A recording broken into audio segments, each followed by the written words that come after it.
Keep moving on.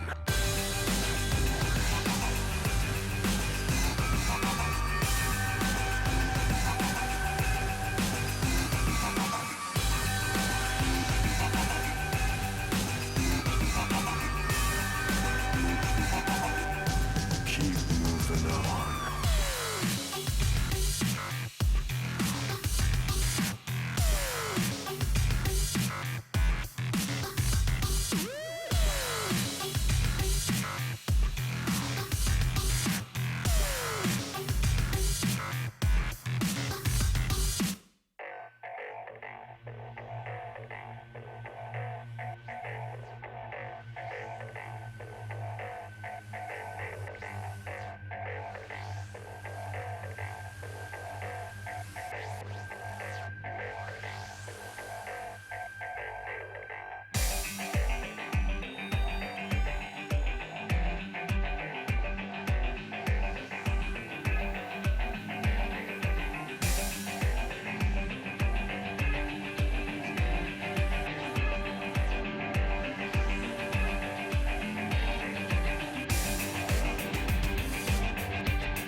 And they say I have a grim sense of humor.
last split was just a huge failure for us. Fenomen is the target. The Celestial expansion. 1, 2, 3. Caps is forced to run away as Jesus gets the fourth. Is shut down in the end.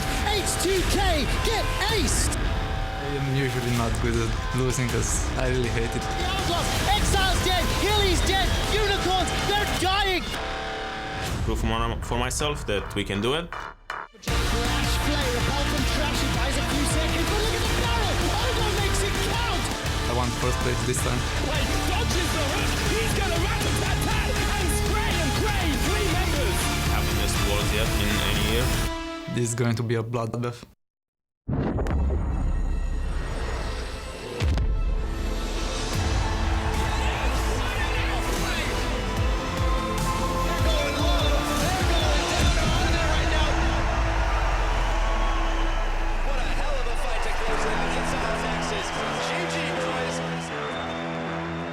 Hello everyone and welcome to the final day of week 2 in the EULCS Summer split. H2K and the Unicorns of Love are facing off later tonight, but stepping up on stage first are Splyce and the Mysterious Monkeys, who are preparing as we speak. Splyce was getting some rays, a little bit of sun before entering the studio, as well as the Mysterious Monkeys. You gotta stay hydrated, even if you're a monkey, when you want to hit the stage and when you want to get that W, as we see the huddle of Splyce. Hello everyone, I'm H2K supporter, following today's series alongside Andrew. Various day. We're standing, we have legs, and you have socks. And I have trousers that fit too. Yeah, it's wonderful. exactly. I look great. You look great too. Did you just give yourself a compliment? I did. And then you wanted to I'm mask learning it from by saying Deficio, that you I look see. great too. Yeah. Okay, I look fantastic, but you look fine too. All right, League of Legends. Yesterday, Misfits Gaming, they took the series against Roccat with a 2-0 victory in the fight for Group A. 2-1. Sorry, didn't want to take that away from Roccat because they did manage to win one game versus Misfits, and that one was very convincing. Sadly for them, it stopped there. Yeah. Roccat, their bottom lane looked good. When they were able to get the Kalista and Rakan, things were going extremely well for them. We've seen time and time again where Wadid, when he's on these playmakers, he really can have an impact. But when Roccat don't get this early lead, when they have a more standard laning phase, it feels like the other teams just have their number. Misfits, they knew exactly how to play around the map. They were so good at being able to set up plays. At around just 10 minutes into the game, once they got themselves an early lead, their pressure did not stop. No, and Maxlor was up against his ex-team, and definitely in games 2 and 3, he was able to set up all the plays and facilitate the games for Misfits Gaming, and that means that they got another victory on the board, same as G2. They ended their week with a victory over the Ninjas in Pajamas. Yeah, it was quite scrappy. It was quite back and forth, and we heard Perks in a post-game interview saying, well, hey, we're not on our top form yet. It might even take a couple of weeks before we're there. Exactly that. Perks was saying that we're still figuring out what's OP. You know, we're still suffering from a little bit of jet lag. You also just came out of the hospital. There are a lot of little things that are just kind of adding up for G2, but that shouldn't also take away from the fact that NIP were playing extremely well, especially looking at how much of a challenge they gave it to NIP. Look, even on your screen right now, 11-5 in kills. You can really see that NIP as a team are showing that they are willing to bring it to the top teams, and they will make you fight for that win. Yeah, that also makes me excited about next week's matchups, NIP versus Roccat. Finally, we'll see what these guys can do and how they can brawl it out. But with their win, G2 and Misfits Gaming are now one step closer to the top of Group A. Currently, though, still trailing behind Fnatic, who are now the leaders for now. And also in Group B, we have H2K and the Unicorns of Love. And if we take a look at the matchups today, they will be fighting. The Unicorns of Love and H2K are gonna brawl, and we saw it in the intro video there. It's gonna be nasty, it's gonna be dirty, there's gonna be a lot of fighting, and there's a lot of honor involved. I'm very excited to see these teams play once again. The fact that the Unicorns have consistently throughout this year been able to beat H2K, I want to see H2K bring something back. I want to see them at the very least get their revenge one time, so that we can see these top 4 teams really going at at each other. At each other, indeed. And with those 2 matches, you guys are going to have 4 days of League of Legends to pick your big plays of the week from. And we want to know your favorites, so be sure to hit us up at LOL Esports using the hashtag EULCS with all them big plays, because we've seen a couple. Yeah, we've had some great wombo combos, we've had some great outplays, Caps getting a solo kill onto Perks, Roccat bringing out a couple even more big team fights, like a lot of good plays to choose from. Indeed, but now let's focus in on the first match of the day, as the Mysterious Monkeys, well, they've shown so far that they won't sit back and lose, but they haven't been able to win a series yet, Andy.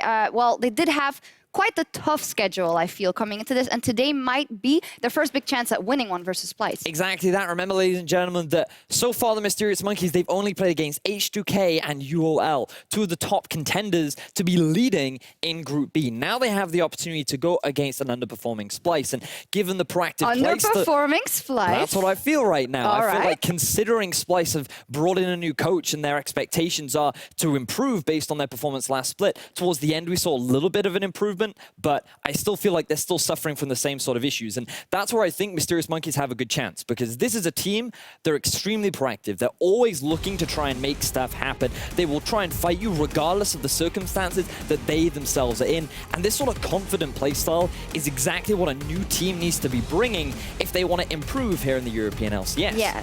Now, if you're Splyce, the big issue that you have is that in the early game, you struggle, right? We saw that versus Vitality, where a lot of their early deficits came from them trying to be proactive in the early game, and it ended up backfiring horribly. So the big concern I have for Splyce is they get drawn in to the skirmish fighting style of the Mysterious Monkeys, and that's where they'll actually be able to get a big enough lead. And I don't think they have the same level of macro and understanding of the game like H2K and UOL to punish the Monkeys once you get later on. Yeah, I guess that's what I was wanting to quiz you about, underperforming Splyce, but you mean that when it comes to other games like Vitality, we also saw Vitality was still able to get an early game lead against them, and that's not the kind of thing you want to see happen. No, I mean, when you are so as seasoned at this point as Splyce, the fact that they were in the finals last year in summer, you expect them to maintain that sort of level, and right now, it's the top 4 teams in Europe, and Splyce is not included in that, and I'm sure that bothers them a lot, but when you've held on to the same roster, expectations should be a little bit higher. So if you are Splyce, and if you're a Splyce fan,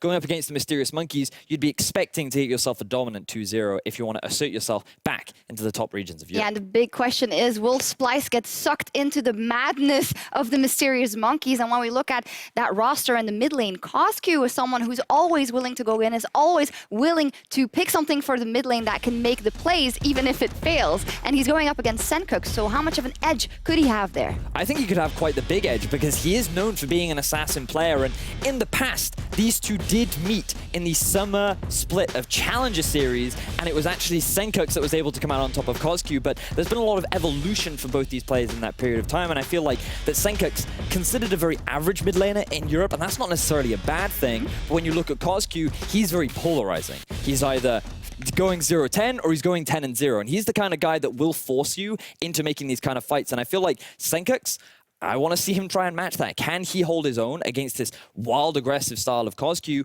or is he just going to get blasted in lane? Oh, we'll see. It does sound like a 2-1 Splyce prediction when I hear all your reasons summed up. Is that correct? I'm thinking very much a 2-0 for Splyce. Oh. That's what I expect from them if they're on form.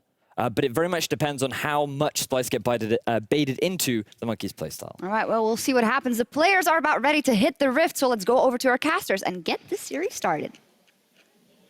Thank you very much, Shox. Hello, all you esports fans out there. I'm Devin Pyretangus Young. With me, of course, is James Stress O'Leary for our first series of the day, and it is once again looking like it's going to be a zoo, Stress. Yeah, well, we're going to have to see whether it's going to be the snake bite or some snake bait coming out from the Mysterious Monkeys at this point, because this could be one-sided, but the Monkeys always leave things a little bit chaotic. Especially, we see that they are always willing to fight it out. Now let's see how it all shakes out. Checking out the lineup starting off today, fighting from the blue side in game 1, we have those Mysterious Monkeys, which means up in the top lane, it is Jisoo. Joining him in the jungle is Llama Bear. In the mid lane, it's Cosq, ADC Yuki 60, Support Dreams, and their coach, Unlimited. And that means on the red side for game number 1, Splyce. In the top lane, it is Wonder. In the jungle is Trashy. In the mid lane is Senkuk's 80 carry Cobby, support Mickey X, and their coach is Jeeves. Not Yamato Cannon, it's Jeeves. Clearly we need to update that one. Jeeves is going to be leading the Snake Army into battle. They are definitely going to need it, because Splyce have had a rough going, only picking up the 1 win yesterday against Vitality. And it honestly didn't look incredibly convincing. There was a lot of back and forth against what is perceived to be one of the weaker teams in the group. Yeah, and that's where you've got to look at how dangerous are a team like Mysterious Monkeys right now, because the analyst desk, or I guess the, Evia and Vedius were talking about the strength of schedule that Mysterious Monkeys have had coming into this. And it's difficult when you're playing against the top teams in the group to really judge how this team can actually play, because they have shown some kind of strength. So now as we head into the draft, I think this is phase one for Mysterious Monkeys. If they can get a good draft here and then show some good strategic play, this still could be their series. Absolutely. We'll start off by banning away the Rakan. It's followed by the Zac on Splyce's side. See, and there's an Ivern ban away, so a couple of jungles been hit so far. Yeah, and we're looking at that Rakan. We saw Roccat using it very effectively in yesterday's series, even without Xayah, pairing it with the Kalista. That's one of the things we're looking to have teams avoid going into the second set of picks in phase one. Splyce may have been able to pick up the both of them should they have both made it through. But with Zac, Elise off the board. We saw a Lee Sin game out of Trashy the other day. Graves still available, as is Kha'Zix. I wonder where Mysterious Monkeys are actually going to put their priority for Llama Bear as we go into the first set of picks. Thresh up. Will it be Thresh or Jungler for the Mysterious Monkeys? Well, Mysterious Monkeys have consistently been able to play Thresh, and now with the LeBlanc banned away, it leaves the way open. It's going to be the 5th game on it for Dreams. He's only played this champion in summer. And now you got to look at it. Xayah and Kalista are both available. Varus, Ashe, other AD carries available to pick. So Splyce have the pick of the litter at this point, but they might get forced into taking it in their next rotation. Now that's an interesting pickup on the Zyra into Thresh. We have seen this a few times. It is a lane that can be okay, but certainly if Thresh hooks the Zyra in, it's pretty much a kill lane we've been seeing with that Kalista, with the Twitch, with the Xayah. Yeah, showing some confidence on the Splyce side, but maybe that's overconfident. Now, Mysterious Monkeys pair that Thresh up with the Twitch, so Yuki will have the ability to just spray and pray like we saw in the past. It can be very dangerous. Splyce are going to have to watch their backs. One thing that we haven't had too much of a chance to touch on is Wunder's champion pool. You can see down at the bottom of the screen, this is the last 4 games he has played. He could be on the Galio this game, but that could also flex to mid lane should he want to pick something like the Jarvan, like the Fiora, that they'll be able to last pick for themselves. But at this point, there are enough AD carries available that you could pick a mid lane here if you wanted to be safe, or the jungle pick, and make sure that Mysterious Monkeys can't pinch too much more. Well, see what Splyce end up doing. You talked about Trashy, that one game on the Lee Sin. He's going to have yet another, so he does lock it in, meaning the Galio. We still don't know 100% where that's going to be going, and it's back to ban phase 2. So in ban phase 2, Splyce likely to start targeting the top lane pool as Fiora gets eliminated from the draft. Likewise, Mysterious Monkeys may hit mid laners here if they're anticipating that Splyce will put that Galio in the top lane. Syndra may very well go. We might see the Talia that Senkux had high priority on in their last series that did very well for Splyce being banned away here by Mysterious Monkeys. Well, they're taking their time about it for sure as the seconds tick down. It's looking like they're going to get rid of the Ashe, trying to hit the AD carry pool now. And the reason that they're banning Ashe over a Xayah or a Kalista is the fact that paired alongside that Zyra, they synergize just a lot better for that pushing lane, the setup where you're able to just always engage at level 6. I wonder where Splyce will end up going from this. We've seen a lot of Caitlyn out of Kobe in splits gone by. With the Cassio band now on Splyce's side, means Kozki won't have a chance to try that one out. However, the Syndra's still up and available. Do the Monkeys ban it here? No, it's the Caitlyn. Yeah, Caitlyn goes now. If Talia gets picked up here by Splyce, we may see Kozki default over to that Katarina.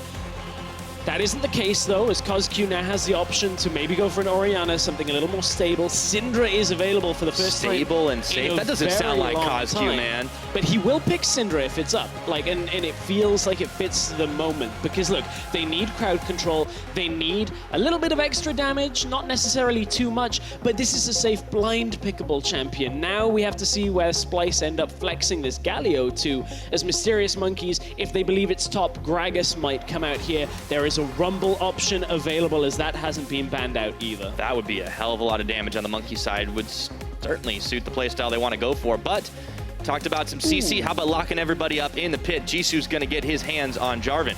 Now you got to be careful that this Galio doesn't go elsewhere, because Galio into Jarvan is a very difficult matchup. Oh, is this going to be it? We've heard a couple of rumors. Seen in other regions. Of people playing that Sejuani again, and I did get the option to speak to them about it, but nope, that was in an article a couple of weeks ago, a couple of changes, and this is one of the things they had to be careful of, was if this Kled can match up against the Jarvan in top lane, Kled theoretically should have a stronger side lane the later we go in this game. And it might mean that it neutralizes a lot of Jisu's presence. However, early game, Jarvan should still be able to output quite a bit of damage against this Kled. Not a lane matchup we've seen around the world too much. A lot of Jarvan, not so much on the Kled. Yeah, but it is a Wonder special. It's something that he was bringing out in the ULCS long before a lot of other people were, and he even tried his hand at it at Worlds. Not too much success, but maybe he'll have a little bit better luck here in the ULCS Summer Split up against Jisu's Jarvan and the rest of the Mysterious Monkeys. But that is a lot of damage on the Double M side.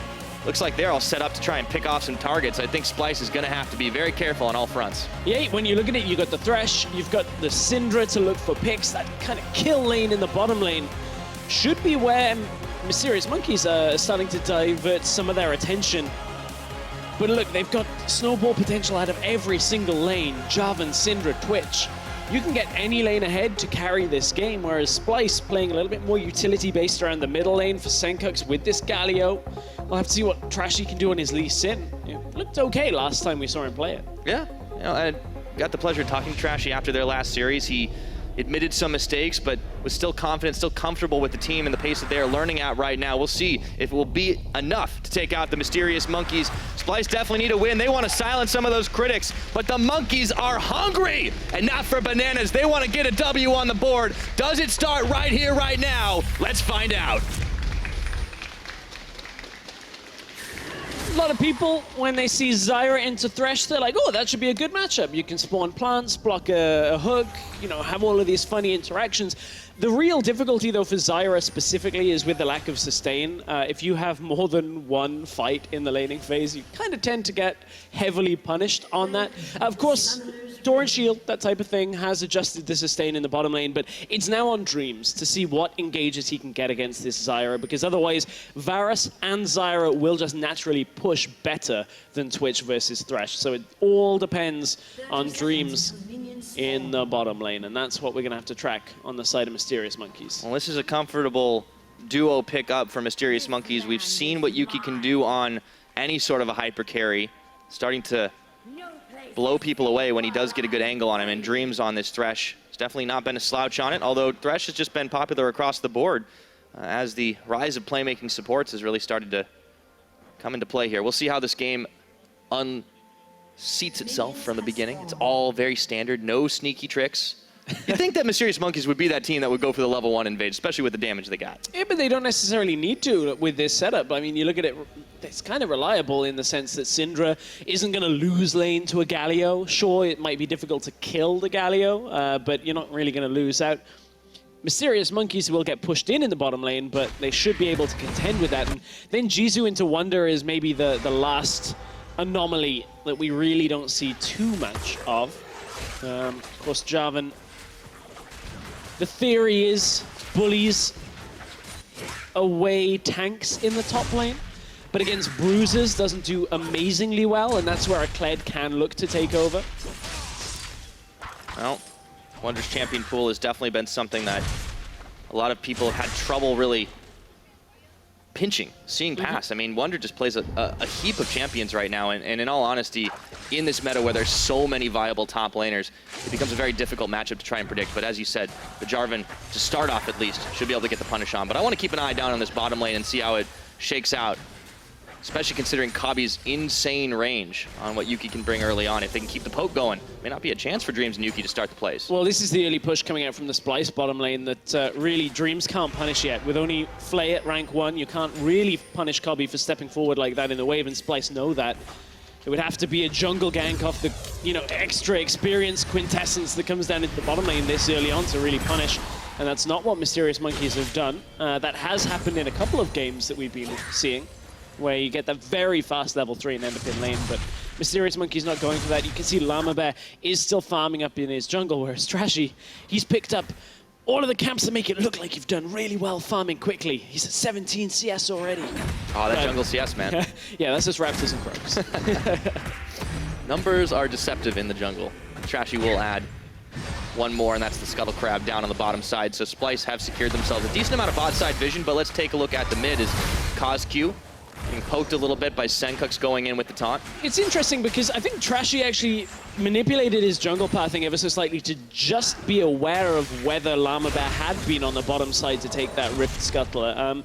He actually pathed through mid lane into vision, which isn't something you normally want to do because you're obviously giving away free information. But Trashy very quickly runs down to the Rift Scuttler, takes it, realizes Llama Bear isn't down on that half of the map and can suddenly retreat back into his own jungle. Now that obviously doesn't tell him exactly where Llama Bear is, but you know he's not going for that cheesy opening.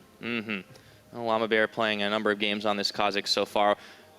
Not really 100% sure what to expect from this guy. He's obviously just kind of been back on the main roster since the changeover from Misfits Academy to Mysterious Monkeys. And really the part we don't know too much about, as there is why you take the Zyra plants. Hey, 100% accuracy if you're looking for plants. Oh, poor Dreams. Dreams just testing his green fingers out, doing a little bit of gardening. Getting ready now that summer's here. Yeah, I guess you got to keep that bot lane clean, fresh of all the weeds. It's difficult when you got a Zyra down there. Wonder, off of Skarl right now, getting chased down by Jisoo. He might have to burn that flash. The pocket pistol gonna push him back, and Skarl's incoming. Not just yet. He's having to flash away as Llama Bear comes in. Yeah, nice respect. Wonder respecting the fact that Llama Bear, if he hit the W with the slow, may have been able to flash leap Q if it was available to get that kill. That's why he flashed it, even though it didn't look like it was going to kill him. But now, of course, returning to base, Skarl comes back, and Wonder is now back up to full health. Did buy himself double longswords, will be able to output a little bit more damage, but Jisoo will offset that with his own recall here. And you can see the early game is going towards the Jarvan, as we kind of expect. Yeah, Splyce looking to try and build themselves up those little leads.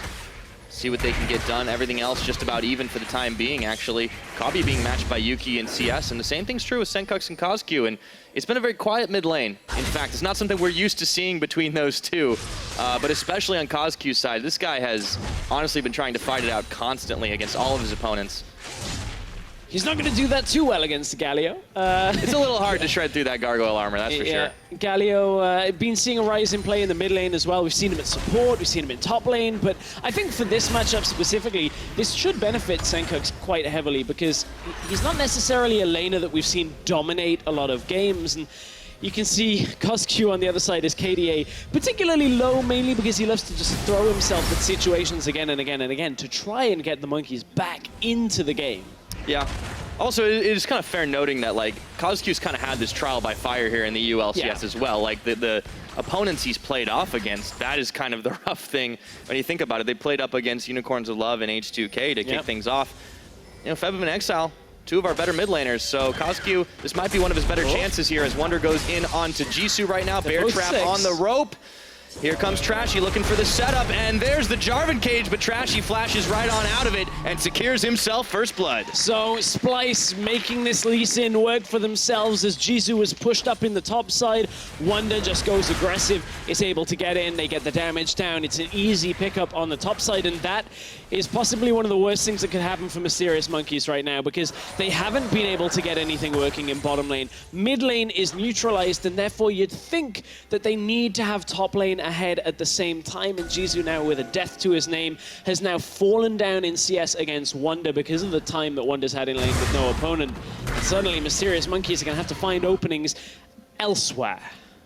Talked about them having a lot of pick potential, but it's difficult when you're the ones getting picked off to start things. Llama Bear hasn't really had much opportunity to be inside of a lane, but he's had laners push back all across the board. You'd think he could be places. And look at this, with no flash available on Jisoo, in the next couple of minutes, there's quite a devastating gank attempt that could come out from Splyce. Take into account, Senkux can easily roam up with the heroic entrance. You've got Wonder, still has charge available. He can then drop tower aggro, has damage reduction that'll come from Senkux. So there's a lot of power up in that top side should they wish to go for it, but they were maybe looking for mid first. Just outside the range of the Shield of Duran. Now KazQ is going to take a little bit of poke from the Winds of War off the back, and the rest of Splyce have mobilized towards the mid lane. A lot of pings flying here in this river. You can see Dreams hanging out just on the edge of it right now, but it's all Splyce vision. And this is where Splyce just have to be careful of where Yuki is, and you can see now that he reveals himself on the lane, Splyce are a little bit more, less cautious about where they're going. If that Twitch had roamed up, the numbers advantage was potentially there because they don't have either teleport available, only that Galio ult. Of course, Jisoo doesn't have his TP either. But you can see how they play when the Twitch is in vision compared to when the Twitch is out of vision. And that's really the hallmark of when playing against Twitch. What separates a lot of teams is you can't play recklessly against a Twitch when you can't see him. Oh man, there were a lot of layers to that one. Yeah, and it's also confusing because Reckless plays a whole lot of Twitch. So Yep. you can play like Reckless, but just don't play recklessly. As long as you can get away with it, for sure. Now that tower is getting punished down on the bottom side as Yuki and Dreams just continually getting pushed in. No appearance from the Kazakhs just yet, although there is a lot of Mysterious Monkey's vision up towards that top side where he's hanging out right now. And as he goes into the enemy jungle or gets close enough to it, he'll find there's not a whole lot of camps to try and counter. Splyce playing this one out very safe, respecting the pick potential of several members of Mysterious Monkey. You talked about the snowball can come into effect. Well, unfortunately, snowball doesn't work too well if you don't start any of those kills as Senkux chases KozQ out of lane. I think KozQ will be very happy with snowballs right now, considering the skin he is playing. It's a little warm for that Syndra, kind of wear, but you know what? I'll give it to him. Hey, we're air conditioned in the studio. It's a little bit cooler in here than it is outside. But I think that vision that you were talking about, Devin, is a lot focused around the weakness perhaps that we already highlighted. The fact that Jisoo no flash is an easy target, but look at what Splyce is doing at the same time. This bottom lane push that we were talking about is working out so well because Dreams has been neutralized in the lane. Cobby and Mickey have done a good job of just shoving out and never letting this Thresh land a hook. And that kind of makes it difficult for the Mysterious Monkeys to do anything.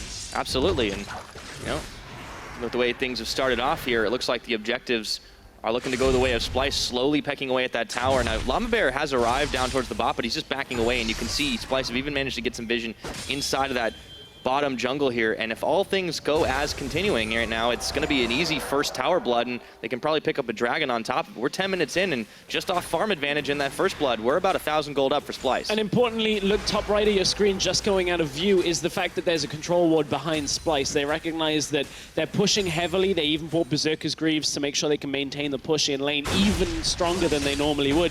And that means there's openings behind them in the lane. But with a control ward, no teleport available for Jisoo. He wants to go aggressive because he knows Wonder doesn't really have survivability. Does have a flash, has to use it right now as the pocket pistol wasn't able to get him far enough away, but Scarl's back up, and now Jisoo wants to joust, throws the bear trap on the rope, and Wonder is going to pick up a kill, forcing Llama Bear over the wall, followed by Trashy, who is looking for Where's Senkux? A big pickup there wasn't going to be enough. It looks like now that fight is going to be over as Mickey gets pulled in. Chains of Corruption land, rooting the Twitch right now. Dreams wants to make this all in happen. Heel comes out now. Mickey on the wrong side of things. Oh, Yuki! But, oh my goodness, he nearly eats it that way, but it doesn't matter. At the end, Yuki is still able to get the positioning, and Cobby picks the kill up. The tower has one more shot, but Yuki just can't close in. Yuki cannot close the distance. Oh, Splyce are rolling the dice here. They still have a lot of, you know, power in this setup, but look at where Senkux was on the map, actually thinking to bring in the Galio and get that kill, but it's all about the tower after what was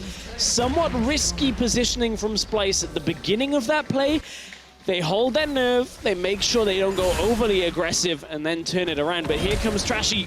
Kick was available. Flash followed kick, and instantly Justice punch as Senkux picks up the kill. Well, Splyce making it look easy, and you know, this is the top lane play.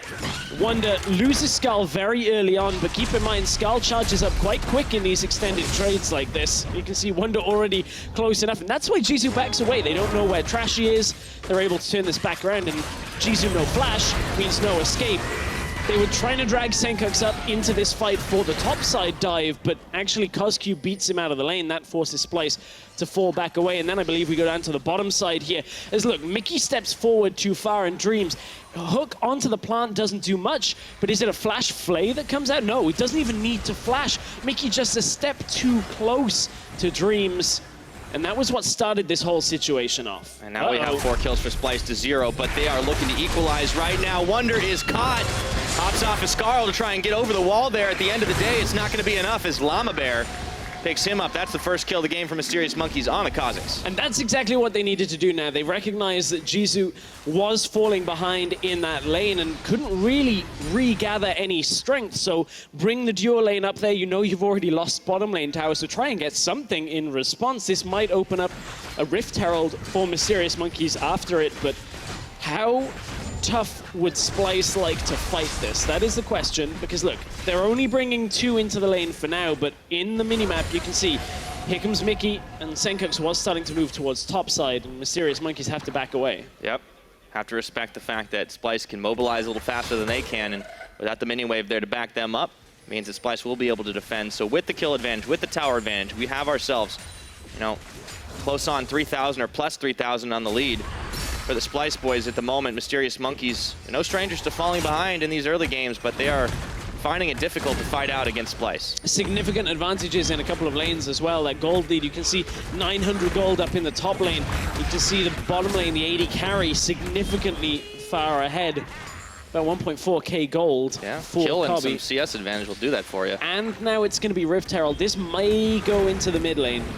We've seen a lot of teams using it on the side lane, because I think the European teams in scrims this week have been a little bit more focused on defending against Rift Herald plays. And you can see that teams start to mobilize towards the weaker lanes when Rift Herald is taken. But at the same time, I think if you just shove this mid, Senkux is probably going to struggle to push out CosQ consistently. And that tower's already had a lot of damage dealt to it. So Rift Herald plus maybe 1 wave and a champion should be able to push that down. Yeah, keep the Splyce game plan going right now to just try to keep those advantages, building on them, and not allowing anybody from the Mysterious Monkeys to pop off as Jisoo goes down to chase down Wonder. Decides maybe he doesn't want to face him in a one-on-one situation.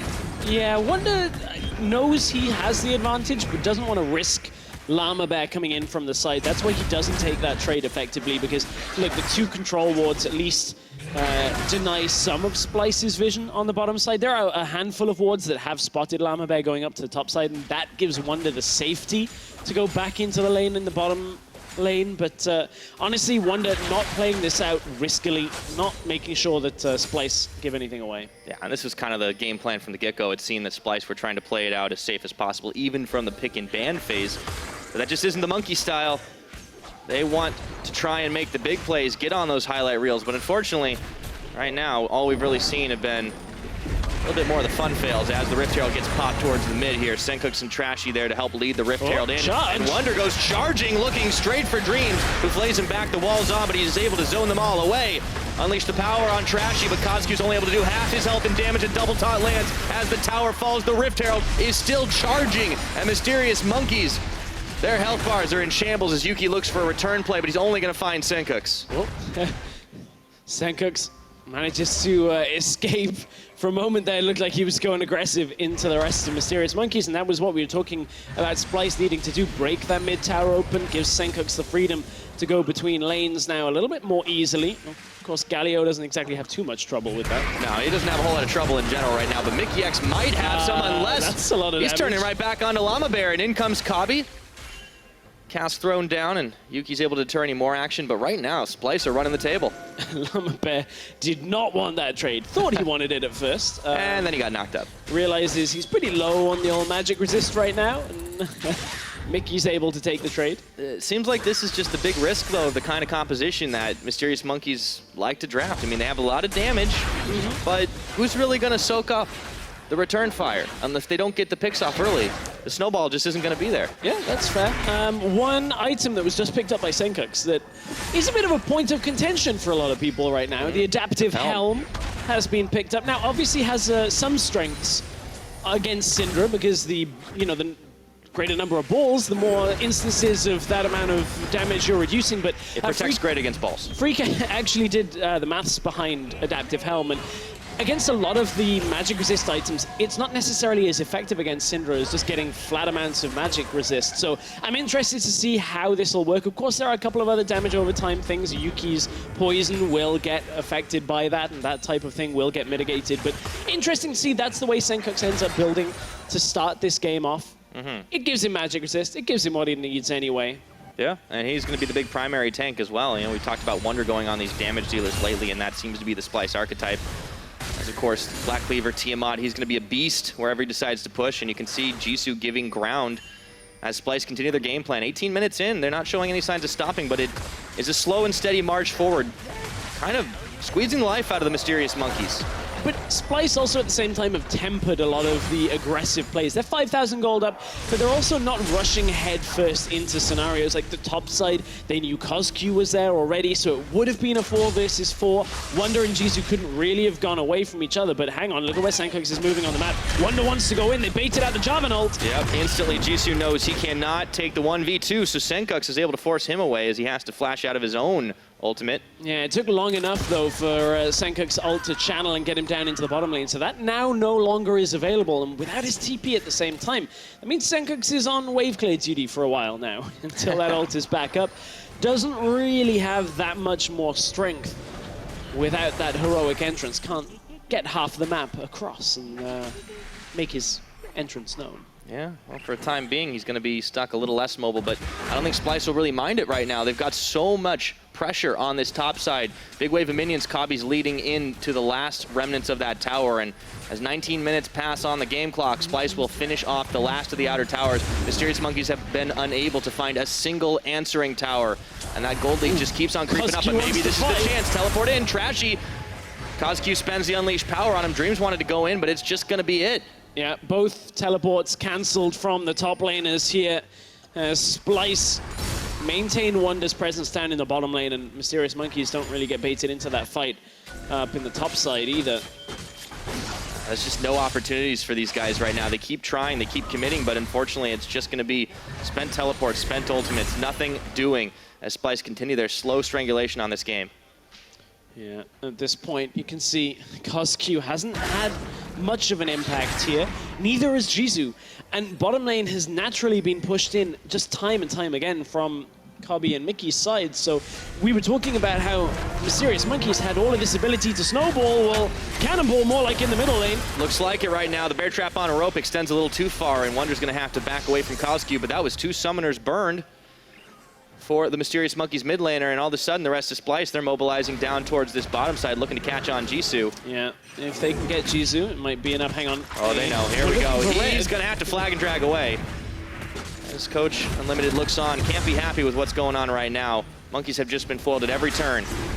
And this is a matchup we were talking about being a winnable one for the Mysterious Monkeys. We were saying how Splyce, you know, theoretically a middle-of-the-group contender, did well against Vitality the other day, but maybe Mysterious Monkeys could come and surprise Splyce. And we haven't seen that in the beginning of Game 1. Splyce were somewhat prepared for the priority on Thresh that the Monkeys output. All right. Now they're going to try and fight constantly. Priority on Yuki right now, but he's starting to do some damage right now. We can see what happens when he's allowed to pop off. Now Mysterious Monkeys have found that they can go right back in. Trashy locked in the pit. Do they have the damage to finish anyone off? But Wonder comes around the backside. Mickey X is going to take down Jisoo, and all of a sudden Splyce have a second wind. 2 kills picked up for 0. Yeah, Splyce, ooh, careful, gotta dodge out that hook. They managed to hold on, keep Trashy alive barely as Jisoo jumped into the fight, got instantly kicked back out after his ultimate, and Trashy on the slither of health was able to get himself out of that. And Splyce hold on to their lead, extend it ever so slightly more.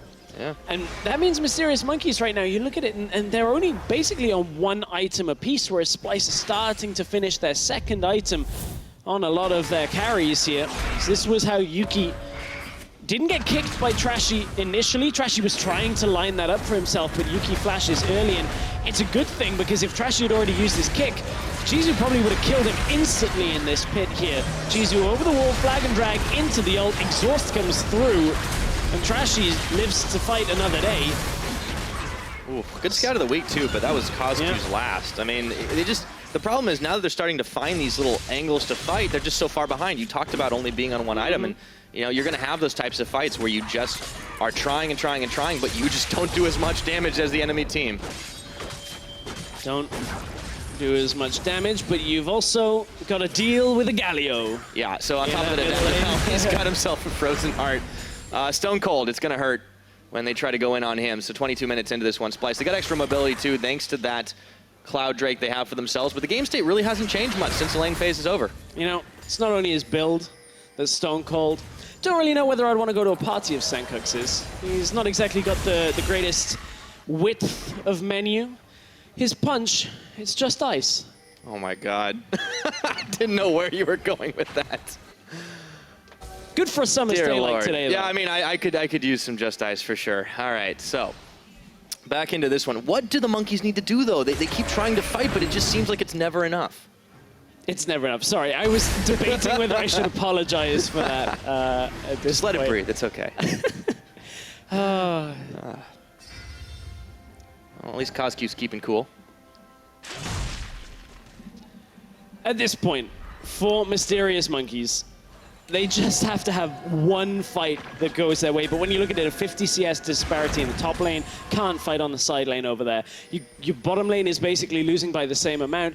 There's a massive goal difference between the two of them, and your Syndra's up against the Galio. There's no real easy, squishy target. And now that the charge comes through again for Wonder, they want to fight even more. He just bounces right off a dream, so that was the zoning ultimate. Yeah, get a little extra damage on the tower. But more to your point, I feel like the X factor's got to be Yuki, though. Like, we've seen him able to pop off even when he's been behind a good chunk of the game, but he needs more time, he needs more items. He's just sitting on the Blade of the Rune King and the Zeal. And that's the problem is, look at it, as you said, low on itemization. There's already armor starting to be built. There's 2 Ninja Tabbies. You got a Frozen Heart that's going to slow him down when it comes to getting out a lot of those autos in fights. And it means that Kobe will theoretically be able to output just as much damage. Mickey's now building himself towards Leandries at the same time, so it's not even like it's just an 80 carry threat that is on the side of Splyce. They have damage coming from almost everywhere. And then an unkillable Galio in the front line, who's just going to taunt everybody up, and Yuki will have no option but to stand there auto-attacking, and he doesn't have a QSS yet, a little way away from buying that to himself. Yeah, battle plan for Splyce seems to be working, but we'll see if they can turn things around as Jisu's going in, Hero's Entrance coming down. Jisu's going to get knocked up, but does he have the damage? For Kabi, it's Yuki who finishes the job off, but Wonder is coming back in for round 2. Bear Trap on a rope and flashing forward. He splats the rat, looking for dreams now, as Mickey X will claim the final shot. Llama Bear joined up by Koskiu. Scout of the Week is only going to stun onto Trashy. It is a 1-for-3 trade, though, and the Splyce boys are charging for the tower. That damage reduction is so difficult to deal with. You think you get the kill, and as the indicator appears, it already is calculating how little damage you end up doing to your target. They got the taunt. It's got the cleanse. Koskiu, he's down. He's out of there. Mickey X is having a ball as he picks up another kill. Support. Carry. Yes.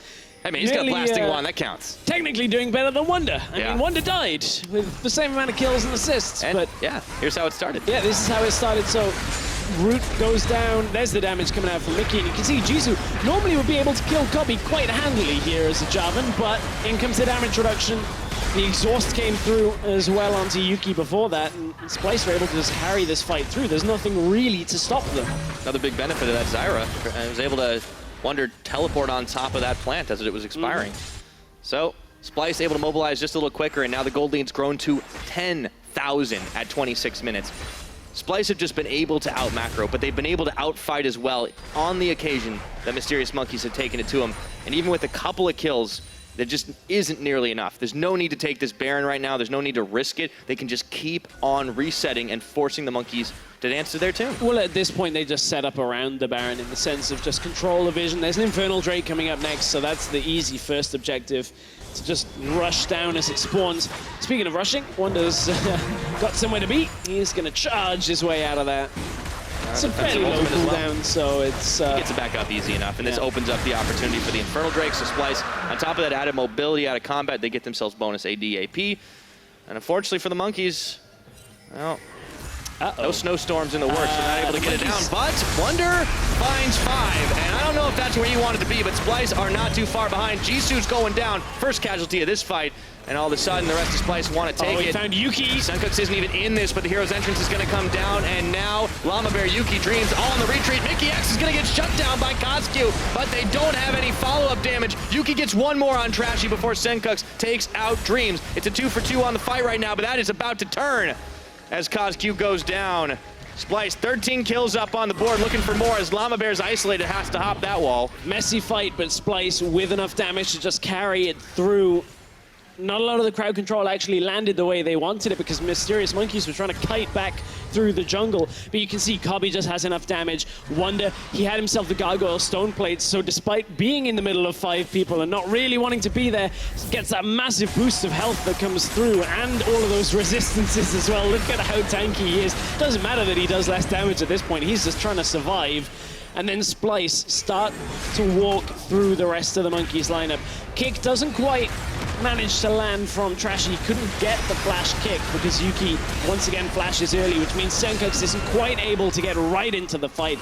But look at how tanky he is. Now Cobby moves up towards CosQ, takes damage, but it doesn't really matter because of how far ahead they are. Cobby's even got himself the Phantom Dancer to reduce some of that incoming damage at the same time. And Splyce have made themselves a difficult composition to kill at the same time as denying Mysterious Monkeys all of their snowballing threats. Yeah, so much in the draft here. Battle plan, so far so good, courtesy of General Jeeves. See if it keeps up in the following games, but this is honestly Splyce's game to lose right now, and it's a big one for them. They need to prove that they are where they say they are. I talked about yesterday with Trashy talking about how there's this perception that they are a mediocre team, and he wants to change that. It has to start somewhere. Why not against a team that a lot of people would put in the same category?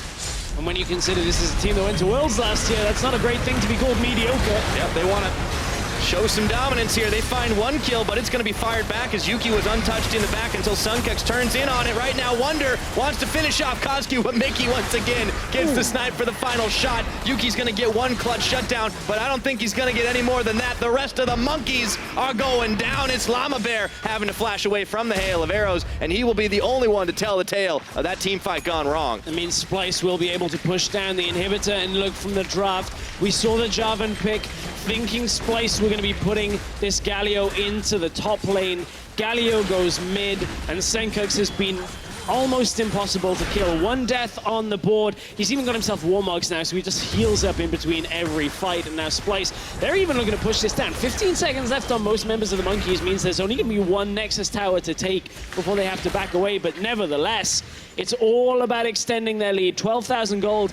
This is going to be a 1 versus 3 from Jisoo, and I don't know whether he wants this fight. He goes in, flags and drags, and he is going low, but he tries to turn back in. Llama Bear's too late, and got to applaud their bravery, but Mysterious Monkeys are not calculating their risk too much. But Wonder, he's got to be careful as well.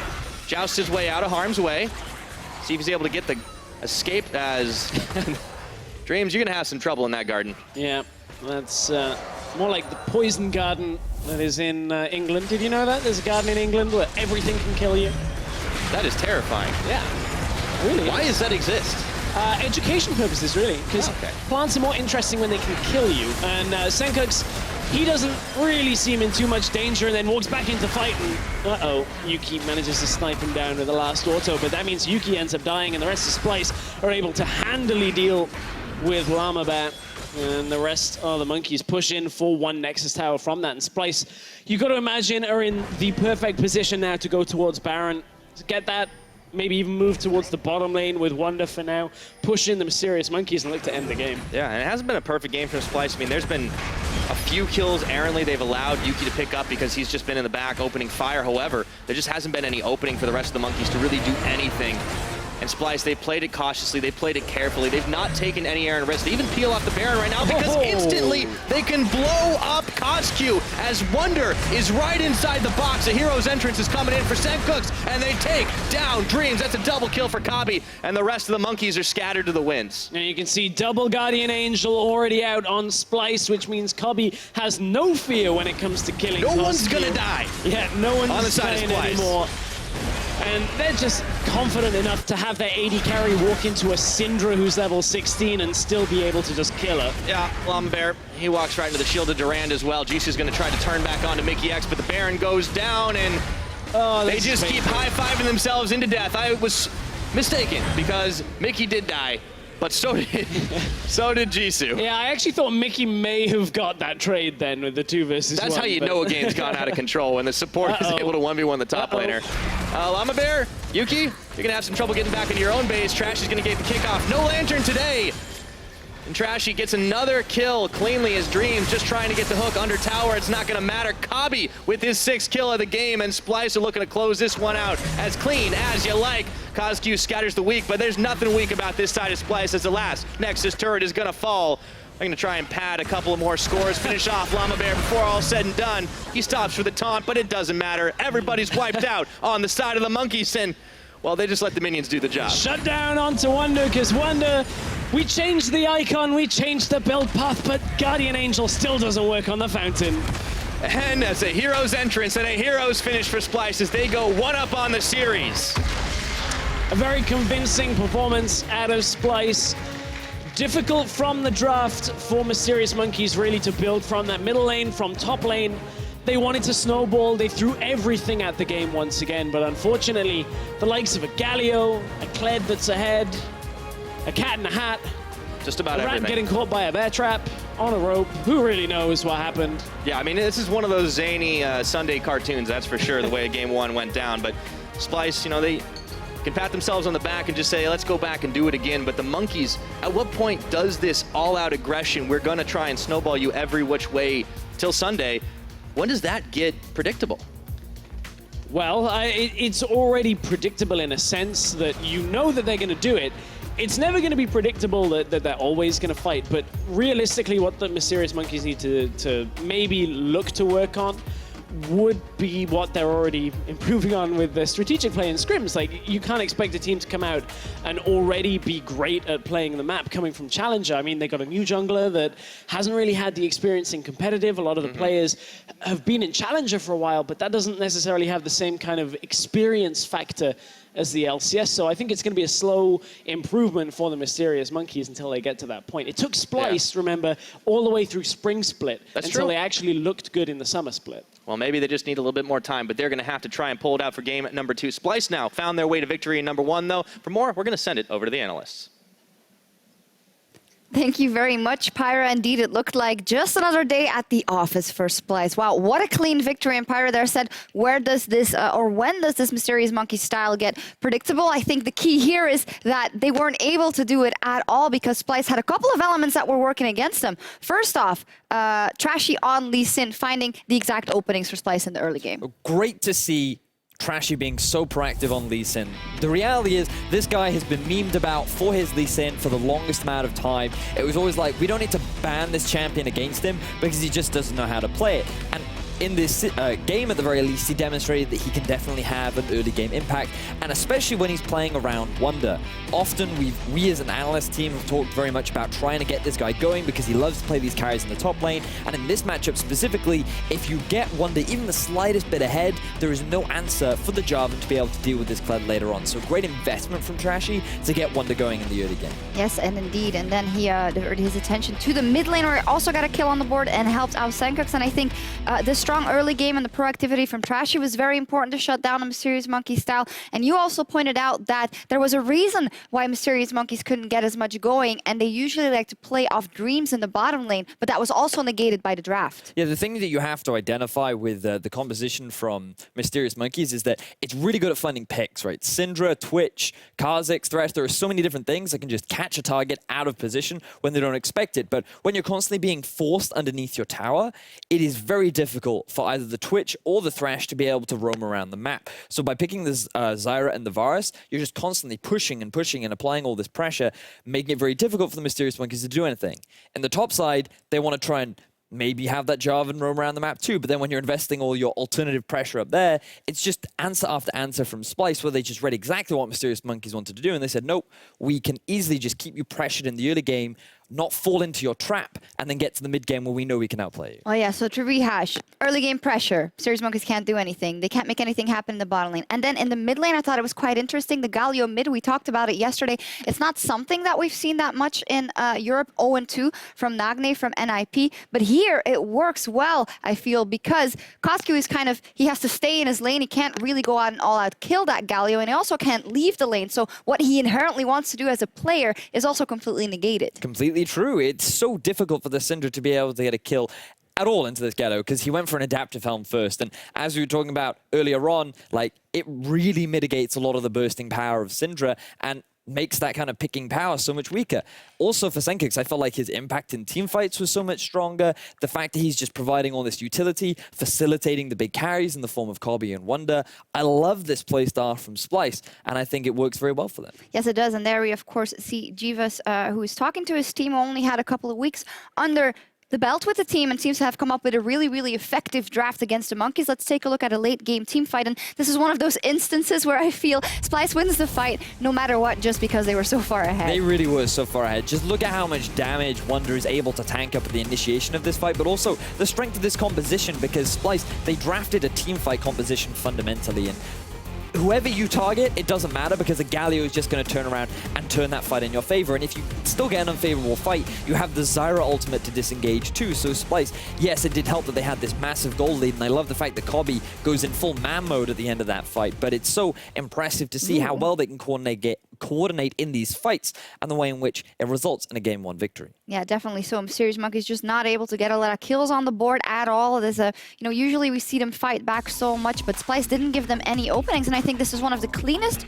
victories maybe against Mysterious Monkeys that we've seen, even out of H2K and Unicorns of Love, where they got quite scrappy, be it early or in the rest of the game. I agree with you. I think that Splyce were very good to not fall prey into the very skirmish-heavy style that Mysterious Monkeys do enjoy to participate in. And the way in which they closed out the game, 33 minutes, very average game time. They eventually took the Baron, and it was just clean sailing for the rest of the game. Yeah, and I even wonder if those other games where the Mysterious Monkeys, they kind of try and fight their way out of it. Maybe it's good for them also to, I mean, it's more awful, but a loss like this, because then they can look at, okay, what should we have done in the draft? What should we have done in the early game? Where could we have found an opening? So trying to put a positive spin on it, they have to find a way to find an answer in game 2. Do you think, after what you've seen, that they can, and where do they have to focus their attention? I think a big thing that they need to try and do is get more favorable matchups for their solo laners if they want to try and play around these a little bit more. And we know that Jisoo can be a big carry along with Kozku in the middle lane. Maybe just take things like Galio off the board, take these safe mid laners away, and you just force Senkix into a skill matchup where perhaps Kozku could be at a better position. All right, well, we will see what happens. The Snakes, they are on a hunt for, or on the hunt rather, for a win. So stick around. Game 2 is coming up right after this. Get it? I It's a think all snake. of them are Unicorn fans because so many pink people. It's possible, but after reading, they could be our fans as well, so... But here comes Trashy. Kick was Kozku, available. flash followed kick, and instantly Justice punch. Now Mysterious Monkeys have found that they can go right back in. Trashy locked in the pit. Do they have the damage to finish anyone off? But Wonder comes around the backside. Mickey X is gonna take down Jisoo, and all of a sudden Splyce have a second wind. I got a vision. I got a vision. I use ulti. Nice, deleted. Nice, nice. Back. And as a hero's entrance and a hero's finish for Splyce as they go 1-up on the series.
Welcome back, everybody, to the European LCS, where Splyce are up 1-0 against the Mysterious Monkeys. And the Monkeys this time, they've picked themselves on blue side, so we're going to be having the same setup on the picks and pans. Yeah, which is, considering the first draft, maybe a mysterious reason to do so when you look for it. I mean, they prioritized the Thresh for Mysterious Monkeys in the first game.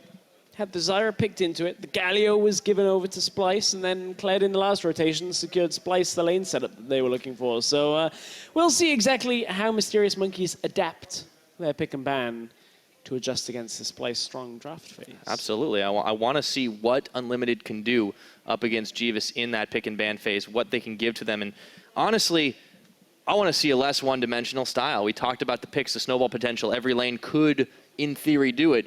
But what happens when no lane does it? Well, we saw the result in 33 minutes. Yeah, we saw the result of Mysterious Monkeys throwing themselves again and again at fights. Not exactly the easiest team name to chant, but no, our crowd are going to give it a go. Giving them some credit for sure. A lot of syllables. Well, I'm sure they'll come up with a chant in no time, or all the same. I'd like to see Monkeys able to do a little bit more, have some variety. Maybe this is the time to see it. Maybe we'll see a little bit more of split pushing style than we would just all-out 5v5. It doesn't seem like it, but I want to see if they can change. It's week 2. Yeah, it's only week 2, so we've got plenty of time for them. Of course, we are nearly completed on the first round-robin phase of the groups. Yeah, it's only just begun, but the time's flying. And that's where the interesting thing will actually start to line up against each other, when Mysterious Monkeys have to face the likes of Ninjas in Pajamas and Rocket, teams from Group A that maybe around the same kind of spot. That'll happen in a couple of weeks' time. But for now, Mysterious Monkeys, they have to focus on the task at hand. The snake in the grass. They're looking for one win to start things off. If they can force a game 3, that can give this team life. They are currently on a 5-game losing streak coming into the European LCS. Nobody ever said it was going to be easy on this big stage, but they got to put up or shut up at some point. And now they kick off draft number 2 with Rakan Band followed by the Zach from Splyce. So same as game 1, Ivan likely to follow unless they feel like changing it up on the Mysterious Monkeys side. Still aiming for that, farming style jungler. Can give a lot of protection to the rest of the team. Elise from Splyce will likely follow. Into then Kennen and LeBlanc would match the same as game 1 in this series. All right, well, there's the Elise. We got 4 for 4 so far. See how things continue as it's back over to Monkeys. So if they ban the Kennen out here, that would take it away from Splyce being able to pick it early. Now, they could prioritize it themselves for Jisoo, but that would give over the Thresh to Mickey. All right, there's the Kennen. Now we're on 5. It's like playing bingo at this point. I was going to say. And it's LeBlanc. Yahtzee! Bingo! Okay, we're good. Different game. You can't shout Yahtzee at bingo, Devin. There's the Thresh. It's going to get locked in. Dreams has had it in every game so far this split. And considering the success of Thresh all around the world, it's kind of surprising to see that Mysterious Monkeys comprise a lot of the losses on Thresh. Here we go. I like to see this switch up. They take the Galio instead. Probably still having flashbacks to how many hooked plants they had in game number 1. I ran into Mickey in the backstage in between games and was saying, yeah, how about those Zyra plants on? He was like, yeah, it was a lot of fun. So at that point now, Splyce, if they pick the Thresh, gotta risk Dreams taking it away. Now, Jisoo on this Galio, potentially CosQ as well, although he's not really a CosQ champion. That should theoretically be a champion that he'll be less prone to just try and all in on and try and get kills, if that makes sense. Because he ended that game like 0-8. Wasn't exactly the best performance. As soon as he fell behind, it looked almost as if the red mist descended and he just went aggressive. Well, maybe he'll have a little bit better luck on it this time around. However, the Thresh is locked in from Splyce, and Trashy once again gets his hands on the Lee Sin, which means we will most likely, and yep, it's locked in. See the Kha'Zix for Llama Bear. Yeah, Kha'Zix has been a decent pick, but I feel like Llama Bear is just farming up on every champion that he's got and isn't really having too much of an impact. It feels almost at times like Void Assault is skilled at level 1. Yeah, it is a little bit odd to see. He just hasn't been able to match the same type of pressure, and then the Twitch for Yuki, this is still comfort, right? There's still potential in this pick, and that hasn't really been the problem. But you're right, we need to see Llama Bear doing something more early. Do they take the Caitlyn early here? Because last draft, Caitlyn got banned away in phase 2 by Mysterious Monkeys. If you take the Caitlyn here, you could theoretically do well, but this is an option assuming that Jisoo takes the Galio in the top lane, the Fiora, the counter matchup. Yeah, I mean, they might be banking on the fact that, like you said, this is not really a COSQ champion, this Galio, and if it does get swapped up, we could be in for an interesting ride of a game, but as we enter ban phase 2, Splyce are going to go ahead and get rid of Jace. Yeah, and another thing to remember with the Fiora is Wonder looked pretty good against Vitality the other day. With this Fiora, was able to take them down. Oh yeah, that was after getting crushed by it by H2K. Odoamne with like he looked pretty good on it too, let's be real there. Ooh, COSQ actually having to ban out his own champion because they don't want to give Splyce over one of these later game scaling mid laners. That will allow either the Ashe or the Caitlyn to come through, but mid lane may see a Syndra ban come out here from Splyce if they don't want Mysterious Monkeys to end up taking it. That would be if they're looking for their AD carry in this next pickup, which means, what have we got? Orianna would be an option that Splyce could blind pick here. Let's see, do the Monkeys now ban That's away what the I'm Caitlyn? Thinking they could take the Caitlyn away. The Ashe would be one of the other ones if they're looking for the bottom lane. That's true. I mean, Kabi didn't have too much trouble with the Varus either. Kalista if they feel like Kabi plays it, but I've not really seen Kabi to be a Kalista player all that much. In splits gone by, he's played the likes of Jinx, we've seen the Tristana come out from Splyce, so we do know he can bring a couple of different champions out, but with Varus, Ashe still available. This is a sick combo, though. I said I didn't really see him as a Kalista player. Well, we get to see it now. Wrong. We've not seen Kalista all that much out of Kabi, but now we get to see Thresh Kalista. A lot of bot lanes have talked about how strong this duo is, and is this the evolution of Splyce, where we said Trashy, not known for his Lee Sin, Kabi, not known for his Kalista. Well, is this what they've been working on in the last couple of weeks? Yeah, when I talked to Trashy yesterday, he told me that the biggest thing about their new coach Jeeves was he was just something different, something new. They started thinking differently about picks and bans. This is the evolution of Splyce, and we'll see if they're able to close out a 2-0 on the Monkeys with what they've learned so far. Now, on that blue side, they lock in the Braum. So Twitch paired up with the Braum. It's a decently defensive lane, but I mean, when you're up against the Kalista Thresh, that is a yo-yo of playmaking. Yeah, it has been quite a while since we've seen Kabi on the Kalista as well. I believe it may have even been the 2016 season that we last saw it. I think we had one game in spring. One game in spring. Yeah. That's okay. You're right. I don't know exactly when it was. But either way, we have an Orianna paired up mid, so we do get to see Jisoo on that Galio top. And over on Splyce's side, yes, okay. We got the Aurelion Soul! Okay, I was looking at this. Now they've got a bottom lane that can snowball. You've got a top lane that can snowball. You don't need Senkux to be playing one of these picks that can carry himself. Now he's going to look towards the side lanes, look for some sense of utility. Now, of course, Aurelion Sol has a lot of damage going alongside that, but his ability to roam and create pressure elsewhere on the map, you can't really overlook. So Splyce, we saw this banned away from them last week. Finally, we're going to see Splyce playing the Aurelion Sol alongside it, but against the Orianna, I'm looking forward to this mid lane once again. Oh, yeah. It's going to be, I think, a little explosive. We normally talk about Orianna being those safe blind picks, but in COSQ's hands, he's surely going to be trying to go aggressive constantly. It'll be difficult, though, to duck, dip, dive, and dodge out of those Star Surges. We'll see if what the Monkeys are bringing is going to be enough to force a game 3, countering up against Splyce. But I like this draft. Jeeves laying some cards down on the table. Whew, General Jeeves. He's got the battle plan, man. Turns out he's just as good at pulling out different things in drafts as lightsabers, right? As lightsabers, yeah, that's what I thought you were doing. All right, well, we'll see. Washing, you know, he's pretty handy with all 4 of those. I didn't think about that, but everybody needs a summer job, right? All right, now if you guys think Splyce is going to be able to close this one out, don't forget to hop on Twitter and vote #SPYWin over at LOL Esports. But if you believe in the power of the mysterious monkeys, hop on Twitter. It is #MMWin. Are they going to find their first on the board? Or will the Snakes of Splyce squeeze them out and take a victory in game number 2? We'll find out as we load on to Summoner's Rift. It's in their name. They've been working, perhaps this time on counterintelligence, putting out bad information that they don't play Lee Sin, they don't play certain things in the bottom lane. The long con, huh? Yeah, the Splyce spies are really making the draft work for them today. Very nice. Well, all eyes are going to be on the Star Dragon in the middle lane. We'll see what Splyce can do. That level 2 roam made popular over back in North America. Huhi, back in the day.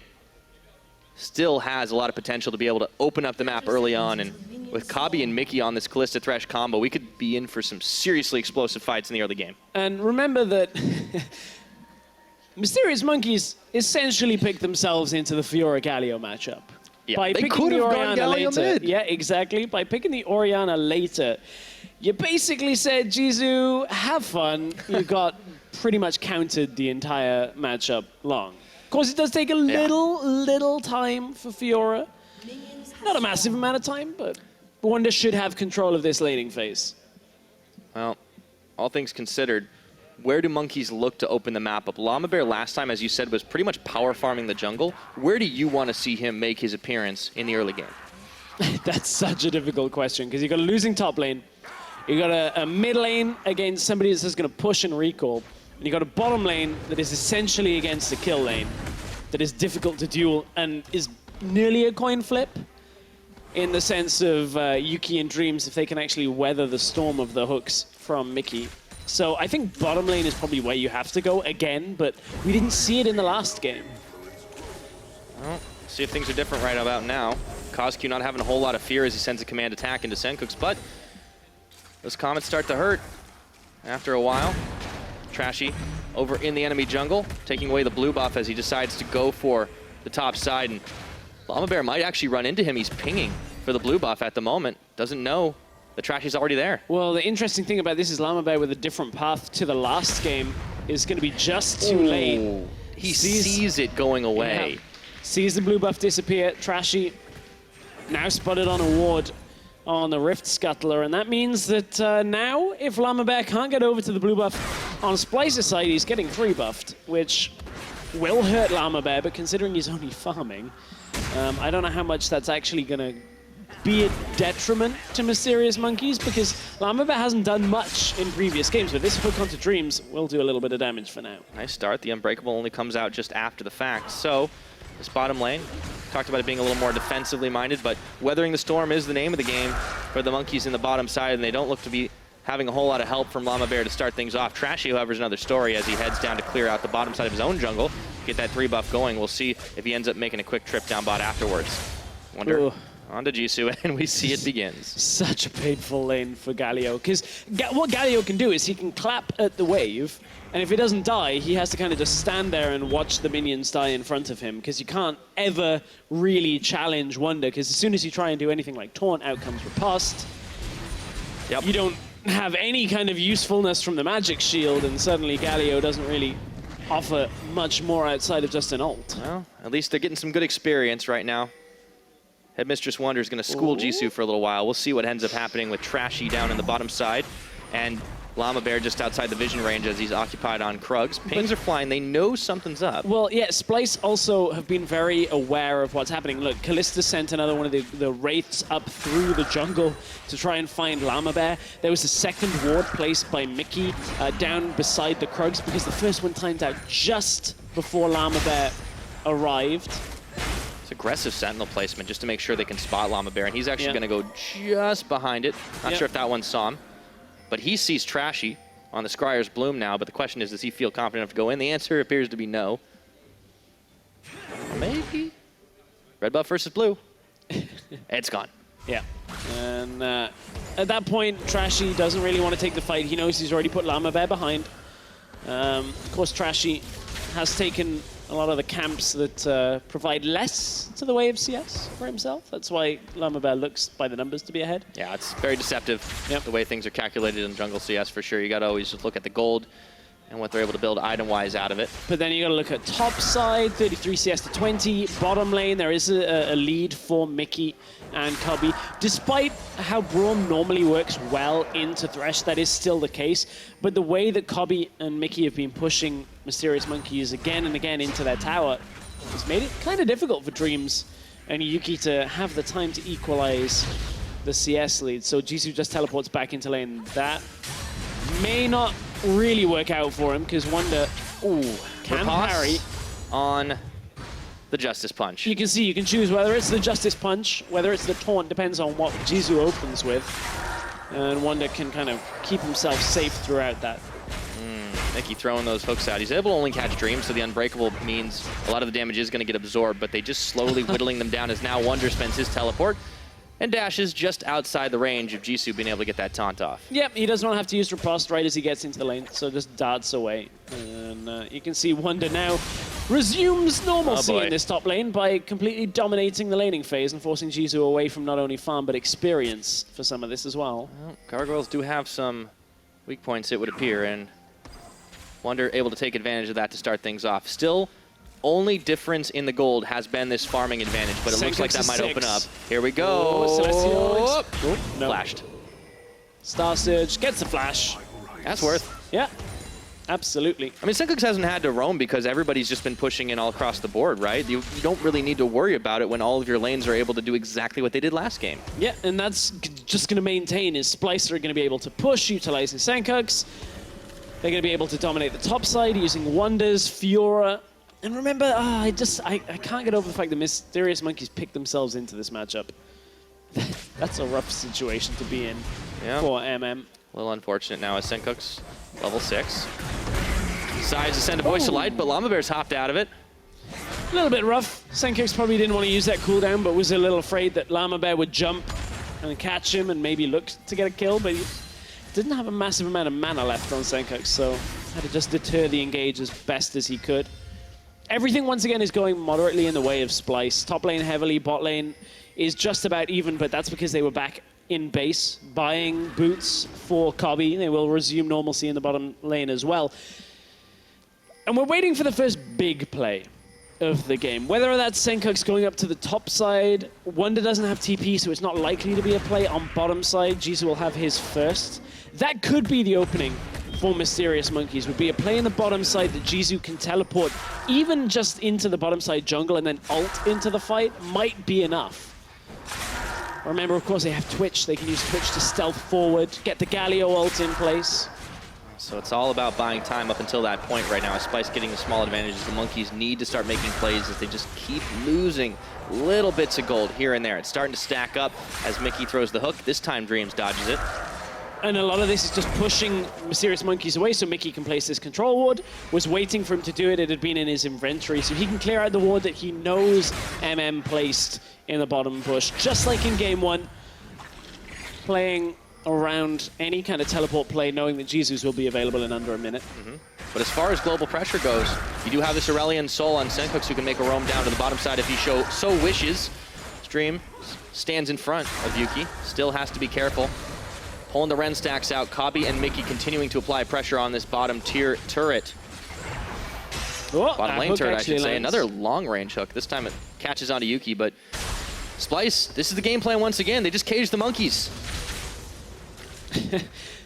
They've been tweeting all day about taking the Monkeys back to the zoo. Berlin Zoo's not really anywhere near here, so they're going to have to get a couple of trains, a taxi.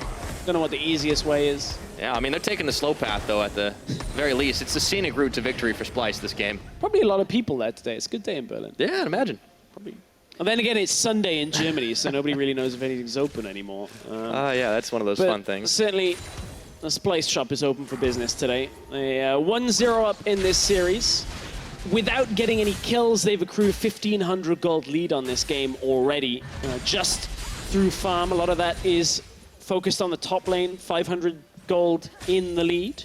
Bottom lane, 400 gold on the 80 carries in the lead as well in favor of Splyce. So slowly but surely, they're just edging their way towards a long drawn-out victory. But we are so early on in the game that Mysterious Monkeys, utilizing Llama Bear, Jisoo, Cosq, maybe can get it to work. If a first fight goes in their favor, you have to think that it won't necessarily backfire from Mysterious Monkeys. Trashy's going to go in. This one versus 2. Shockwave, they pull in Trashy. They sink the fangs and taste in fear as Llama Bear getting first blood. And that is the start that the Monkeys needed. That was exactly what we're talking about, is if they get these first couple of skirmishes that go their way, it's absolutely still a winnable game. Yes, there's CS differences, but that isn't the be-all, end-all. And now Llama Bear, level 7, finally shows his effect on the game. Wonder's trying to track him down. I think Llama Bear actually wants to take this trade. He does. Well, hopping over. There's a great challenge, still has his ultimate. is going to have to flash away from this one. Riposte, and in comes Jisoo on the hero's entrance.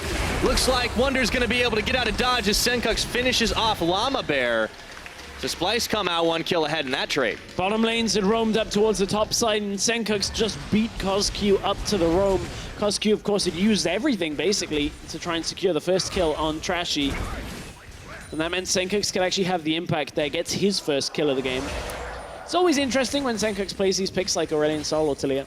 He gets the kills. Normally, they're picks that you see go to side lane, help other people get kills.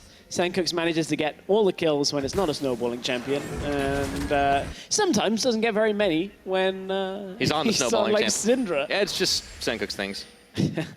But either way, he's got himself a kill, and very speedy dragon to boot, of course, picking up the boots of swiftness to start things off. As the items start to come down for everybody, Yuki and Kabi looking to be fairly matched on that, but the big difference is the boots. Kabi can get around the map a little bit quicker, a lot bit quicker, I should say, and as a result, Monkeys, as they thought they had the jump up on the top lane to move up there, really only gave them a couple of seconds of auto attacks on the tower before Kabi and Mickey were able to join them as the delayed swap has come in. I'm looking forward to one of those Celestial expansion plays, but right now, Justice Punch in the bottom lane is 2 versus 1. Winds of War come out, and Llama Bear is trying to send some Void Spikes flying, but Wonder, his days are numbered. Can he get out in time, though? He's looking for the blast cone. Oh, boy. Can Llama Bear close that gap? Oh! Nicely done. Darkstar Kha'Zix turns up and says, okay, you're not the only Celestial being on this map, Senkux. I'm going to kill Wonder.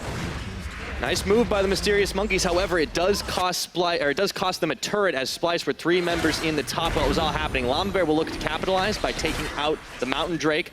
While Jisoo's occupied in the bottom side, maybe they can get the trade here, but Jisoo not going to be able to dish the damage quite as fast as 3 members of Splyce. This has been better out of Pride Stalker. Not Pride Stalker, Llama Bear. One Pride Stalker is the old jungler for this lineup. For Llama Bear. Wonder. Put off a Wonder. A little heelless there as the Shockwave pulls him in. Riposte is only going to buy half a second.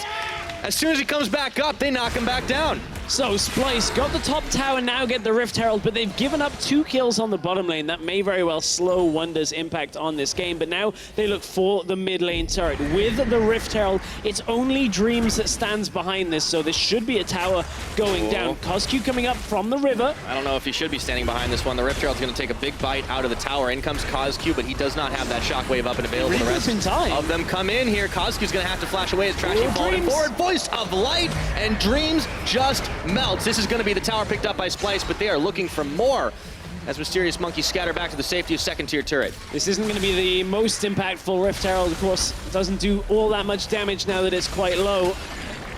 And that means the tower successfully achieved from Splyce's side of things. Mysterious Monkeys a little bit more fight than we saw in the first game. Llama Bear starting to come a little bit more alive. 3-1. Currently. Yeah, better positioning from them, though. And that tower just narrowly survived, but Wonder wasn't so lucky 2 times in a row. Some much-needed gold now picked up, of course, by Llama Bear after they were able to get those 2 kills in succession. So maybe this is what the Kha'Zix can work with. We'll see how this fight unfolded in the mid, though. So at this point, CosQ gets zoned away by Trashy. Dreams has to flash out Voice of Light for an easy kill, but now Splyce maybe go not necessarily too aggressive on this one. They've already got the tower and they back away. I was looking at the way that they used Kalista ultimate at that point. And Mickey had kind of used everything already, didn't catch anybody else after that. So I like that at least they have the foresight to back away as soon as it doesn't really go in their favor. Yeah, with that gold influx, Senkux was able to finish off his Hextech Hosepipe. Going to be a little bit more sustainable as he keeps on moving through this map right now. 14.5 minutes. The gold is still in favor of Splyce by a cool 3,000, but that is starting to get narrowed down. Finally, the Monkeys are able to finish off a tower. The one in the bottom, Mountain Dragon, had to be peeled off, but Llama Bear wants to go right back to it again. They have positioning while the dual lane of Splyce is up in topside. But Wonder's incoming.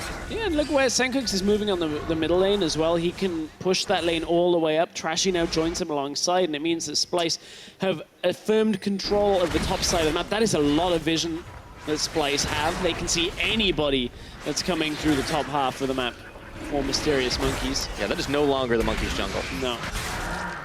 They have been evicted. So 15 minutes into this game, Splyce continue to push it forward, but The Monkeys have shown they have some fight back in them. Even in a gold deficit, they've got themselves a dragon to be able to try and knock down some of those objectives. If they can get a fight, if they can get a skirmish, they can start to open up the gold game. But Kozku's got to be careful not to get caught first, as that hook was real close. Yeah, close, but no cigar. Nah, I was going to make a grave joke. Look, we put the cigar back. Now you got to find different things. Fine. Find another meme. Community. Killing them all. Just making sure there's nothing left to meme about. Yeah, no fun. But for Splyce, all serious business for these guys. No fun in memes for sure, as they look to finish off the tower down bottom. 4 members strong. Just trying to pull Mysterious Monkeys every which way they can. Play the faster rotation game. Don't give the Monkeys a chance to fight back. It's all because of that vision on the top side. Wards go down. Now Mysterious Monkeys go to clear it out. Senkux now, hose down. Ghost on. Just to try and get away. Yeah, Kozku is in some trouble. Mickey and Trashy are coming for him as well. He's going to have to walk away. Very awkward movement around the mid of the map for the Mysterious Monkeys. Hard for them to defend on multiple fronts, and Yuki's actually pinged out. In comes Senkux over the wall. The rat is invisible, but he's going to have to break cover right now. Tagged once, tagged twice, tagged 3 times. Senkux knows he's sniffing him out. This is so if he just kills him passively, oh my word. Oh, Senkux is cheating at hide and seek. I know, I'll just blow up the whole room.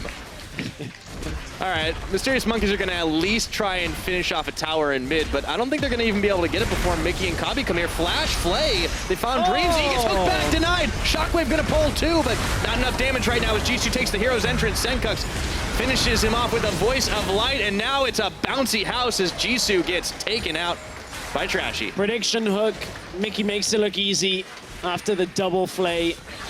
And again, it's all Splyce. We talked about how Senkux has a habit on these picks of just snowballing. Just snowballing everything. Is it starballing at this point? Something like that. Dragon balling. He's hit a new power level. Oh no. Hey, you said find a new meme. We've had Deficio revealing that he hasn't watched Princess Bride. Was it Princess Bride? Yeah, I was there. Yeah, and I'm now revealing that I didn't watch Dragon Ball. Well, it's a self-admission at least. I know. Great series, original and NZ, but that's neither here nor there, because what's happening right now is we're seeing Dreams die again. Yeah. Senkux really is just using it as a finisher. Well, at this point, the memes are gone, so all we've got left is the Dreams, and Dreams died in this one, so memes and Dreams died. What's left to talk about? You've just made this game very bleak, my friend.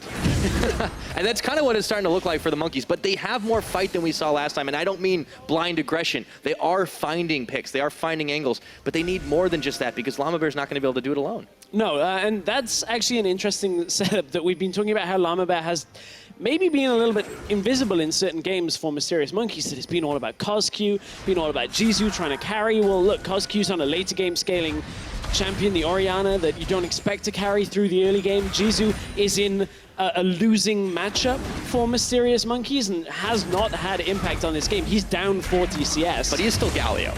He is still Galio, so the damage reduction will still be there, but this has been so much about Llama Bear and Yuki, but it's only Llama Bear that really has had an option to show up because Yuki is down 40 CS as well. Yeah, we saw the same thing happening last game as well, and it's difficult right now. Jisoo does manage to get the taunt out onto Wonder, but it's going to be difficult to keep him from pushing in this bottom lane, even if he can melt through the wave. It seems like the Monkeys just need time. They need to be able to scale up. Remember, they lost that last game in 33. Yeah, and at this point, we're about to crest the 20-minute mark. That means Mysterious Monkeys have to be even more careful around the top side of the map. If Splyce are able to secure as much vision as they had earlier, they will take Baron down quite quickly. And remember, Kalista with Blade of the Ruined King, you got a fed Fiora. You can take that quite snappily. Yeah, all the recipes for success. Well, especially Senkux being the fed one on this game, but he has just been picking off those final kills. And if you get caught in those stars, it's going to be really difficult to break out. Not just the host pipe, the Rylai's Crystal Scepter too. So a lot of slowdown, and that means Splyce can layer on the CC and just do what they do best in those 5v5 situations. Jisoo is finding that out right now, even in 1v1. Oh, he's got a flash away. Voice of Light, Foosh, Roda, says Senkux. Oh, that was sexy. Is able to take out the 1v1 in the bottom lane. Now Kozku tag shows up and Senkux like, I don't want any of this anymore. Jisoo now losing in a matchup against the Mage, mainly because the Mage was 4-0. Jizu was 0-2, has built armor. Yeah. No magic resist yet because he hasn't been able to in a losing matchup. If you want to take. That's the thing is now Splyce have 2 winning matchups over the Galio, so kind of difficult for Jizu to do anything in this game. Yeah, and this is just the issue. When you opt into those matchups, sometimes you just get screwed over by him, as Yuki does manage to pick off Wonder with the help of Llama Bear and Dream, so they are getting some kills onto the Twitch now. Let's see if they can translate that into any more. They have a man advantage for another 30 seconds. Yeah, well, that works out well for Mysterious Monkeys in the sense that Wonder a little bit pushed up. Wants to go in, Glacial Fissure. Hero's Entrance gonna come down for just a second. However, Kalista has pulled the Braum out, saving his life, but it's gonna be Kabi that goes down, and all of a sudden the Monkeys are on the Baron. And this is the same mistake twice in a row. Splyce not counting the numbers of Mysterious Monkeys and being way too far pushed out on the bottom side. However, Mysterious Monkeys getting distracted off the Baron. This, remember, is a 3 versus 5. Yep, Shockwave, it's going to pull in Mickey X. 5 versus 2. But they did just spend a big ultimate. Now Trashy and Senkux followed up by Wonder as he TPs in. Are they going to try to bait this? Do they feel confident enough? Grand challenge issued, but Llama Bear is defended by Dreams, and they get this stun, knocking him down to 0. No, he flashes the wall. And Trashy safeguards, and Splyce, they wanted to take that fight when they shouldn't have. Senkux piecing out into the middle lane. Not ruining my KDA. Sorry, guys. I mean, they deny Mysterious Monkeys a Baron attempt 3 versus 5, 2 versus 5, and then 3 versus 5 again. But this was a great start to it all when they found Mickey and Kabi Cotton. Honestly, it was just the Kalista ultimate that really saved the threat. But look where Senkux is on the map right now. He can't get that fast enough. So again, it's all about Splyce being able to deny the Baron. Wonder spawns his TPs available, so he says, okay, we can actually maybe take this and deny them the attempt on the objective. And Mickey soaks up a little bit more time of Mysterious Monkeys, and what looked to be a very snap decision going on to the Baron for Mysterious Monkeys that I was about to praise.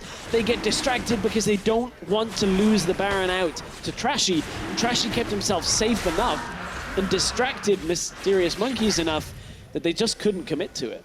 Yeah, as it stands, Gold is still fairly tilted towards Splyce's side, but the kills have all evened up at the very least, so big difference between the farm and the towers all going Splyce's way, but they have not been 100% safe in these fights. However, those were number disadvantages, and now you can see Splyce trying to turn the tables on Dreams and Llama Bear. Oh, Senkux is fighting with Jizu again on the bottom side as well. Oh, we've seen how this one goes.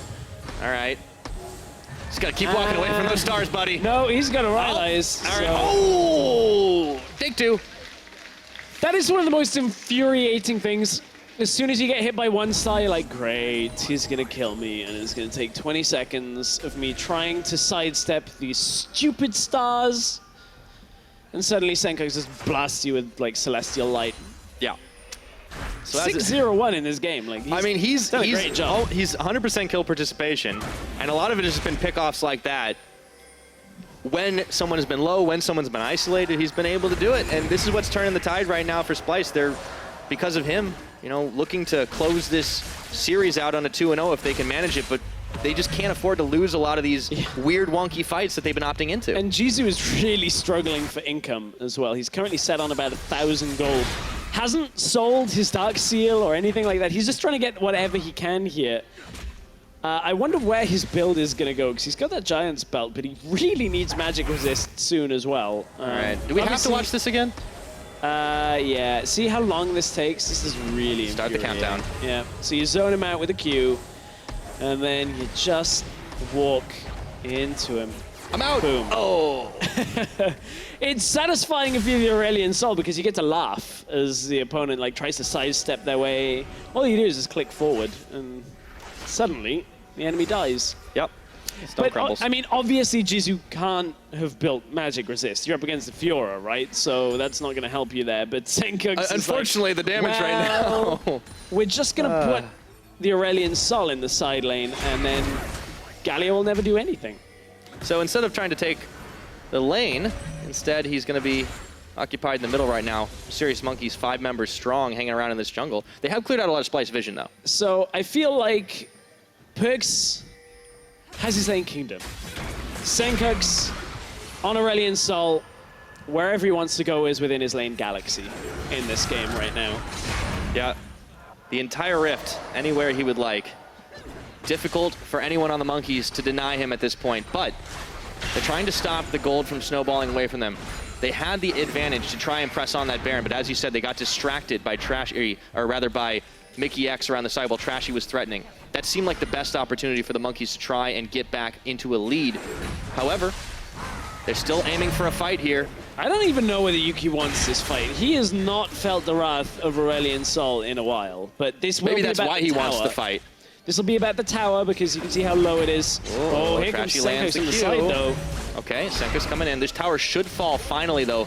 The question is, can the Monkeys make it out safely? There is no Jisoo here. Oh, Mickey with the flash, three-man flay. The hero's entrance is coming in. Glacial Fissure's on, and everyone's getting knocked up and popped up. But who's going to come out ahead? Shockwave pulls in too, but Senkox is just godlike as he moves through the fight like the wind, blowing through Yuki's health bar. Coscu, Dreams, Yuki, Jisoo, they're all dead. And Llama Bear is the last man standing once again, but that's not for very long. It's a battle of the celestial beings, and unfortunately Senkox is way too strong.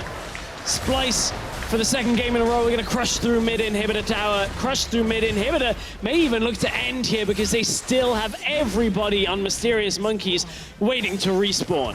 Low enough death timer, so Dreams is going to come back up, but that is at least one Nexus turret. They've got it down, and Dreams is right in the middle, and Breakable is not going to be nearly enough, and they take the ace. 27 minutes in, they're going to take the game. The last Nexus turret's fired down, and they turn their attention to just clean it up as safe as possible. Jisoo gets a two-man taunt off. Splyce, they may not want to push their luck here, but looking for Yuki. Kabi flashes in, pulls the red stacks out, and he's just going to live. Yoinked back by Mickey X. And they are all on the Nexus now. Senkox with a legendary kill. Llama Bear's still fighting this one out. TP comes through from Wonder. You're not quite done on the shouting yet, Pyra. All they got to do is eyes on the Nexus as the Shockwave pulls in too. Mickey X looks to fall. No, he's going to stay safe. They send the big comment out, and they're going to take down the Nexus, and Splyce makes sure the Monkeys are history.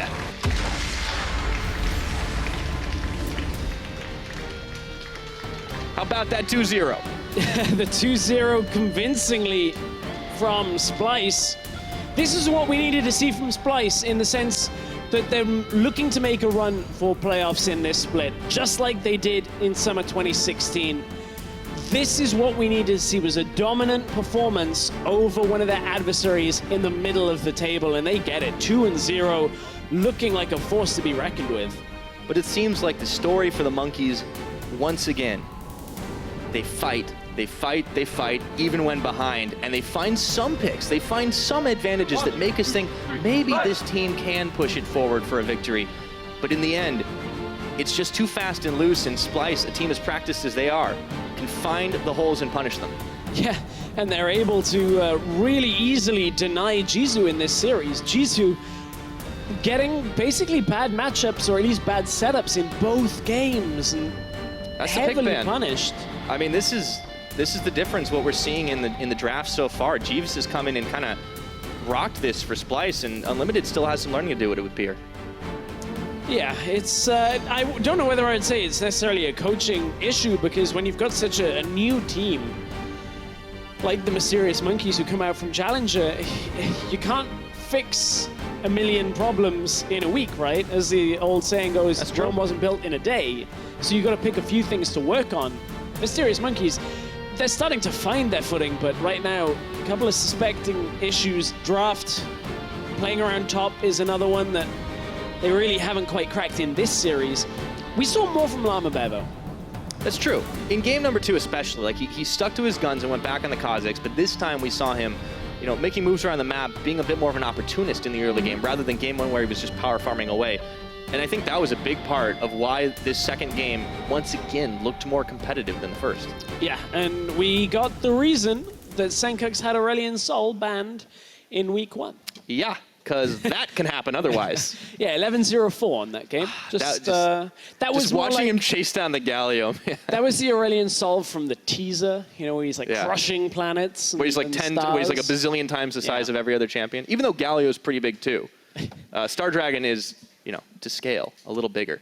It was just such an easy choice for Senkox on where he could go, because you just chase the Galio for the entire matchup, and then as long as Wonder and the rest of the team are doing well on the other side, you just kind of pair off and you kill him in lane twice. Well, you know, it's like you said too. He had the lane Galaxy. He could go wherever he wanted, pretty much whenever he wanted. And interesting that he saved the Voice of Light as a finisher. But honestly, it seemed to be there was so many good disengage tools on the rest of Splyce that he never needed to actually push people back with it. He could just kill them with the burst. Yeah, they were never in any threat, really. Like, the Orianna's never going to get there. You saw the Twitch neutralized in the bottom lane as well. So there weren't really any damage threats on Mysterious Monkeys that Senkux ever really had to be worried about. And as soon as he goes past Riley's Crystal Scepter, you just slow anybody that's in the area, and you saw him start to clean up fights very effectively with the rest of Splyce. We saw the Lee Sin in this series again from Trashy. Looked pretty good. We even saw the Kalista Trashy early game too. Considering we used to criticize his early game so heavily when it was picking all Gragas Rek'Sai way back in the day. I mean, he's come a very long distance, but now the Splyce, they got their win to close out the second week of the summer split, and Dracos is sitting down with their mid laner. Thank you very much, gentlemen. I am, of course, sitting down with Senkux. First thing I got to talk about, we have seen the Aurelion Soul banned so much against you. How does it feel to finally play it? It's pretty nice to finally have an opening to actually play it. I don't really want to just first pick it every game, so that they gave an opening for it and not ban it for the first time was quite nice to pull it out on stage and have such a good game. I don't want to see it perma-banned against you. So if you can't answer this question, that's okay. But why do we see this banned so much? Is this something that shows up in scrims that you're like notorious for just destroying people on in scrims? What is the history behind this pick that people are banning it out against you so much? It's because I'm EU Hui, so there's nothing else. I played it a bit in solo queue and a bit in scrims as well, but it's not like the only champ. It's not like a one-trick champ, but I just think people are not too used to playing against it, so it can be really good against teams that are not as well organized and haven't played together for so long as a team. It's interesting too, I feel like we've seen you play a lot of different picks this season. Where do you feel like mid lane is at in terms of meta right now? Are you happy with the picks that are being played here? There's two picks I would like to see maybe something new, like Orianna and Syndra has been quite high priority for a very long time, and I mean, it's getting a bit boring because it's since Worlds last year now, but I think the mid meta is quite good at the moment. Like, there's so many different picks you can play, and there's actually a lot of counter picks you can play that people don't even play here on stage, but you actually could pull off and it will still be viable. So in general, like, you see a lot of Lucian mid, for example, so it's like very diverse. I think it's a good state of mid right now. All right, well, looking at the players in mid present in Europe, we heard the desk kind of talk earlier. They're calling you an average mid laner in the scheme of things. Where do you see yourself in the pecking order of mid laners? Are you top 3, top 5? Where do you feel like you are right now? Top 10. Top 10. All right, just be as vague as humanly possible. Thank you. Very helpful answer. All right, well, let's say, what's your goal for this season then? Let's talk a little bit about that. Where do you want to be as a mid laner? I mean, the goal will always be to try and get up the ladder and be recognized as one of the best mid laners, but last split, we didn't have that good of a split as a team either. So, first of all, I would like to get back to the final that we were at last year. When it comes to preparing and getting better, how much of the focus is as a team and how much of the focus is as an individual? Like, does focusing on getting better at, say, communication take away from the time where you can focus on getting better at your laning phase or getting better at your team fights? I feel like when you scrim, you kind of focus on the team play in a way. So you focus on communication, where to rotate, stuff like this. And mainly, like, when you play solo queue, you can watch your plays TV or whatever, and you can sit and check your own mechanics and microplay. And it's kind of like outside scrims, you kind of look at that, I feel. So I would say it's 50-50 in a way. Interesting. So we'll see how that development progresses as we move forward in the split, but you are our player of the series. No surprise, I think, after a fantastic Soul performance. We can see why it was banned in the past. But now looking forward for you guys, how are you feeling about the first round robin so far? How do you feel about the performance of Splyce as a team? I feel like the first week we got you can say dumpstered, especially in the second game, even though I feel like the first game we actually should have won it. But I don't think we're that bad as people actually expected from the first week, where people would say, oh, actually Vitality is going to be the third best team in Group B. I still think we can contend for the top, and I still think we will by the end of the split. All right, well, coming up next, we have two other teams contending for the top, Unicorns of Love versus H2K. I want to talk about the mid lane matchup just a little bit. We got Febvin going up against Exile. Who do you think has the edge here in terms of mid lane prowess? I mean, I see H2K kind of smiling over here, so I guess Febvin got this. All right, thank you also, Yankos and the rest of H2K, for participating in this interview. But of course, congrats again on the win. Thank you for taking the time to talk to me. It's going to be Unicorns of Love versus H2K coming up next. Don't go anywhere, folks. We'll be right back.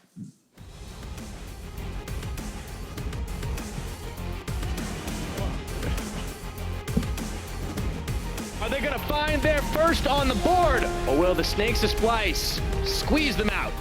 He's looking for the blast cone. Oh boy, can Llama Bear close that gap? Oh! Sencooks knows he's sniffing him out. This is so. Oh, this so if he just kills him annoying. passively, oh my word. It's a battle of the celestial beings, and unfortunately, Sencooks is way too strong. All they gotta do is eyes on the Nexus as the shockwave pulls in too. Mickey X looks to fall. No, he's gonna stay safe. They send the big comment out, and they're gonna take down the Nexus, and Splyce makes sure the monkeys are history!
Welcome back, everyone, to our last series here in week 2 of the summer split in the EULCS, as we have some scenic shots of Berlin and some scenic new analysts joining the desk. James Stress O'Leary, as well as G2's AD carry Jesper Svenningsen. Thank you so much for joining us on your day off, actually. Thank you for having me. Yeah, no problem at all. And I think this is a good series to break down as well. H2K versus the Unicorns of Love. And both those teams, they started the split off very strong, 2 wins apiece, and they're looking to continue their strong form tonight. And it's quite interesting because this H2K roster has never beaten the Unicorns of Love. But it does seem like public opinion is changing a bit, because last year, or last split even, we were always saying, well, H2K is always the favorites. But the Unicorns seem to have turned that around. Right, the Unicorns in the last year, as you said, not in a series. They've never lost to this H2K. So I think when you look at it, their team fighting is so strong for Unicorns of Love. And that's a problem that H2K have had for so very long themselves, is that late game team fighting is difficult. So I think, is that part of the clash of styles in your mind as to why the Unicorns have done well? Yeah, I think Unicorns have really good team fighting. People much overlook Samux, I think. He actually puts out great numbers, as Chuck said earlier. He's kind of overlooked by everyone, not only his own, like the fans and stuff, but also the enemy team. So he sometimes gets to do much more than he should be allowed to. And then he puts out great DPS on Twitch yesterday, for example, or the Caitlyn. So yeah, I think. It's more of an underestimation from the other teams, which makes them get away, and with maybe bad or worse lane matchups also, or?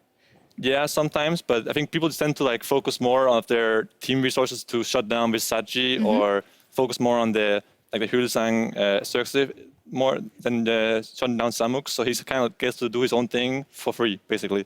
And he's always hitting everyone he wants to in team fights, and people kind of like, his team has like the Fnatic effect kind of, where his teammates are creating chaos everywhere, so he gets to do his thing, which is like cleaning up everyone and doing whatever he wants, you know, in the team fights. So that's why he's able to do high DPS consistently.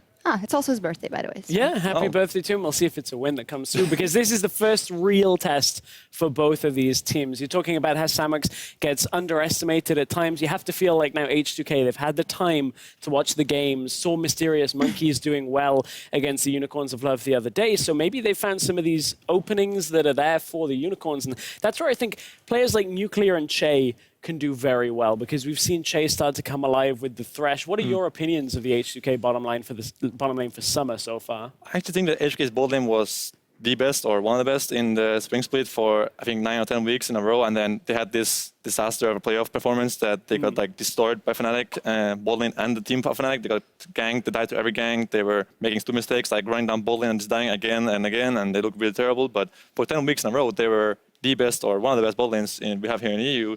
So I think they're also kind of on the underestimation list, or whatever you call it, because they're good, but they just got a lot of flack for that playoff performance, justified, but they're better than what people remember them for. Wow, that shapes it up to a very interesting matchup in the bottom lane indeed. And I also want to look at the mid lane. We have Febiven going up against Exile, and Febiven obviously has had a fantastic performance in spring and now setting up some good numbers. And Exile is one of the people that we were looking at to kind of elevate the Unicorns of Love a bit more. Right, and I've had a lot of praise for Exile in the first 2 weeks of the split, but his performance against Mysterious Monkeys was a bit of a letdown. You know, Exile was putting up these massive kills in a game, but the other series just didn't look quite so solid for him. So I think if you can have a statement game against Febiven, which is no easy feat, that would be what I expect the Unicorns of Love to kind of rally around in this, if Exile can actually get a good pick for himself and do well. Any thoughts on the mid lane matchup or any others that you're looking at? I mean, I'm not really a mid lane expert, but I think it's fair to say that Exile has kind of fallen off a little bit. He had this, his star split where he was inting some games from Yasuo here and there, and then after that he kind of started being actually a good mid laner on like his picks like Vladimir, Katarina, and this kind of champions where like his style, he can just go in and be crazy with his teammates. Like Visachi has his back with Shenmue ult. He was really good, and now he's kind of falling into a more of a laid-back role where he doesn't do the same crazy things anymore. He doesn't have like the insane solo kills all the time and solo deaths all the time. He's more of a consistent player now, and he's a bit worse I think than before, but he's playing against a lot of good mid laners, so it's understandable. That he is, and also in the Febiven, maybe quickly because the players are about ready. Quick prediction. I think 2-1 Unicorns, but it'll depend on whether Xerxes gets picks like Zac out of the jungle. I still stick by the prediction, but that could be heavily influenced. Sven? I don't know if it's going to be 2-1 or 2-0, but I think Unicorns will win. Unicorns will win. Okay, well, a lot of trust here for the Unicorns of Love, even though Jankos probably thinks different. The stage is set for the first clash between the two rivals in Group B. Dracos, the floor is yours. I like that. Thank you, Shocks. Good evening, everyone. Get out the way, Vedius. The floor is mine. I'm Daniel Dracos. This is Andrew Vedius Day, as I already alluded to, and we're going to be checking out some strong individual performances over the course of this series, and as well as performances over the course of the week at the end of today. Now, you can tweet all of your favorite big plays at LOL Esports using the hashtag EULCS. Let us know what you thought was dope. I vote Pentakill. but I know there's going to be a lot of different opinions. Now, though, we got to focus in on this matchup. H2K versus Unicorns of Love, and we'll start with the lineups going on the blue side with H2K. In the top lane, it's going to be Ottawamne. In the jungle, Jankos. I forgot we have this graphic. I was sick. He yawns. Mid lane is Febivin, 80 carry Nuclear, support Che, and coach Neil, probably Hamad. I got a little too excited about the Yanni thing. Tell me about the team, Vedius. On the other side, H2K's opponents will be the Unicorns of Love. Their top laner is Vizicachi, in the jungle is Cersei, their mid laner Exile, 80 carry Samix, support Hillisang, and their coach Sheepy. And that's an itchy shoulder for Samix. Super itchy. You gotta get so those, itchy. You gotta get those scratches out, It's a pre-game ritual. Exile also shaking his head. He's not going down today. He's feeling confident. And Vedius, I asked you to talk about the teams, and you started talking about a roster. So let's talk about the teams today. Let's be real coming into this. These are who we are almost 100% sure are going to be the top teams in Group B. There's going to have to be some upsets if people want to take these guys down, but we still don't know who's going to be number one. We don't know who's going to come out on top. Both teams undefeated thus far in the split. And we look at the last 2 times these teams played against each other. It's been Unicorns of Love dominating this year completely and absolutely. However, now we are into picks and bans, and we're going to see how it will unfold and where teams want to put their power. Rumble has been banned away by the Unicorns of Love. LeBlanc on the side of H2K. They're contemplating their second ban. But Vedius, what do you want to see? Well, I want to see them kill each other. We saw a fantastic series in the Unicorns of Love versus the Mysterious Monkeys, and traditionally H2K have been more of the controlled, refined style. It does help when you have a coach like Prolly standing behind you with the ever so firm grasp of macro, and we'll have to see whether or not H2K choose to stick with that. For a lot of the plays from Odo, he's been primarily sticking to these tanky sort of top laners, things like the Gragas and the Galio, and with that being taken off the board, we get to see if he goes for something a little bit more extreme. He did bring out the Fiora in the past, where he got a number of fantastic solo kills on. And going up against Chachi, our spring split MVP, you can only expect a fantastic top lane setup. And you got to feel for Odo. Consistently one of the top laners in Europe since his arrival in the LCS, but never quite able to walk away with the MVP. Never quite considered number one, at least not in the last few splits. Always playing second fiddle to Chachi in a lot of circumstances. Thresh banned away as well on the side of H2K. Not a whole lot of top lane priority given over. 2 top lane bans. Now bear in mind, Zac is open, Xayah is open, Rakan is open. UOL is saying, whatever you pick, we're going to try and get 2 power picks in return, but it has to be the Zac for H2K. Surely it can't be anything else. Ottawamne plays with their hearts. For those that don't know, this is the hub because Odo plays a lot of solo queue top lane Rammus. He's the self-proclaimed god of the Rammus. But highly unlikely that they first pick that. Will in the end be the Zac, but that means Xayah and Diana, yeah! Probably not. Xayah and Rakan, all right, if there was ever a team to play this duo, it would probably be the Unicorns of Love, although we've seen it in the hands of many a team. Samix, Hillisang, is their bond strong enough? Well, that'll be the ultimate question. Because yesterday, we did in fact see Rakan smash Xayah. She was absolutely destroyed after that game. It was very one-sided, but today they're finally on the same team. Really good at being able to set up these all-ins, but H2K, they're sticking to their style. They have the Shen, they have the Zac, they already have this solid all-in engagement, and with Syndra banned, they can lock themselves in an Orianna right now if they wanted to guarantee themselves a comfortable mid-lane matchup, or they go for something like a Varus, or forget that, just go for the Twitch. Saw it yesterday. We've seen Twitch in the hands of so many talented AD carries, including Samix, Reckless, Sven. All of these guys able to make huge impact in team fights. It looks like Nuclear wants his shot.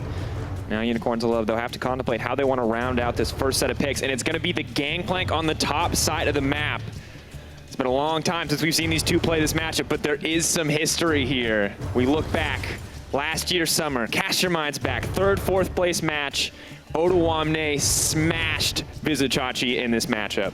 Vizicachi tried to farm. Ottawamne killed anyone and everyone he could get his hands on across the map. We'll see if it's a little bit different this time around. Yep. Chachi is looking to get his revenge as we move into the second phase of the draft. Now, supports have not been locked in for H2K, so if you're Unicorns, you want to be taking those off the board. With Thresh already gone, Braum being next, Tahm Kench could be a big choice. Or alternatively, you could look to ban away something like an Alistair, right? Bear in mind that he is a big melee sort of engaged tool that pairs nicely into the Rakan to dissuade a lot of his hard engage style. So a few options still available for the side of H2K as they're trying to take a few junglers off the board for the Unicorn. And we have to assume that they have something ready for the Zion Rakan. They saw what they were giving away. They have opted into this pick and ban phase. Maybe something up their sleeves to deal with it. But for now, Vedius, we look at these compositions. H2K feels straightforward. We have a Shen, we have a hyper-scaling AD carry. I know what H2K is looking to do right now, but talk to me about Unicorns of Love. What are they trying to do with this composition so far? Well, right now, I was just about to mention that they lack the follow-up from the engage from Rakan, right? Because you have the Rakan initiate, you then have the Gangplank follow-up, and the Gragas is the great middleman between that two, because not only can he act as a great disengage, and some say as an answer to the Zac, he also is great at following up from the initiation. Imagine getting a 3-man knock-up on Rakan to then have all 3 members knocked into the warm embrace of Xayah. So nice combo that Unicorns have set up for what will be a very powerful teamfight composition. Interesting, though. H2K, we talk a lot about Ottawamne. We look at this matchup. We talk a lot about Febiven. We talk about Jankos. But when we look across the board, we look at the team composition that has been assembled this game. As we mentioned earlier, all about nuclear. They're even picking up the Lulu now. We'll see what their last pick is going to be. Looks like it could be the Lucian. Of course, Febiven, really the only successful mid lane Lucian in Europe. You can credit Perks with a win as well, but his laning phase was disastrous. So it looks like he wants to try his hands on that once again on the side for H2K. And a common answer we have seen to the Lucian has been Cassio, but you can play Assassins into that matchup too, or you could just play the safe control mage Victor. That's always an option. I think it fits nicely in with the build, or with the composition rather, that Unicorns have decided to build for themselves, which is very much about team fighting. They can play a sort of 1-4 style, have the Gangplank ultimate to answer any other side lane threat, and in the early game, sure, Exile may very well struggle against Febiven, but their big teamfight damage, going up against H2K's big teamfight damage, is going to be really exciting, because I think these two do want to fight. I think they just want to get into the thick of things, and H2K is saying, you know what, Unicorns, for too long, you have been known as the teamfight kings of Europe. Let's today demonstrate that we can be better than that. And it's good that you bring it up, Vedius, because that has been a weakness for H2K, yet this is the composition that they are opting in for. They are ready to take those team fights. They are ready to take that risk to go up against one of the strongest team fighting teams in Europe. And it's just going to be fire with fire here in our first game. It's going to be very, very, very fun.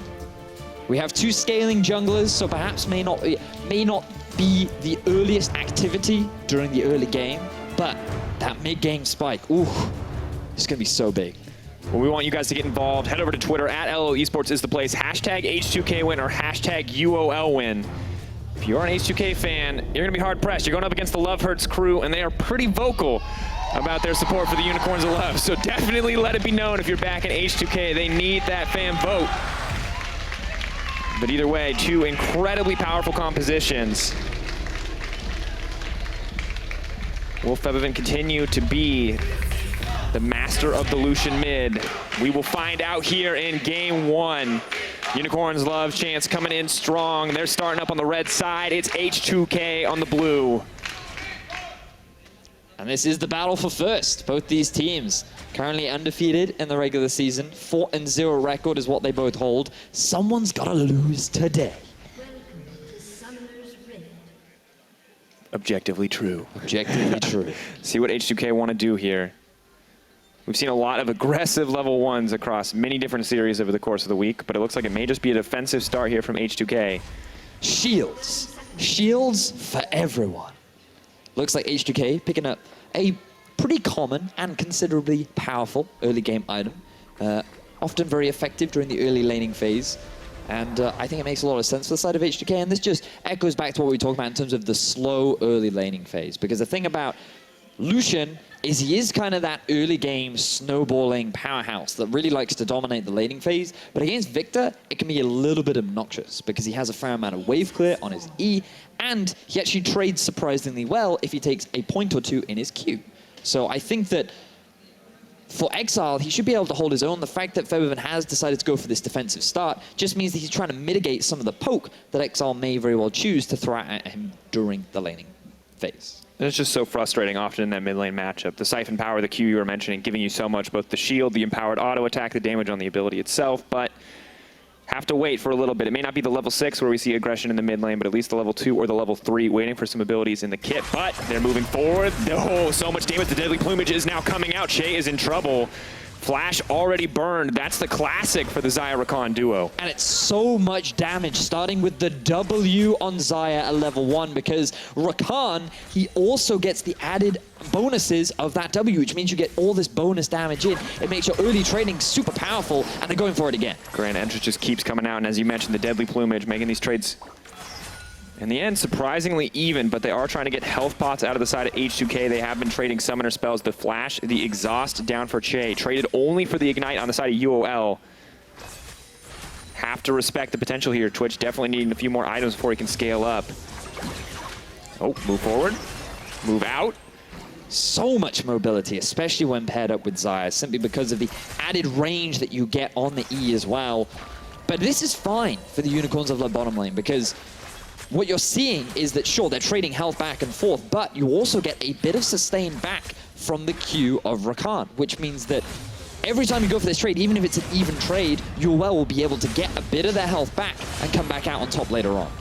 Well, for now, Vizicsacsi's getting destroyed. Oh, God, that was not a good trade.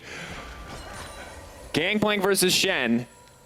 In theory, Shen does nothing and lets Gangplank farm. That's what we've heard. But in the early game, that might not be the case. Well, it looked like Odo was able to get that early push. He was able to get the level 3, and Chachi had not been able to get himself that citrus that he needed to dodge out on the taunt. So just utilizing that level advantage and the empowered basic attacks that Odo gets just made it extremely difficult for Chachi to be able to trade back. And there's a ward placed here, but Jankos with some clever pathing is just going to set his sights on the camp for now, stretching strikes to clear it out, and Chachi going to be quite safe under the tower.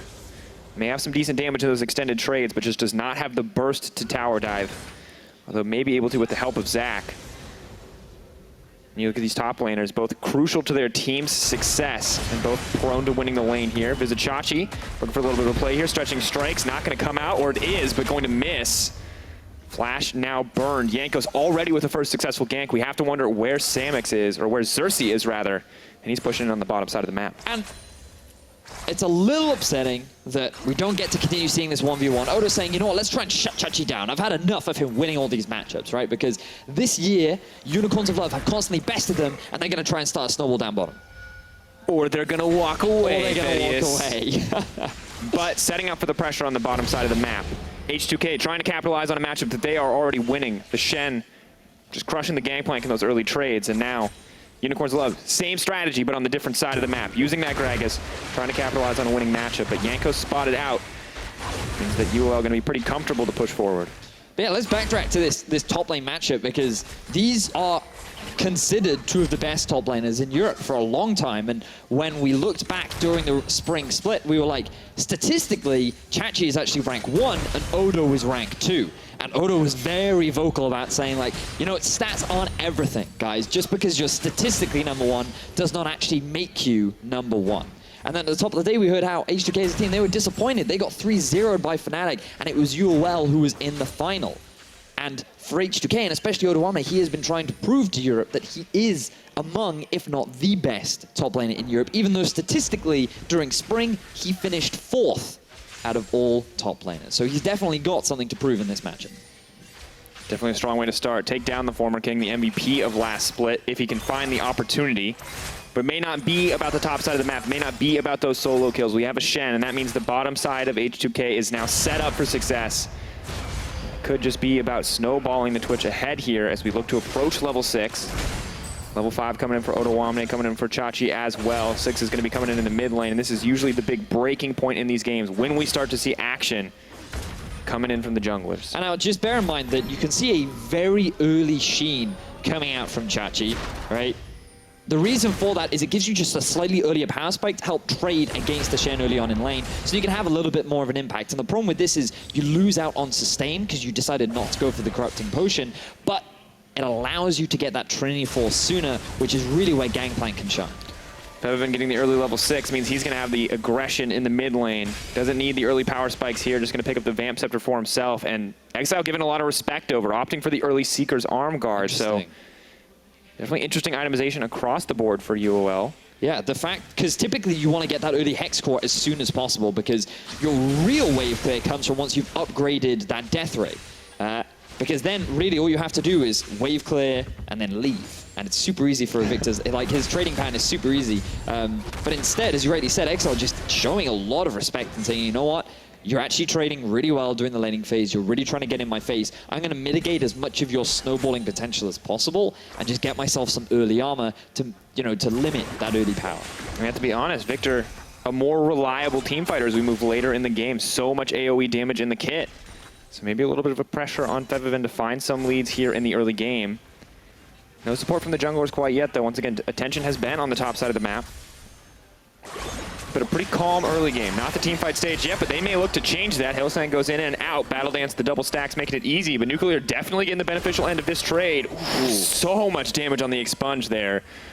Unicorns Love just bite off a bit more than they can chew. And notice every time UOL go in, their focus is on the Lulu.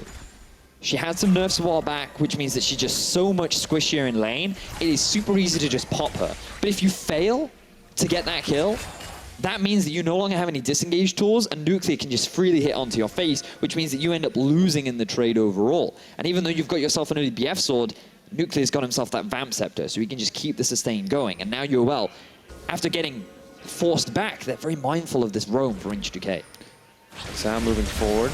Shen gonna be, ooh, goes in, but surprises a Zac. Moving forward, dealing out decent damage to the Victor. They're looking for a little bit more. They try to pull him back together. Xerxes gonna have to run, and that's first blood coming in for H2K. And it was just Unicorns of Love trying to respond to Jankos moving down to the bottom lane. They saw the dive happening, and Xerxes and Exile wanted to be there to help. But this is the power of Zac coming in from effectively nowhere, because UOL, they didn't have vision. He has 3 points in his Elastic Slingshot. He has a huge amount of range, and he just pops out with the Shen ultimate on top of Febiven 2. That 3-man unit, there's no way you're going to get away from that as a Victor. And just look, there is no vision here for the Unicorns of Love. They cannot see this really good flash from Exile, but once your flash is gone, there's nothing you can do when a Shen is hand-delivered to your face, making it for a very easy kill. And we look at it as exactly a start that H2K wanted to get, using the power of that Shen. We've heard Deficio say the first 2 Shen ults. You get those first 2. Yep. You win. That's it. That's the power of the pick. You set it up, and it's all too easy moving out from there. And I like this as well coming in the top lane for Ottawamne. We see him working towards that Tiamat, but double longswords. He is happy to just keep trading with Vizicachi when he gets the opportunity. And notice as well, the Gangplank ultimate was used in the lane so that Chachi could go back, which means that he couldn't assist his teammates out during this bottom fight, along with the fact that Odo was able to use his ulti down and get back into lane without actually losing anything. He's still slightly ahead in terms of the farm. And this is a great situation for H2K to be in, because he's been able to get himself the early Ninja Tabi. This is going to make his laning phase a little bit easier, and Febiven is going to start snowballing slightly ahead of this Victor so that he can exert more pressure later on. Well, the fights are continuing to go forward. Chachi trading back and forth. Trial by fire, giving it a little bit of extra damage, but now we have to focus on the mid lane. Battle Dance goes in. He goes in, cancels the animation. That's a clean dive moving forward, but they don't have the damage. Che, the clutch roam coming in to save the day. Beautiful read from Che, recognizing that Hillsang could come for a roam, and if it wasn't for Che's ulti, that was guaranteed to be a dead Febiven.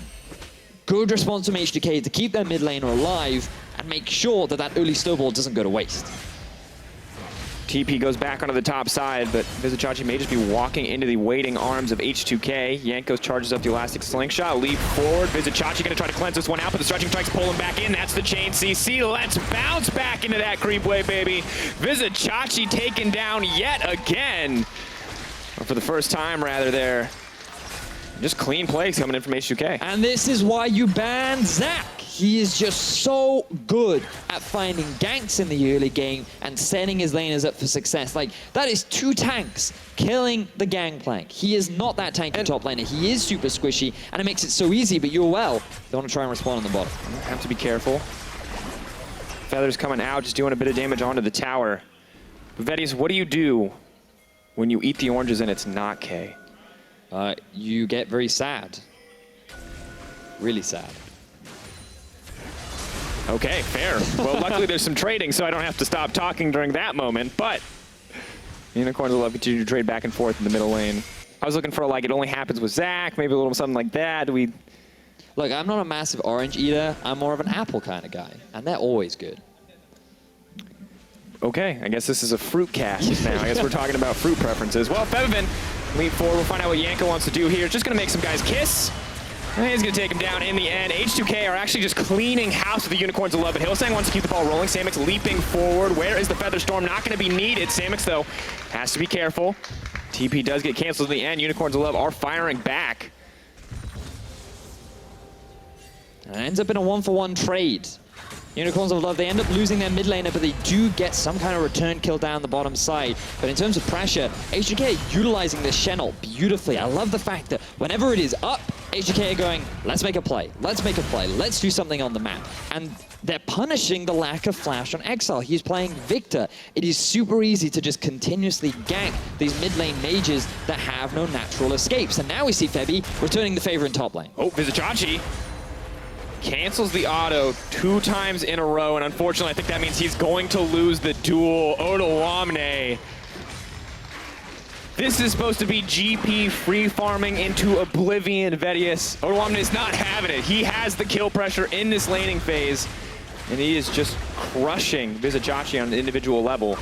But now it's going to come down to Xerxes. Can he stop this Rift Herald? Looks like the answer is yes for now. Exile was moving up to support. And look at this respect from H2K as well. They're not gambling. They're not taking any risks. They're not trying to go for anything dangerous, and they're just playing the map and utilizing their advantages where they can. We have to give a shout out to Odo because he got 4 solo kills in week 1. Now, a lot of that was on a Fiora into an Akali. But now he's doing it... Fiora into an Akali. Yes. Let's be clear. Well, he wasn't fair when he got the first solo kill, to be fair, in his credit. True. And now he's been able to do it onto Chachi with a Shen into Gangplank. He gets himself the early Tiamat. It does give you a lot of trading power, but it also mitigates a lot of the damage that Gangplank has because of the Ninja Tabai that you have. And additionally, the Chain Vest. The pieces of the Jarum's Fist, working towards that Titanic Hydra. It's not even 15 minutes in the game, and he's already got so many pieces for the build.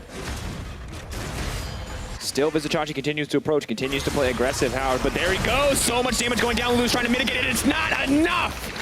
Rakan and Xayah, so impossible to deal with, simply not enough shielding. And the rat is exterminated. Samix and Hillsang finally set up the play. They don't focus Che down. Instead, they focus the AD carry, but Jankos wants to answer. For a little bit more, Stretching Strike's going to connect. Where is he going to look to launch it back? 2 targets together, but a lot of damage coming in. Odoamne now continues his pressure on the top side. That is a 2-level advantage. Vizicachi going to eat some oranges, going to walk back. Odoamne just takes a crushing trade. So annoying. Oh, Hillsang. Just trying to wave clear, I feel, for Jankos. Just trying to hold on to this tower for as long as they can. But H2K off to a phenomenal early game as, ooh, Exile. Steps forward, double tap connects, but Xerxes there to back him up. No all-in coming in from the Lucian. But a very significant CS difference coming in the mid lane as well. Does help that when you camp the enemy mid laner, kill him twice. But it's really good position for Febiven to be in as well. The fact that he's already got himself the Blade of the Ruin King, really big guidance spike for that early game Lucian to hit, and it's giving him so much trading power because notice, every time he trades, sure, that's a decent trade back for Exile, but then Febiven lifesteals it back up, and Exile can't do the same thing. He doesn't build lifesteal, so constantly pressure always going in favor of Febiven to allow H2K to move around the map. And Venice, there's no vision here. H2K are moving up into the mid lane. They're looking to start a fight. Jankos goes forward, tries to get him in. Let's bounce. Who's he going to take back? Nobody. Rakan gets out the battle dance enough, but H2K going to grab tower first blood and a 2K gold lead only 15 minutes into the game. And Jankos took 0 damage in that tower dive. This Zac, he just does not feel pain. They dive underneath the tower. H2K have the full support of the majority of their team with a Shen just ready and waiting to join the fray should he be needed. And it results in a very easy mid-tier 1 tower going down in the favor of H2K. These guys, they are playing the map beautifully right now. And we look at the champions like Vedius. This is the trade here was Zac for Xayah and Rakan. And the Xayah and Rakan are doing well, but the Zac is doing so much more. And we have to wonder, was it the right decision from the Unicorns of Love to give that pick up? Well, that's always the big question mark, right? Like when you're trading power picks, who truly is the more powerful? And as of right now, Jankos has been able to have a bigger impact for H2K's success, but that doesn't guarantee them a win just yet. They just have the lead, and many a time we have seen come these mid to late game fights, that is where the Unicorns of Love really come into their own. And as long as we're talking about champions, like we talked about it too, team fights are going to be the name of the game here. We're still seeing skirmishes, we're still seeing picks, ganks. It's still very much the early game and the early laning phase. H2K have not proven themselves yet in that team fighting capacity, and still have to be careful going toe-to-toe with Unicorns of Love. Oh, they certainly do. These guys, they've been in deficits before, and they've been able to come back simply through the fantastic ability to play the 5v5. They have a great composition to do it, but it depends on whether or not they can even get out of this early laning phase as Jankos just continues the prowl, and he may have found Exile.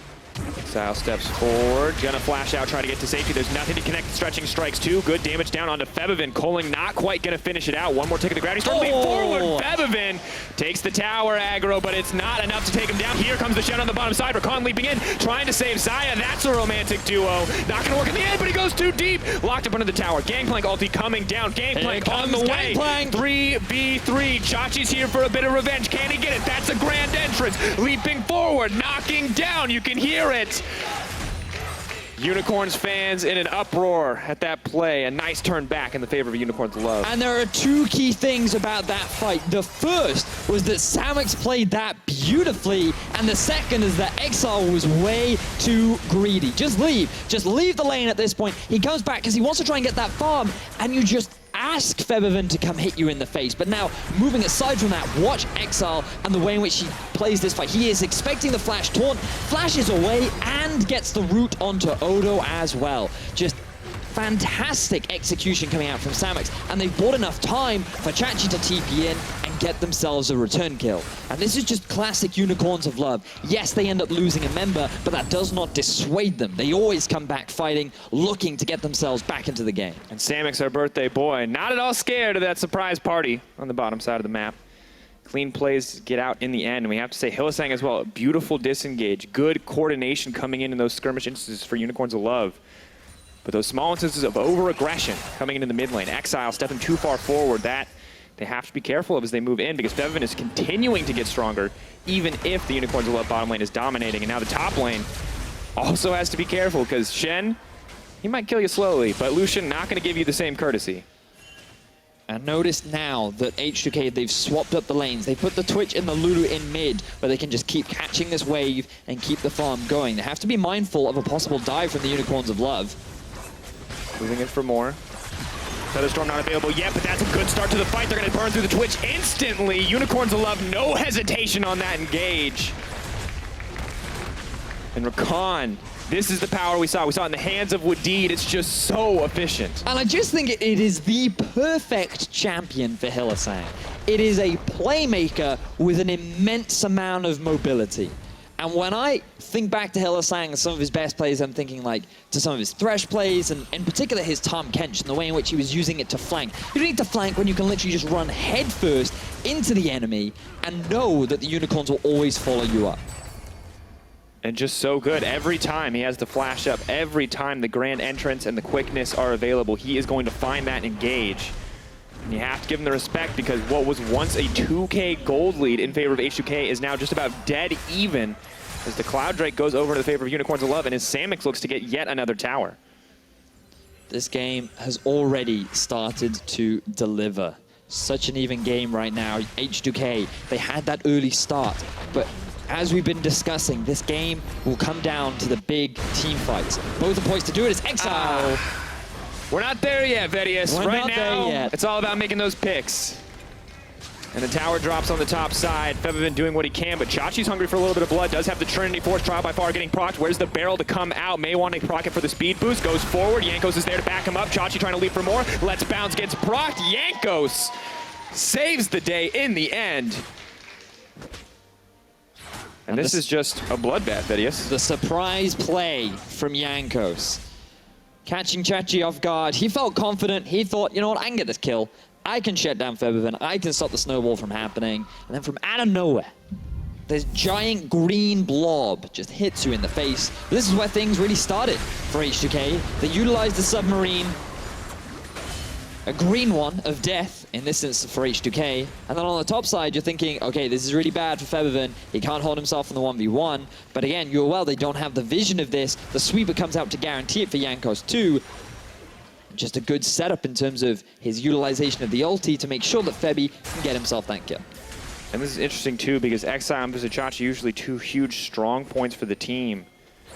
definitely eager to outclass in the 1v1, thinking that they've found opportunities, but not being able to find them in the end. And now, putting their team at a bit of a deficit with the over-aggressive plays. H2K once again in control, once again with the 2K gold lead, and how quickly things change in just a span of 2 minutes. Yep. And UOL, they need to try and respond by getting this tower. Now all Ana towers will be gone for both sides. Gold will still be relatively even, but look down in the bottom lane. You can see Febiven, he's hanging around. They're going for a dive onto Chachi.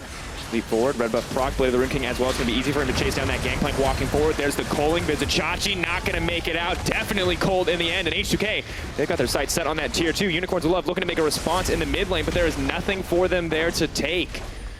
H2K solo laners just strutting their stuff right now, moving as a two-man unit to just keep the pressure going, get themselves another tower, and UOL, they don't have an answer right now as H2K continue their control over the map and extend their gold lead. And Febiven's just going to keep pushing bottom there for a second, pushes the wave up into the tower. Unicorns of Love now trying to get some control around the Baron pit, but they're not strong enough to take it right now, so they have to back off.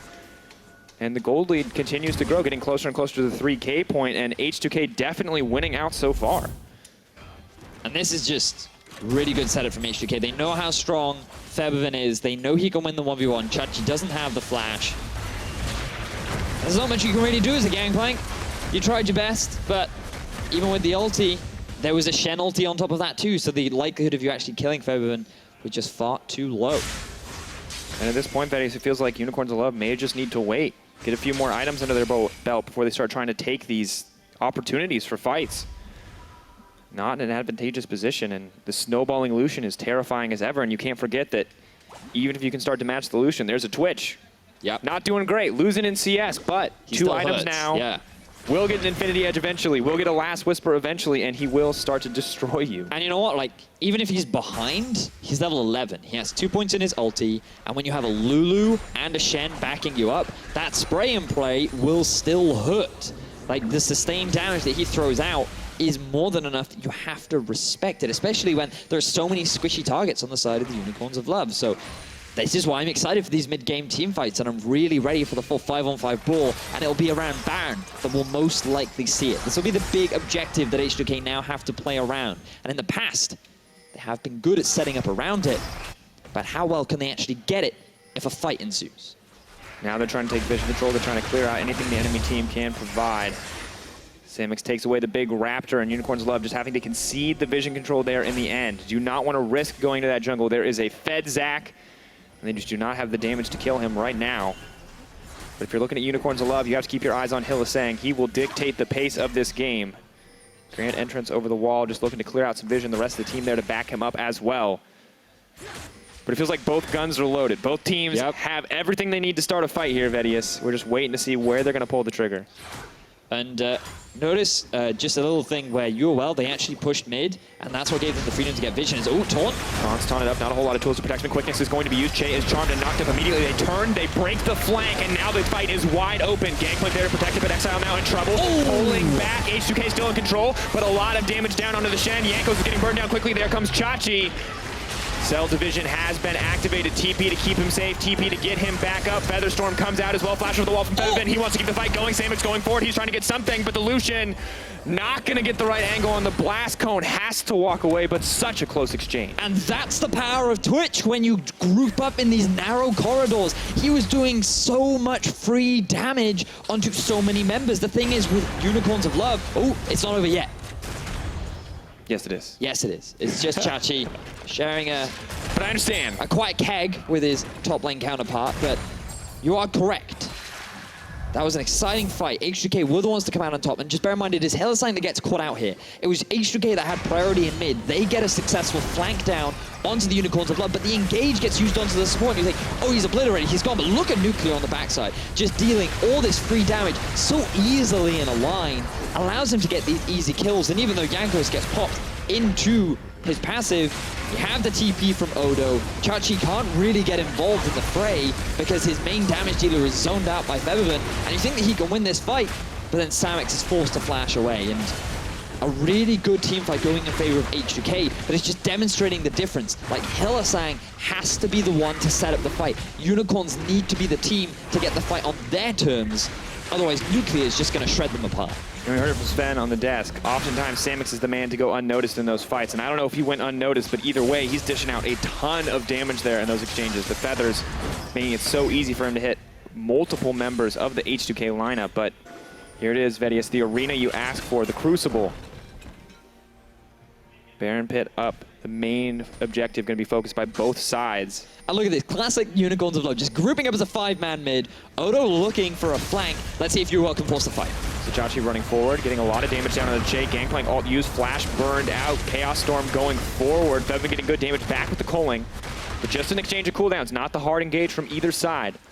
But bear in mind, top is pushing in favor of the Unicorns of Love. The bot is in fact slowly pushing in the favor of H2K, so this will give the freedom for H2K to reclaim vision control around the Baron area because someone from UOL has to go and answer it. Chachi's TP is down, he's 2 levels underneath his top lane counterpart, and his ultimate is unavailable as well. So H2K, they have full control right now. Wait, forward, Fevin trying to start the fight off, but the Twitch is doing so much damage from the backside, you can't forget about him. Samix not ignored this time, he gets deleted instantly. The quickness comes out, but he might not be quick enough. H2K just crushed through 2 members. The damage threats on Unicorns of Love are deleted, and they may set their sights on that Baron Pit. The Unicorns of Love, they stuck around mid for too long. They were too afraid to concede all that vision around the Baron, and that just bought enough time for some cooldowns to come back up for H2K and for them to just reignite the fight. No ulti on Exile, no ulti on Chachi. They felt confident. Can Cersei get the steal? Samix, Cersei rather, leaps out, maybe not going to make it out. Coling not quite going to finish him off. Fevin going to chase down that kill, make sure that they can finish this, but there's not enough members in the pit. Hylissang may look to go over. Chachi can do decent damage with the barrels. Is it going to be enough to beat out a smite? We will find out now. Waiting, giving themselves an opportunity. They're going to delete that barrel. They're waiting for one more. Shot goes in, not going to get it. Jankos gets the secure in the end. Cersei now waiting off in the middle of nowhere. He's rolling, he's gone. Wait, Jay. no. Jay? Oh my god! Oh my god! The ninja! Oh. I've never seen a man that large be that stealthy, Vedius. Unreal. Well played, Cersei.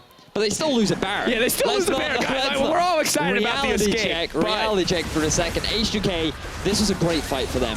Nuclear comes in from stealth, Odo comes in from one flank, you have Jankos coming in from the other, and it's so easy to get that collapse down onto Samix. He gets obliterated before UOL even have a chance to respond. And just, as you said, such good setup. Nuclear completely uncontested. Fevin didn't even do damage for the first 5 seconds of that fight. It is just the Twitch dishing all that out, but no one can approach him. No one has a way to engage when, as you said, when Hylissang doesn't get to start a fight, Unicorns of Love aren't going to win one. But now, Vedius, it's the survival game. It's the stall out. It's the make it through the Baron. The Unicorns of Love, one of the few teams we've seen take fights against an opposing team with Baron buffs. Take those big risks. Very often they pay off. But H2K are not really the team that you can feel that confident taking that kind of a gamble against. And you're right, UOL, they do not back down from a fight. That could be their undoing as H2K, they're now set up for the 1-3-1. Febiven, level 17 to the 14 of Exile. 1, 6, and 0. If he is on your fantasy team, unlucky. Because he is not getting you any points this week as Odo now getting collapsed on. Those 2 barrels, but it's going to get knocked up. The chain CC comes in, the quickness as well as the grand entrance. Hylissang now just using the movement speed to move forward, but that's almost no damage onto the Shen. That is bad news for the side of Unicorns of Love. Pressure continues for H2K. This has been a very exciting game so far. We've seen team fights, we've seen good macro play, so many things that we would expect from our 2 top teams in Group B. And now they go for another fight. Stretching strikes connected. Who's he going to grab? Smack together. Now the re-engage comes in. Grand entrance immediately canceled out. Jankos in no man's land trying to pull him out. Let's bounce, making him immune to CC so he can get out to safety. Nuclear dishing out damage in the back line. Febiven in trouble. Featherstorm not going to connect. Flashing out. Samix trying to keep this going. They're trying to turn this fight back. Vizichachi's doing decent damage to the back line. Unicorns of Love keep 5 members up. Coling just going to graze Exile. Not going to find any purchase there. Just to trade a cooldowns, Vedius not going to find any blood there. But that was a good fight for the Unicorns of Love. They hold onto their mid lane inhibitor, but you're against 2 AD carries and 2 tanks. The regeneration will keep H2K healthy enough to get themselves the tier 2 in the top lane. And UOL, they're just forced to back off. But you are seeing the strength of Unicorns of Love. They're reaching that late game point. Void Staff finished for Exile. Infinity Edge done for Samux. UOL, they are getting to a point where this late game team fighting will really be a big threat that H2K may very well struggle to deal with. And we can't forget Xayah. She may not have the range of Twitch, but she definitely has that damage if she gets the opportunity to just continue to auto-attack and fight. So you still have to respect Samux here if you're the side of H2K. I feel like you just have to respect Samux. Like, this guy has been playing phenomenally this split. Like, he has the highest damage percentage of all 80 carries during the regular season so far of this split. And he has just been one of the, as Sven said, one of the sort of hidden heroes for the Unicorns of Love, because like at the start of this, he was making some really cool outplays. He has been one of the key things keeping Unicorns of Love alive in this game so far. And now that we're approaching the late game, he is the man to carry. And I feel like based on what we've seen from him so far, he could very well do it. Oh, but it's so difficult. It requires the team, the setup to really set him up for success. The Twitch on the back line for H2K. He needs a little help if people get on top of him, but it's so difficult to approach that Twitch, so much range, and I feel like Samux, Unicorns of Love, they're in a position where they have to ask so much of this guy, and the question is, can he deliver? Because it's pretty much all on the Xayah in these fights. The Victor as well can help out. The Gangplank slowly scaling. Maybe there will be other options soon, but for now he is the only member with any sort of advantage over his counterpart. Now, things have slowed down a fair amount, and that's because H2K are just trying to keep pressure on all the side lanes, but they know going up against a Victor and a Xayah, that's a lot of wave clear that they can't really contest unless they want to try and go for a dive, which is super risky this late into the game. So instead, they're just securing vision control over the top half and bottom half, or rather, yeah, main focus is on the top half of the Unicorn's jungle so they can make the play towards the next Baron. That's where they'll try and force another fight or get themselves a pick where they can transition into that objective and then use that to end the game. And Vedius, we are now 2 minutes away from that point. But it feels like we've never gotten an even team fight in this game. There's been some skirmishes, some back and forth that have favored Unicorns of Love or H2K, but every one of these massive engagements that we've seen so far, these full-on 5-on-5s have in the end been favorable for H2K. And on the one hand, you have to praise them for keeping up with the team-fighting prowess of the Unicorns of Love, but also just for snowballing a significant enough advantage that they didn't need to fight Unicorns on even gold. They didn't need to take that risk. Yep. And I also think just all the setup from H2K has been very good as well. We saw early on their proactivity with the Shen ultimate.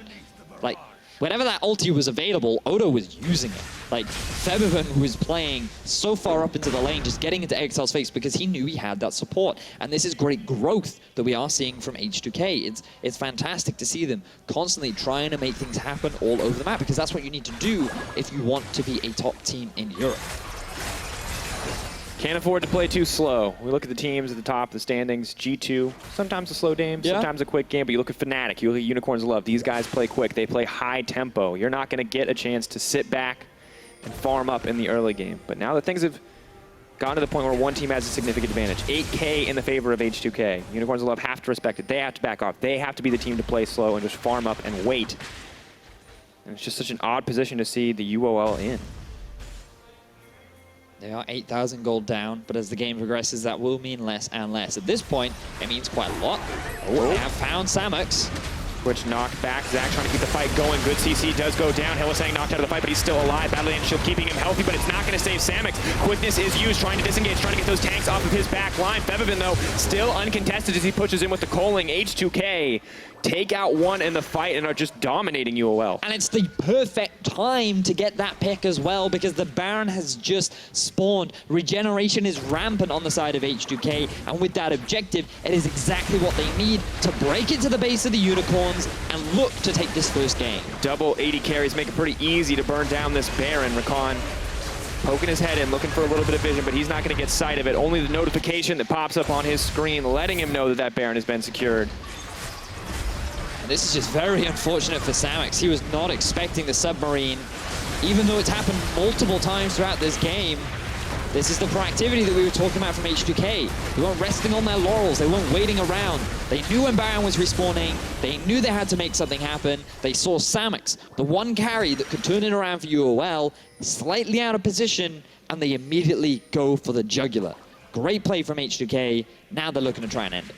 And you have to wonder, Samix, he has all this aggressive itemization, but maybe needing a QSS at this point in the game. And you can see on the opposite side, H2K, despite their leads, building these items, giving that respect over to the opposite side, not wanting to risk getting locked out in these fights. And right now, UOL are just getting choked out here in this game one. Has to feel good when you're H2K. 1-4 in the spring season was the record in games for the side of H2K, only finding 1 win. And this is a good look for the team overall. Dominating performances in the solo lanes. Bot lane, yes, suffers, but is now coming back big, Vedius. And UOL backs against the wall. Baron buff, minions hitting onto the towers. There's still a lot of wave clear on the side of Unicorns, but now H2K feel confident to go. Nice body slam comes in, but not going to be enough. H2K continue to dish out damage on the tower. Taunt going to go wide. Exile, nice footwork to move out of this. The fight continuing to move forward. There's the Chaos Storm going down, but the Gargoyle Stone Plate makes it so hard to kill the Shen. Feathervin on the backside. GP ult going to be used. Cersei pulled back into the fight. Featherstorm maybe go look for the disengage. Not going to find the snare. Feathervin is going to get knocked up. Exile leaps forward, but it's right into the hands of Zach. Let's bounce back into the back line, and down he goes. That's the double kill for Feathervin. Add the inhibitor for Zach. And H2K, just no hesitation in these fights. Fearless frontline action for Feathervin on this Lucian. 80 carries in 2017. Let's make it a meme. All too easy. Yanko's now running forward. Vizicachi doing his best to run it out, but Feathervin is definitely the strongest 80 carry in this game. Oh no, it's absolute destruction here. H2K taking their time with it, trying to burn it down, looking for one more kill. Vizicachi versus Feathervin. Can he get it? The heal up, not gonna find it in the end. It's just gonna be the Nexus Towers. It's just gonna be H2K with an incredibly dominant performance in that laning phase. Finally finding a purchase here in game one to take down the Unicorns of Love. Feathervin still not going to get taken out. Does finally get shut down. That's it, folks. Game one in favor of H2K. Very impressive game from H2K. Again, expectations were. Will H2K really be able to bring it to the Unicorns of Love? So many times they have faltered. Like, they were able to get 1 kill, or 1 game rather, this year against UOL, and since then, they have not been able to defeat them. But now, coming into game one, they're looking poised, they're looking ready. They're understanding of how to play the map, their draft, their coordination. Everything looks fantastic for this H2K squad. And Unicorns of Love just could not find engages on their terms, could not fight the laning phase on even footing.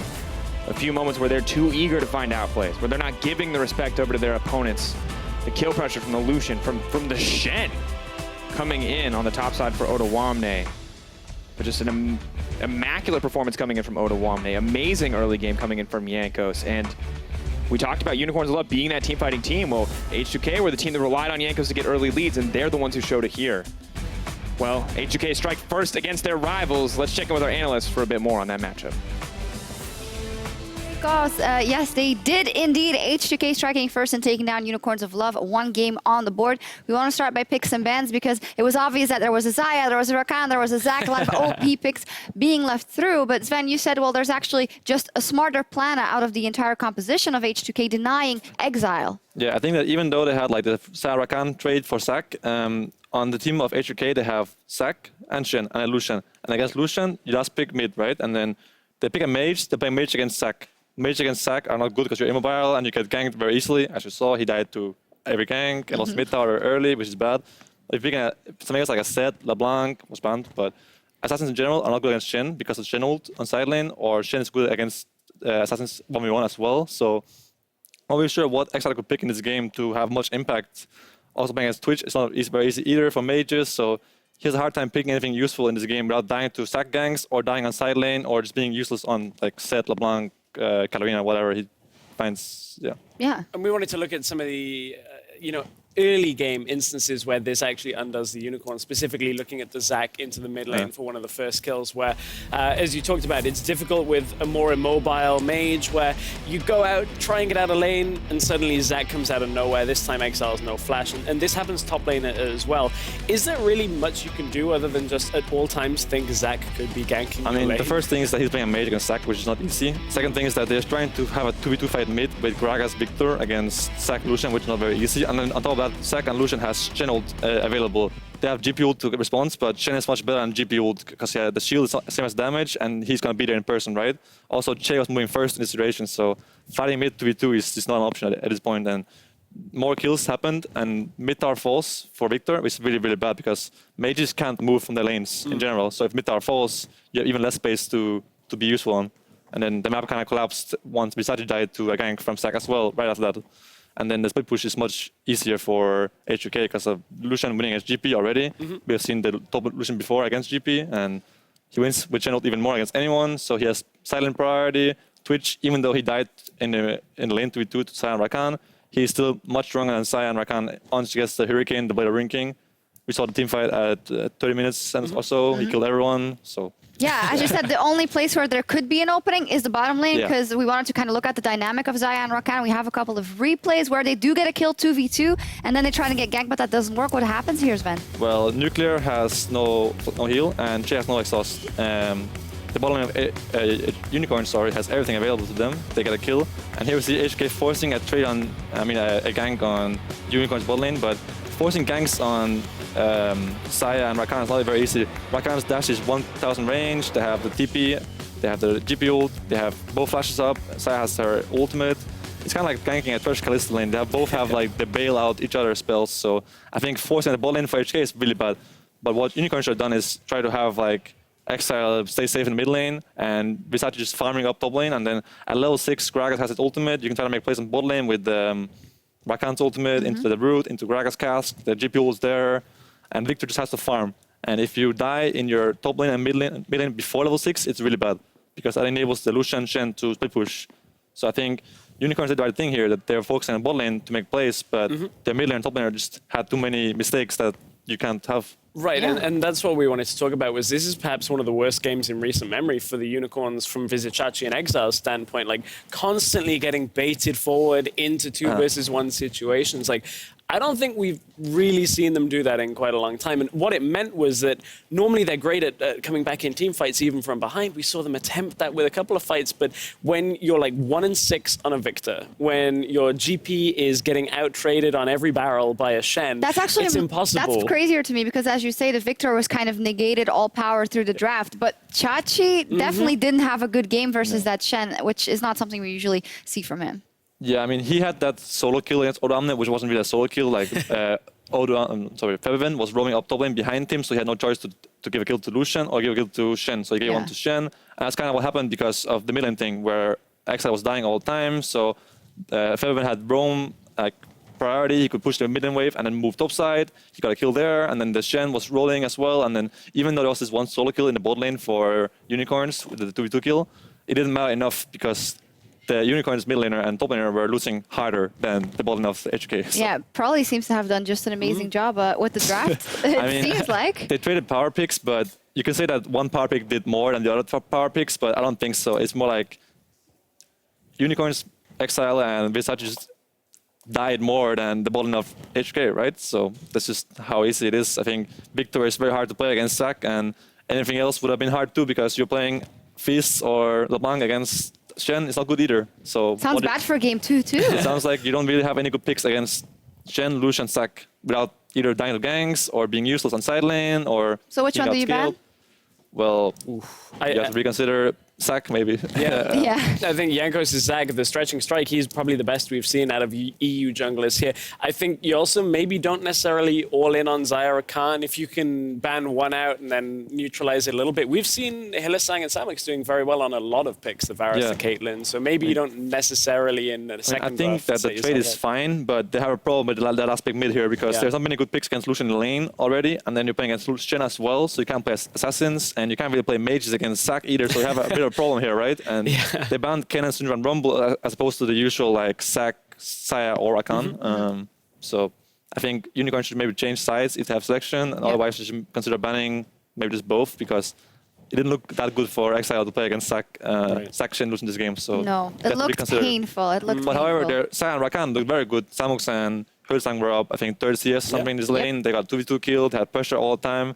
I think Hylissang had a lot of like map pressure. He was clearing wards in their faces, using the 1000 dash on Xayah to get out. So he was being like on the map all the time doing stuff. He had the mid lane roam that helped Exile a lot.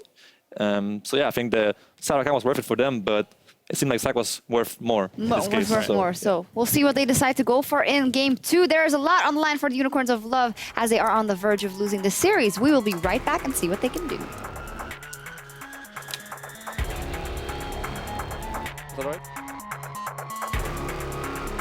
Oh my god, it's so on, I cannot believe it. He used a magic trick. I did, you totally fixed it for me by pressing that button. There's a Chachi gonna try to cleanse this one out, but the stretching strike's pulling back in. That's the chain CC. Let's bounce back into that creep wave, baby. Visit Chachi taken down yet again. They break the flank, and now the fight is wide open. Gangplank there to protect it, but Exile now in trouble. Pulling back, H2K still in control. Forward, gonna start to fight off, but the Twitch is doing so much damage from the backside. You can't forget about him. Samix not ignored this time. He gets deleted instantly. The quickness comes out, but he might not be quick enough. Finally finding a purchase here in Game 1 to take down the Unicorns of Love. Bebevin still not gonna get taken out. Does finally get shut down. That's it, folks. Game 1 in favor of H2K.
Welcome back, ladies and gentlemen, to the EULCS. H2K up 1-0 over the Unicorns of Love. But it's hard for me to imagine Unicorns of Love going down without a fight here. But remember, not all about the series. After the series, you can join us on the post-game lobby where we get Sven's perspective on the league, check out your big plays of the week, and more.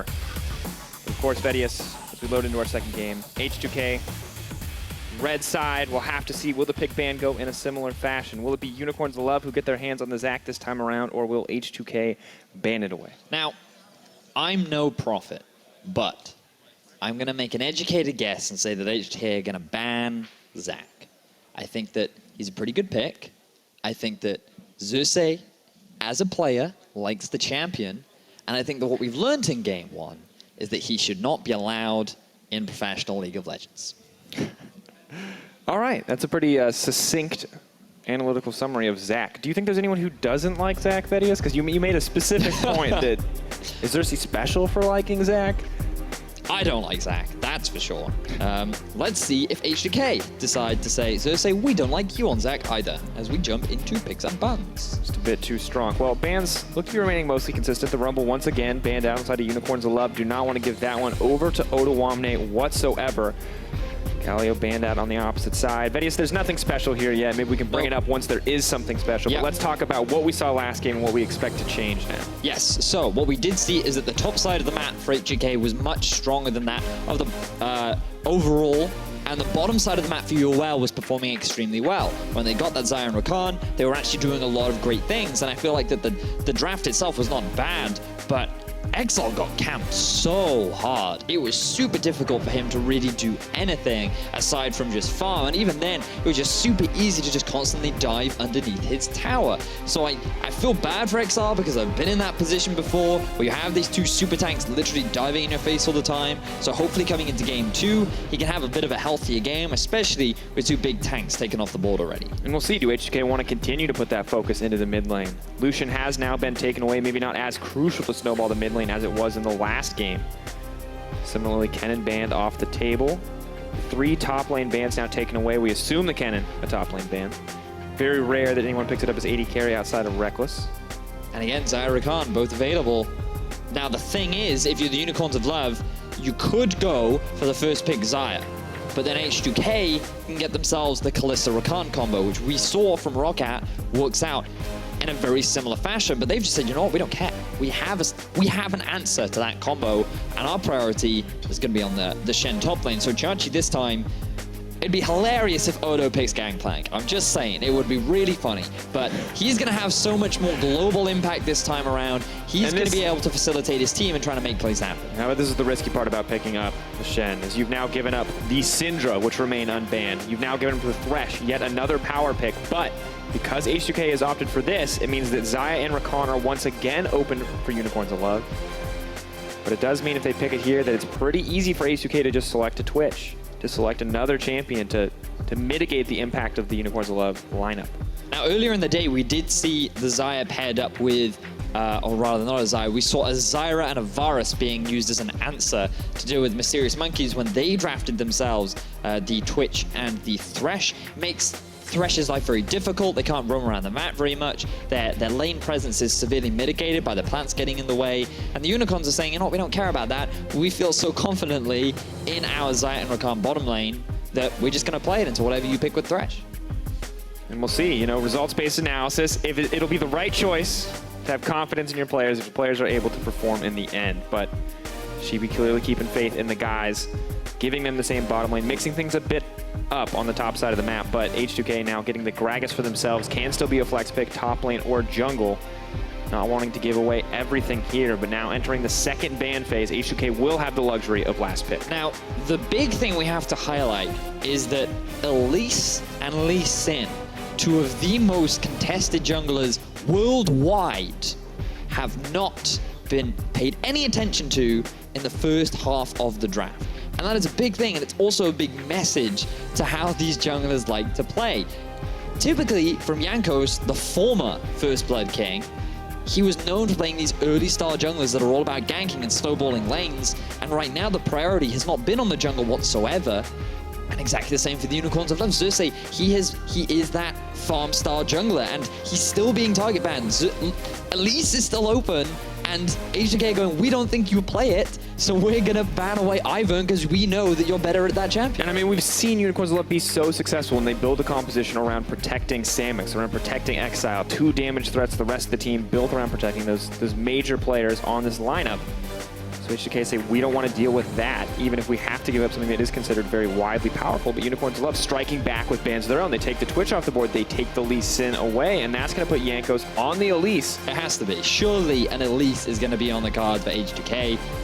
It's way too strong. It'll pair up so nicely with the things that they've already got with the Syndra, the Thresh. You're looking at a fantastic pick composition that has a lot of early game power, and H2K have already demonstrated that they know how to play the early game. Interesting. In the end, though, it's going to be the Kha'Zix. Means the Gragas going into the top side of the map as predicted, but the jungle pick a little bit different here. Have to see what the logic is here for H2K, and Vedius, we don't... There's no room for spiders here, all right? Different bug. Now we got a dog, all right? Yep. Things mixed up here in the jungle pool. Warwick locked in, as well as the Talia for Exile. Completely different composition for the Unicorns of Love outside of the Xayah and Rakan. Top side of the map, we said, hey, this is looking like a weak point, and they mix it up completely in the draft phase. H2K also get the Kalista Thresh. And this feels like the 2 most iconic bot lane duos in League of Legends going toe-to-toe. You have like the Hunter and the Reaper versus the Lovers duo. Like, that is super cool. Really excited for the bottom lane matchup. Last time, it was Samix and Hylissang that had the edge. They were the ones winning that 2v2, but this time perhaps things could change. Still, very much based on pick composition, 1-3-1. You can actually very comfortably send Kalista off to a side lane because of how strong she is in that dueling setup.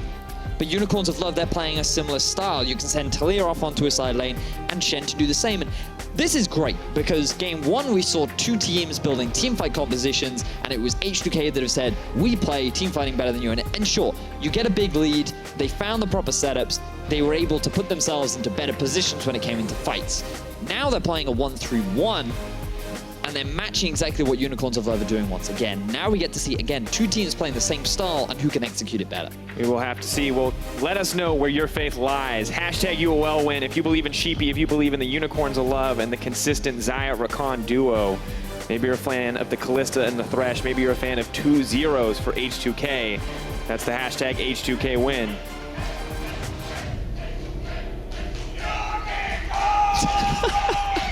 Ladies and gentlemen, we don't even need a game 2. It's fans versus fans here at the EULCS.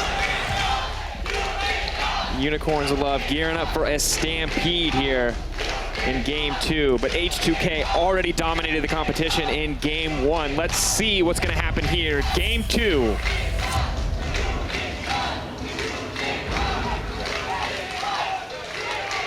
H2K on the red side, Unicorns of Love on the blue. Fans whipped into a frenzy, their bloodlust. Unquenchable, Vedius. But is this going to be a bloody game? Is this going to be a high-action game, or are we going to wait? Are we going to wait for that level 6? Are we going to wait? We are definitely waiting. All right. 100%. Warwick can't really do anything before 6. And Kha'Zix, sure, Kha'Zix can definitely set up ganks. He has a fair amount of damage in the early game, but a lot of junglers often prefer to be that level 6 mark because then you get the evolution, you get the stealth, and being able to set up for those ganks is a lot easier. But the more important thing is, where can these junglers gank? Because when you look across the board, H2K have a lot of options. You have a Gragas top lane, that's a huge amount of CC.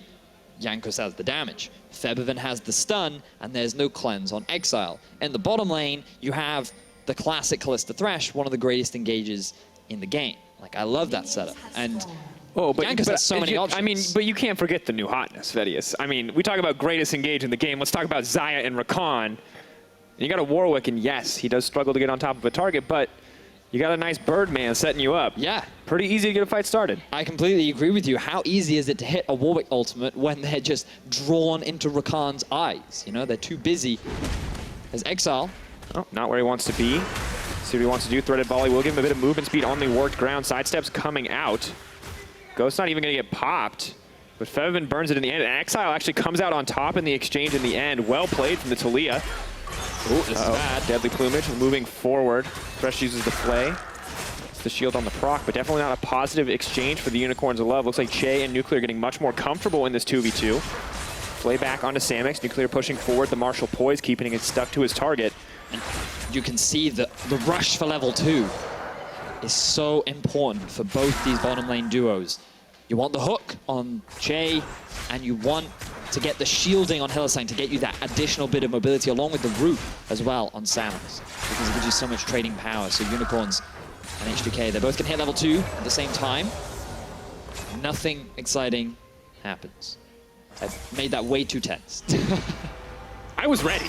I was following you along. I see the deadly plumage. I see no snare. I see no engage. It looks like Unicorns are playing a little bit more cautiously this time around. They know engaging onto a Callista Thresh a little different than the Lulu Twitch. A little less vulnerability in that early laning phase. And for the top side of the map, Vizichachi now on the Shen, Otawame on the Gragas. This one looking a lot more even. The Vizichachi definitely looking for a little bit of revenge here as he does come out on top in these trades, and Otawame already marked up by the low health. Will make it easy if Warwick wants to visit the top side, make him a little bit paranoid, but he's only on the bot. Speaking on bot, you can see some vision investment from Jankos going for that Scuttle Crab into the ward and the Tri-Brush, along with the Mini Reapers coming out from Nuclear to assist with the vision. So they're poised to keep the push going, get that level 3 as well, and mitigate this early power that the bottom lane of Unicorns of Love demonstrated in game 1 as a hook lands. Hillesang hooked up, Battle Dance takes him out to safety. Easy out. For now, both teams very good at starting fights, also very good at stopping them here in the early game. Really may need an outside influence, the Shen, the Gragas, something else to roam in to really make this one happen. But for now, Shen is absolutely crushing this top lane matchup in terms of trading, but no real kill pressure on the Gragas yet. Che's mid. Roam up, no cleanse as you called it, Vedius. That's the chain CC, leaping forward, Force of Will, waiting on another Dark Sphere, not going to connect the damage out in the end. Febivin is in trouble, Exile flashes out to safety, clean escape, Che in trouble. Minions, not enough, but Exile playing a little bit like a man possessed. Yeah, he is able to get away. The barrier actually just gives him enough pseudo health that he's able to get away, but again, is this another greed play from Exile? Cersei is around. Ward over the wall, they spot Jankos. Jankos is unconcerned. They're going to try to run him down. Jankos knows Warwick's natural enemy, the wall. Is able to walk away. So for now, things look pretty good. Nice timing coming in for Xerxes, finally giving his mid laner the protection he needs after an incredibly rough game 1. And still it looks like, Vedius, we wanted to see something different coming in for Unicorns of Love. They're getting protection mid lane, but H2K seems like they don't have any reason to change the plan. They're going to keep camping that mid lane. Yeah. And the roam from Che was still good overall because he had both summoner spells out from Exile. Nuclear was free to just farm, and while right now he's losing a bit of pressure, overall in terms of the laning phase, things are still going well as Che will very swiftly return. And H2K, they're still pretty even, but Unicorns of Love, great to see a step up from Exile. He was camped super hard in game 1. He's feeling a little bit more confident now, especially after you make that kind of play, but it also forces you to play on the reserve as a hook lands. Battle Dance out though, Vedius, too easy to get in and out in this exchange, but we do have to look at the gains on the side of H2K. They do get the summoner spells out of Exile, and they do now have a CS lead for Febivin. So despite Exile's tenacity, his ability to survive in those rough exchanges, still not going great for him yet. But once again, we approach the level 6 mark, the catalyst for so much playmaking in the hands of this Taliyah, the Weaver's Wall. But it's going to be pretty tough to survive without that barrier against the level 6 Thunderlord's Syndra. And let's talk a little bit more about Febi, because there have been many that have said only Reckless can play Ken. And now you can make an argument that maybe only Febivin is allowed to play Lucian, because this guy had a fantastic game 1. Highest damage per minute in the league. Pretty phenomenal stuff. 1,027 damage per minute. 42.8% of his team's damage. That's the average, by the way, 447. He's doing more than double in that game with a 10 KDA. Febivin really came out the gate swinging in game 1 versus UOL. Almost like he had something to prove, to demonstrate to the world that, you know what, we're tired of losing, as a stun does land. Oh, Exile now in trouble. Oh, that's a clincher. Does walk away. Jankos nowhere nearby. In comes our resident mutant puppy. protect his friend in the end. But just gonna have to give up there in the mid lane. Such a close exchange. Orlando starting to get aggressive in these trades using the creep wave. Spirits Rush comes out. Vizicachi hungry for a bit of blood here. Clearly unhappy as to how the last game went. The power of T-Mat. Pretty good. Ooh, look at the rotation too from H2K. Moving for a little bit more. So she's trying to start the 1v1. Has a lot of damage here. Hylissang going to go in. Yankos with the sidestep, but not going to be enough. Leaps out to safety. Yes, the Lantern's going to save the day, and now they are absolutely not where they want to be. Looking for a little bit more. Odolwane going to miss the cast. Vizicachi running for his life. Hylissang going to be the sacrificial lamb. Buys a bit of time for the team, or not. Is he going to be able to make it out? Not enough. First blood does land for Che.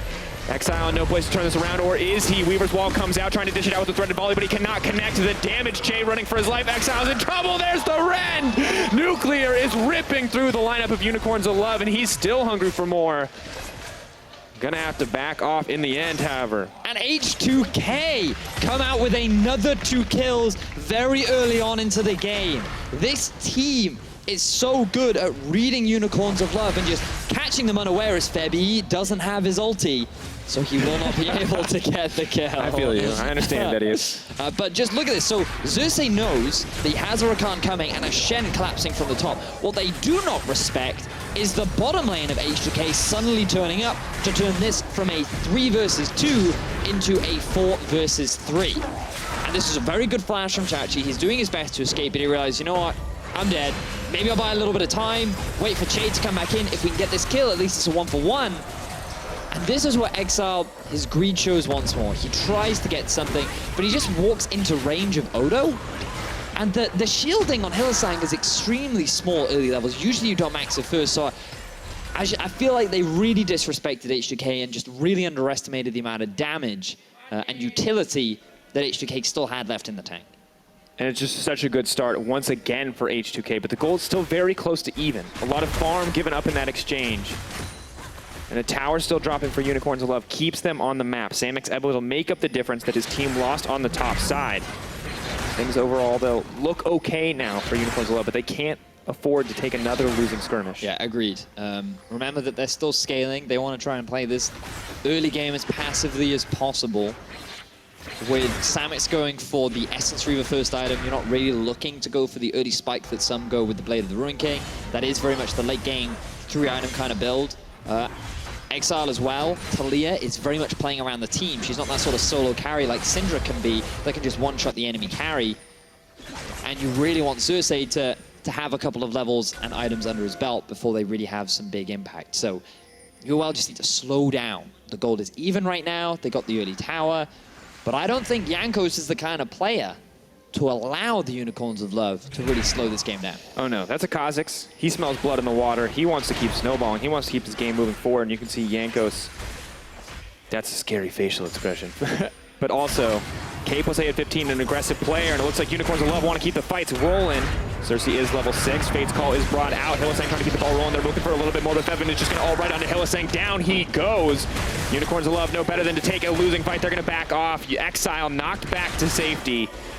And H2K take yet another exchange. Now it was Unicorns of Love trying to get a pick onto Che.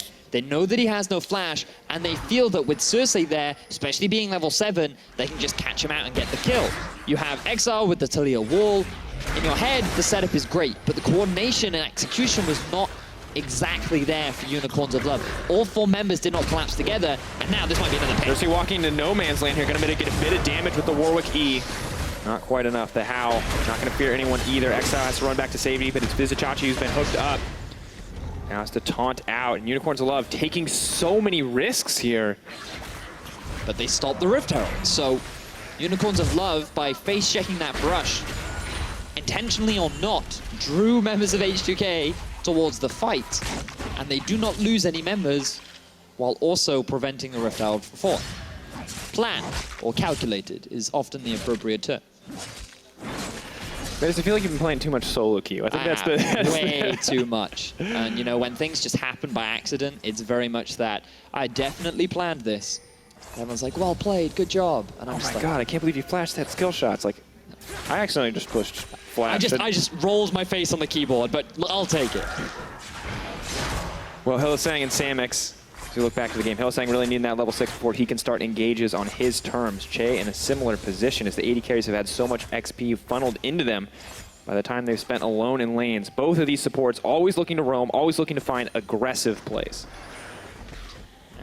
Now that the 2v2 lane has been reverted, there is the possibility of that level 6 Shen play. Now, let's backtrack to what we said. In game 1, we saw 2 fantastic early game Shen ultimates from Odo, which really started snowballing the H2K early game. And so far, we're yet to see any kind of proactivity coming out from Chachi. One of the big weaknesses of the Shen pick that we've seen in the past is if you're not setting the terms for the Shen ultimate, if you have to use it defensively, it's a pretty bad ultimate. But if you get to use it aggressively, it is game-changing.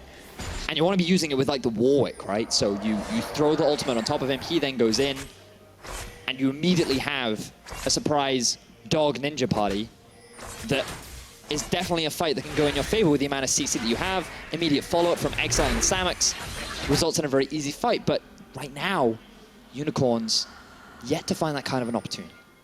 Cersei Splinter sells his way past the Ghost. Now looking to keep forward, the quickness comes out, he's now in trouble, the Lantern not even going to be able to grab Nuclear, can't click it! Oh, Samux and Hillsang, they don't even need the Warwick, they're going to find themselves a 2v2 kill. This is exactly what we saw from the bottom lane of Unicorns of Love in game 1.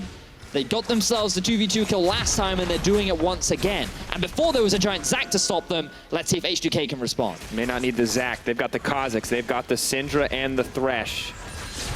Che and the rest of the team moving forward. Just going to clear out the wave, just going to stop the tower from going down. But that is a nice start for Unicorns of Love. They may not have the kill. Oh, that ain't good. Well, he knows that he doesn't actually have to press anything to go back with him, right? Like, ah, well. Anyway, nobody saw that. It didn't happen. Not every couple is perfect, Venius. So this is great from Hillsang. He literally not only puts a ward down onto the Lantern, but also just uses his giant body to block it too. And that's the worst. Ladies and gentlemen, look at the 2 health on the ward. That ward was auto-attacked, and I guarantee it was by a Callista. That is brutal. Febivin caught out with no mana. Threaded volley comes out. Jankos ready to back him up, but Exile looking a lot more confident in this mid lane now. Yep. Bear in mind that Febivin did have to roam up top. A lot of his mana was used earlier on, so he couldn't really trade back against Exile. With the completed Morel and Omicron, he will come back to lane feeling pretty good. Along with an Ace of Wisp as well. But now with the mid lane forced back, Unicorns of Love move back towards this Rift Herald, which is the objective that they had denied from H2K earlier. See if they can get this one to the end. It's a slow burn down. Kha'Zix now moving up, maybe hoping to contest this. Sleeps out the ward, but probably not going to have the vision into the pit, and that means Rift Herald will fall in favor of the Unicorns of Love. It's not quite a guaranteed tower to follow up, but that can turn into a pretty significant gold lead. Given into the waiting arms of Hillsang. Was he supposed to take? Oh, it doesn't matter. It's H2K. They're looking for a pick. Che throws the hook out, does go wide, looking to start the ball. The quickness comes out. Once again, we may see a Callista die immediately. Featherstorm not going to connect, but there comes the Warwick, and he's just so fast. Jankos fleeing for his life, but may not be enough because the double daggers all too easy to pick it up. Hillsang still holding on, still trying to find his way out of the fight. Gleaming Quill going to give him a little bit of a heal, but here comes the Syndra. Here comes Exile, the Weaver's Wall. Samux not going to live in the end. Febivin did see it, but that may not be enough for Febivin to escape. Backs off, threaded volley, double kills. Mid laners trading back and forth. That is a chaotic fight. And a 3 for 4 in favor of the Unicorns of Love. They'll get themselves another tower and extend the gold lead. This is the power of Shen when Unicorns find the fight that they want, because he joins the fray and keeps the carries alive. Unicorns, even in a 3 versus 2, feel confident enough to go for the fight because they know they have a Shen and a Warwick on the way. The problem is, look at the middle lane. Febivin starts moving so much faster up to this fight, using his Ghost to get to the fray even before Exile even throws his ulti out. So much damage is dealt to the rest of the Unicorns that make this fight slightly more reasonable for H2K. They still lose more members, they still lose an objective. But if only Exile could have gone to that fight a little sooner, that fight could have been so very different.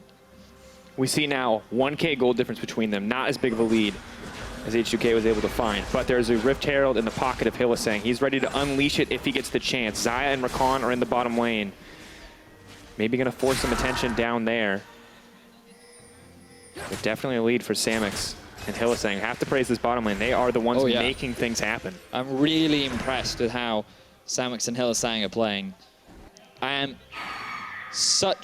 really enjoy watching Hylissang when he plays these playmakers. We talked about it game 1, and it just, to me, feels like this is one of the perfect champions for him. It gives him so many options, gives him a huge amount of mobility, and it fits into the Unicorns' playstyle so much in their freedom to try and force fights.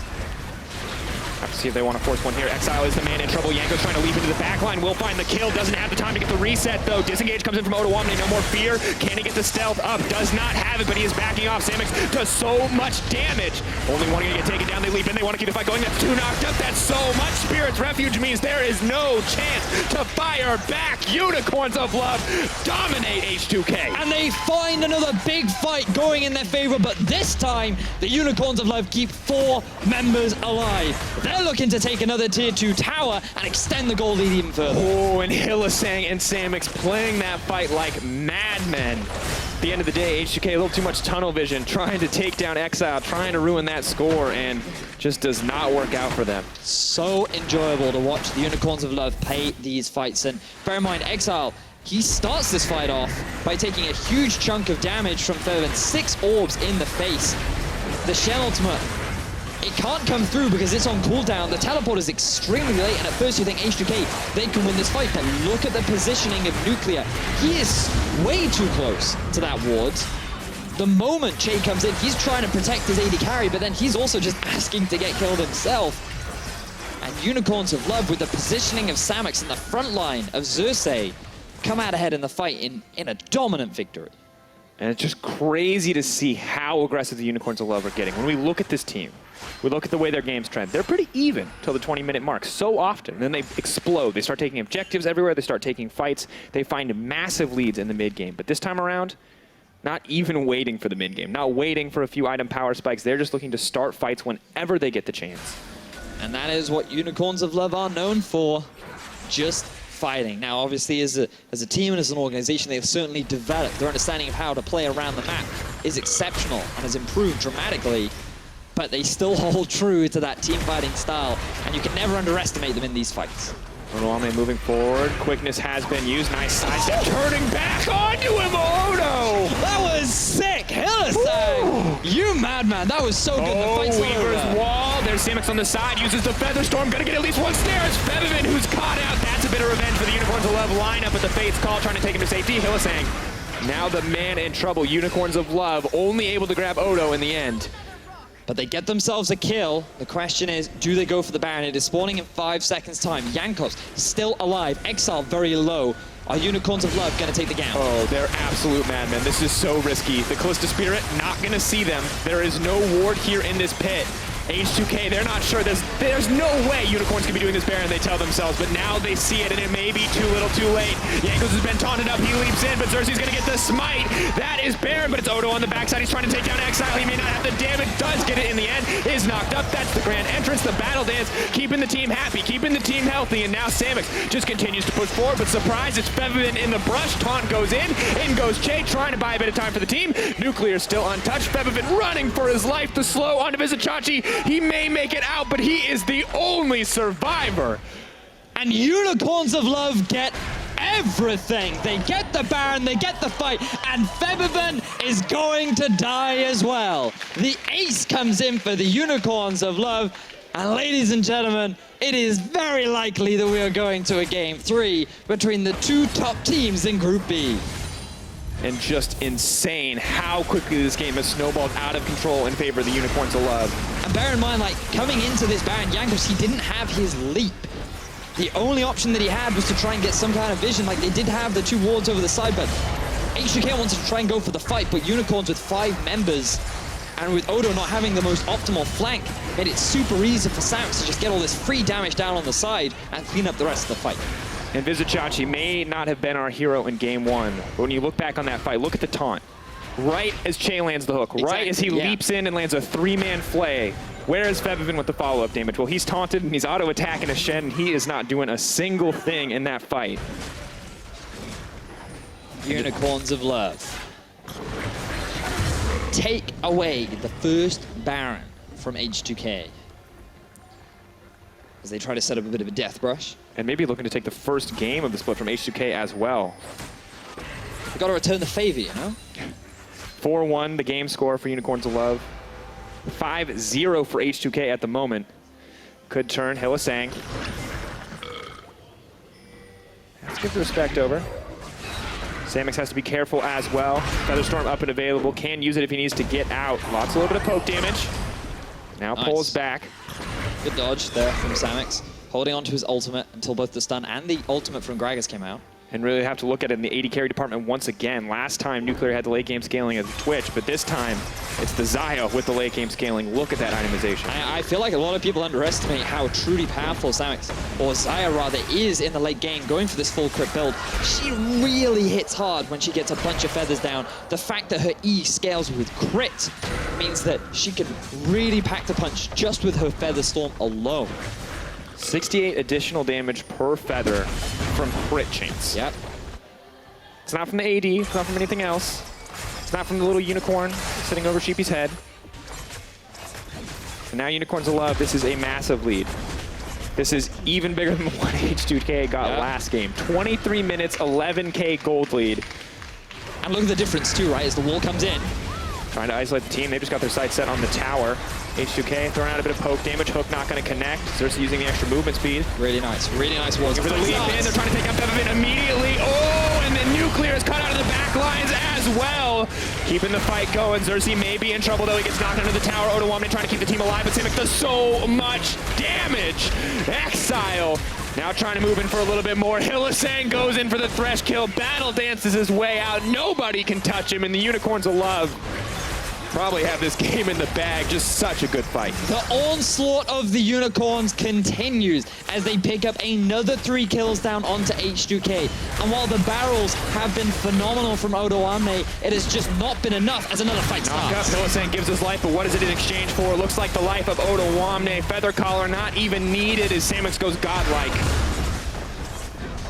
And The Jankos tower will go down. Jankos, the only man left alive.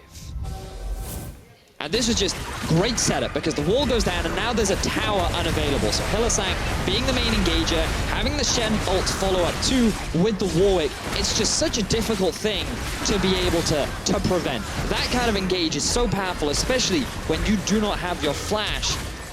It's just so strong. And Unicorns, like the big difference that we're seeing between the Unicorns and H2K is H2K, they take the 80% chance play. If it's an 80% chance of success, we'll take it. But until that point, we're gonna be calm, we're gonna be collected. Unicorns are just like, 50-50, let's go! Like, as long as we have a gold lead, we're more than happy to make it, right? It's not a 50-50 though, Betty. It's when you have that gold lead. But the point is, like, they are willing to take those fights.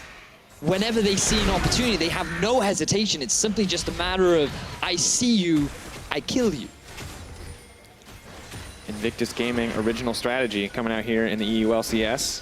You can see the damage. It's all about Samix this time around. This is the Xayah and Rakan strategy that Unicorns of Love had prepared. This is what they wanted in game 1 where they weren't able to find it.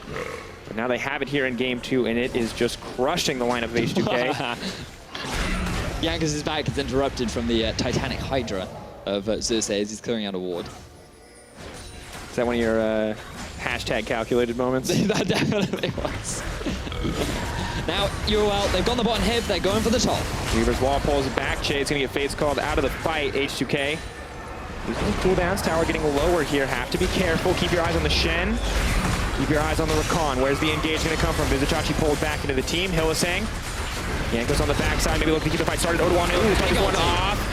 With Feather Collar already used so much damage back, but Samix just does too much. Now going legendary, the team is there to protect him, and he just cannot be touched. Xayah is out of control. Warwick is hunting down his prey, and the Unicorns of Love are just cleaning up H2K. Such a clean fight from the Unicorns. Things look slightly promising, but it doesn't matter as Unicorns come back.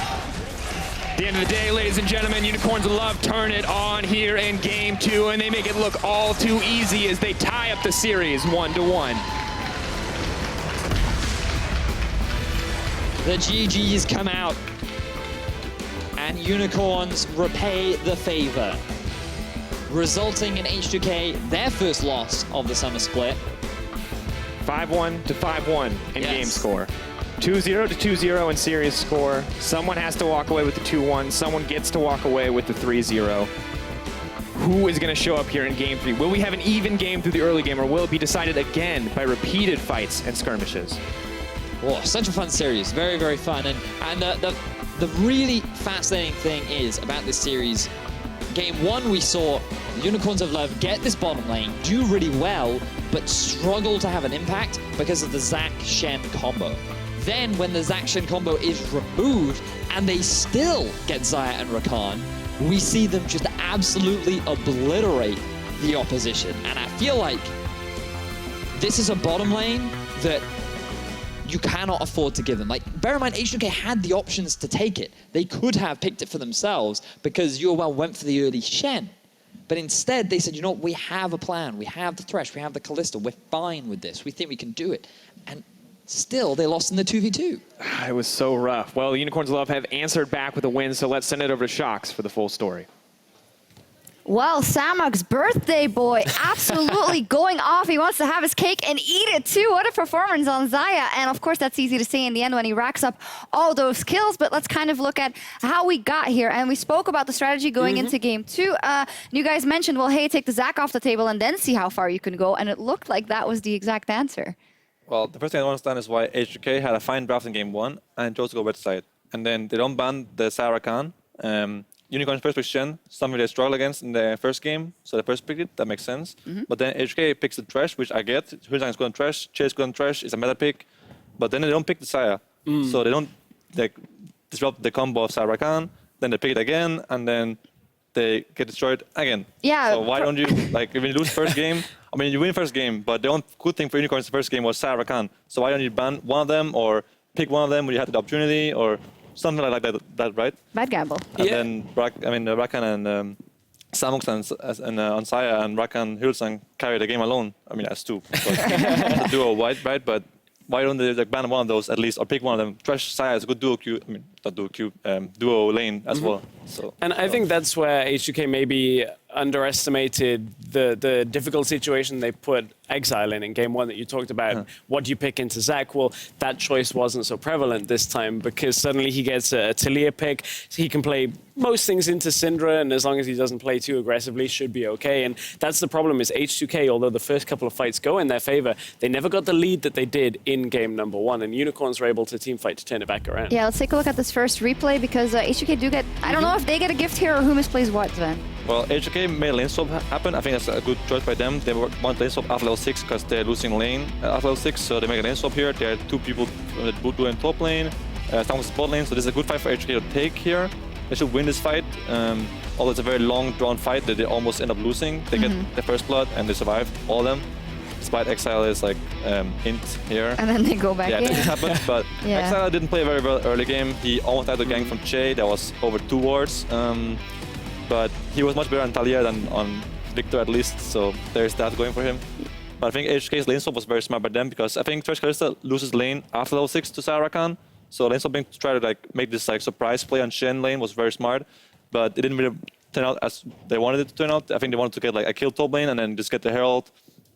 Trade towers against Shen is very good, but it didn't really turn out that way. And at least for the gold lead, it was kind of fortunate that Unicorn sent Samox back down to the bottom lane, got the tower first blood for themselves, because I think with the 2 kills going over to H2K, it started looking like Game 1, and you thought, oh no, Vizicachi and Exile are getting outplayed in team fights again. And from there, you're like, okay, H2K, they do have a decent team fight setup, but the fact that Samox maintained relevance in the game is exactly what kept them in. Yeah, and let's kind of see how did Unicorns of Love stay in the game when we have one fight that kind of shows that it could go either way. Yeah, and here's where you see the power, the engage. Look at how far that comes from. The charm lands easily on to Nuclear to start this off. And this is a very back and forth fight between both teams. And there's nice little mechanical things that, like, ulting Xerxes when he's still got tower aggro to make sure you get that kill is enough to take him out. And Vedius talked a lot about the roaming Featherman coming up here, but from there, Unicorns just are so far ahead. Yeah, so even though Featherman was winning his lane and he was there first, Exile is playing a champion like Talia that has the roam power of the the ultimate. So he was there almost same time as Feven, despite being down 40 season lane and almost dying to a gank level 3. So it makes sense to put him on the Talia rather than like a slow champion like Victor that can't really move anywhere. So I think that was a good pick by Unicorns. Yeah, the mobility seemed to have changed a lot for Unicorns as they could react to everything that H2K was doing quicker. And then comes the moment of the full 5v5 team fights. We know historically Unicorns of Love has always been good at that, but Rakan is just so destructive. Yeah, this champion, the engaged potential from it, like Exile trades so much of his health, and you think, okay, one carries out of this fight, but suddenly between Samex and Hylissang, you can take up so much time from H2K that it doesn't really matter the fact they don't have a mid laner for the majority of this fight. Jankos is already low. Nuclear puts himself right on top of where that TP is completing, and suddenly double knockup into all of the block damage from Shen means it's Samex is just even in melee range, and he can just hit everyone. Yeah, so I think it's kind of nice. like an EUL special where they just go mid and group as 5 people and then they just fight there, and then something good always happens. And I think even though they traded Feven for Exile, it's worth it for the Unicorns because Exile doesn't have the same impact in this game as Feven did for his team, and Samox is much stronger than Nuclear after level 6 basically. So the late game critical strike build is much better than the player ranking. Kalista scaling is not very good. I think Choice Kalista is more like a discount Rakan at this point. There's worse after level 6. The lane phase is good. I actually saw they could roam into mid lane early game, but once you go past level 6 and one item, Rakan is much better. The engage is reliable, the DPS is higher. I didn't have a good point at all. I had a joke and I just interrupted you. God. Well, now you gotta say the joke. I was just gonna say Kalista and Thresh are not in love, but that's... How do you know that? Yeah, actually, how do I know that? How dare I speak about people's personal lives like that? Looking ahead to Game 3, so we now have one each way. We had a very convincing game from H2K in Game 1. They left the Xayah and the Rakan open and didn't do anything. Then Game 2, Unicorns of Love take over the game completely, and the Unicorns have chosen blue side for the deciding game. So what are they looking to go here? I think the biggest thing I'm wondering is why H2K chose red side. I don't understand like what they were aiming to get on red side, but regardless, Unicorns chose blue side. That makes sense. I think H2K will now adapt, and they will hopefully, for them, ban Xayah or Rakan or... Which one? If you'd only could ban one. We have seen people like Rakat pick Kalista with Rakan, which worked well. Yeah. So they could do something like that, for example, like or pick Thresh Xayah, you can choose, or just ban like the sack, ban the Xayah, and then the combo is gone, and you can play a normal game again. Maybe ban Shen, because Shen seems to be a thing that both teams struggle against. I know how it feels, so that's fine. I think ban at least one of them, the Poland champions. Sarah can't ban one. Ban one of them at least. It doesn't work. And the Zac. And the Zac. Because if H2K can get Zac plus Xayah or something like that, and you pick up Shen first, that's like, oops. Yeah, and you guys are still both, actually, for predictions, I think you said 2-0, right? I said 2-1. 2-1, sorry, I don't It's all right. Sven said that it could be 2-0 or 2-1. Yeah, but it was a Unicorns of Love win for you guys, so we'll see what happens. In any case, it's a very exciting series. The Unicorns of Love and H2K, they're in a close fight. Who will come out on top and take a crucial victory? The deciding game is right around the corner. What is that? The corner, dude. Oh. Ladies and gentlemen, we don't even need a Game 2. It's fans versus fans here at the EULCS. Let's see what's going to happen here. Game 2. Exile, no place to turn this around, or is he? Weaver's wall comes out, trying to dish it out with the threatened volley, but he cannot connect to the damage chain, running for his life. Exile's in trouble. There's the Ren. They have no ults, all no ults, all no ults, all no ults. Talia is coming, car. All no ults, all no ults. You have to feel This has been used. Nice sidestep. Turning back onto him. Oh no! That was sick. Hylissang, you madman. And Unicorns of Love get everything. They get the Baron, they get the fight, and Febiven is going to die as well. At the end of the day, ladies and gentlemen, Unicorns of Love turn it on here in Game 2, and they make it look all too easy as they tie up the series 1-1.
see not another 2 minutes and 30 seconds. We're right back into the EULCS. Just a little error with the timer. We won't talk about it because we're into Game 3 between Unicorns of Love and H2K.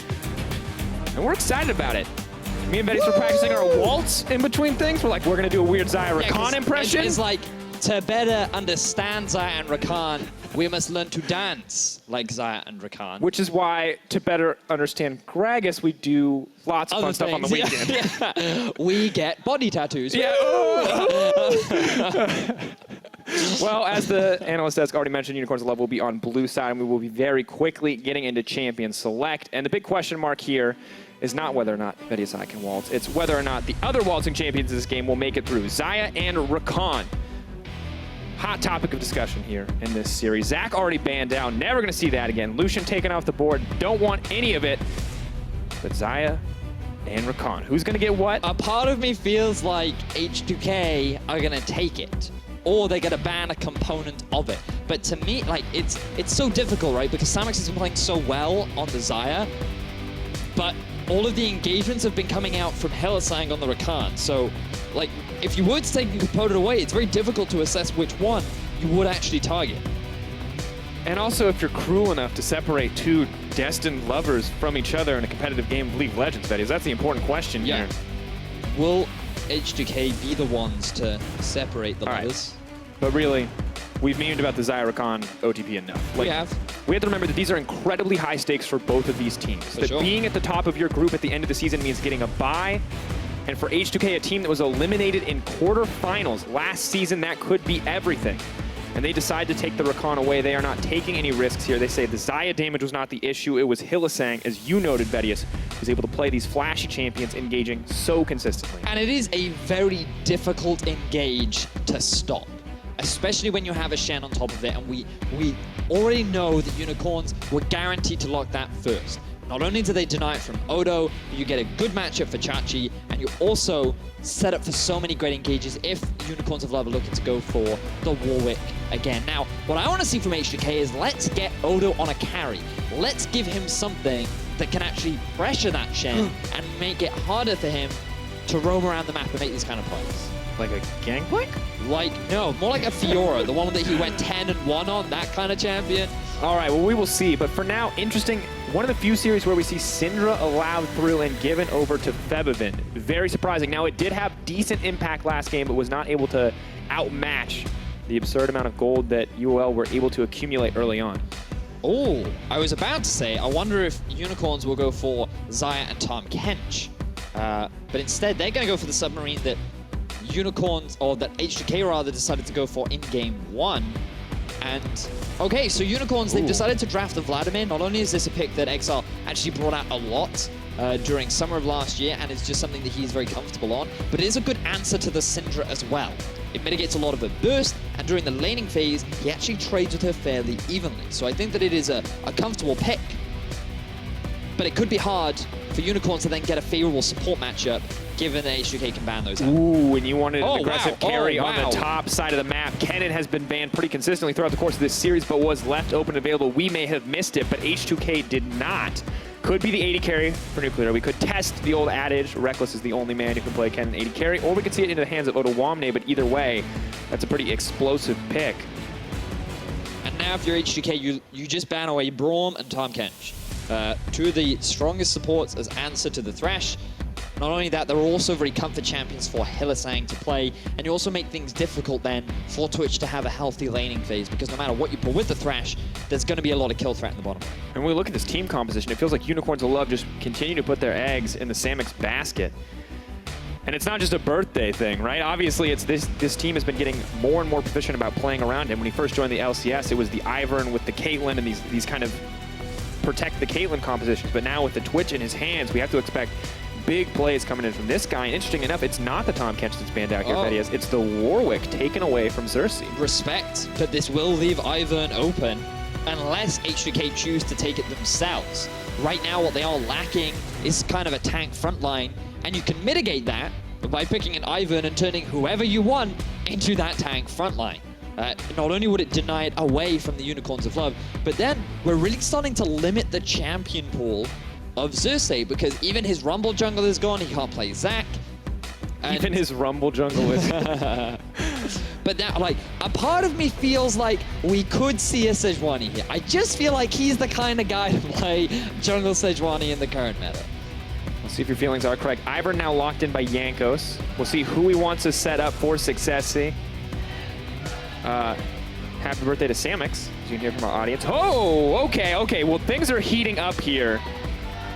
Happy birthday to you, Samix. You now get to play in a Twitch Blitzcrank lane with a Rengar jungle. Vedius, you wanted a submarine.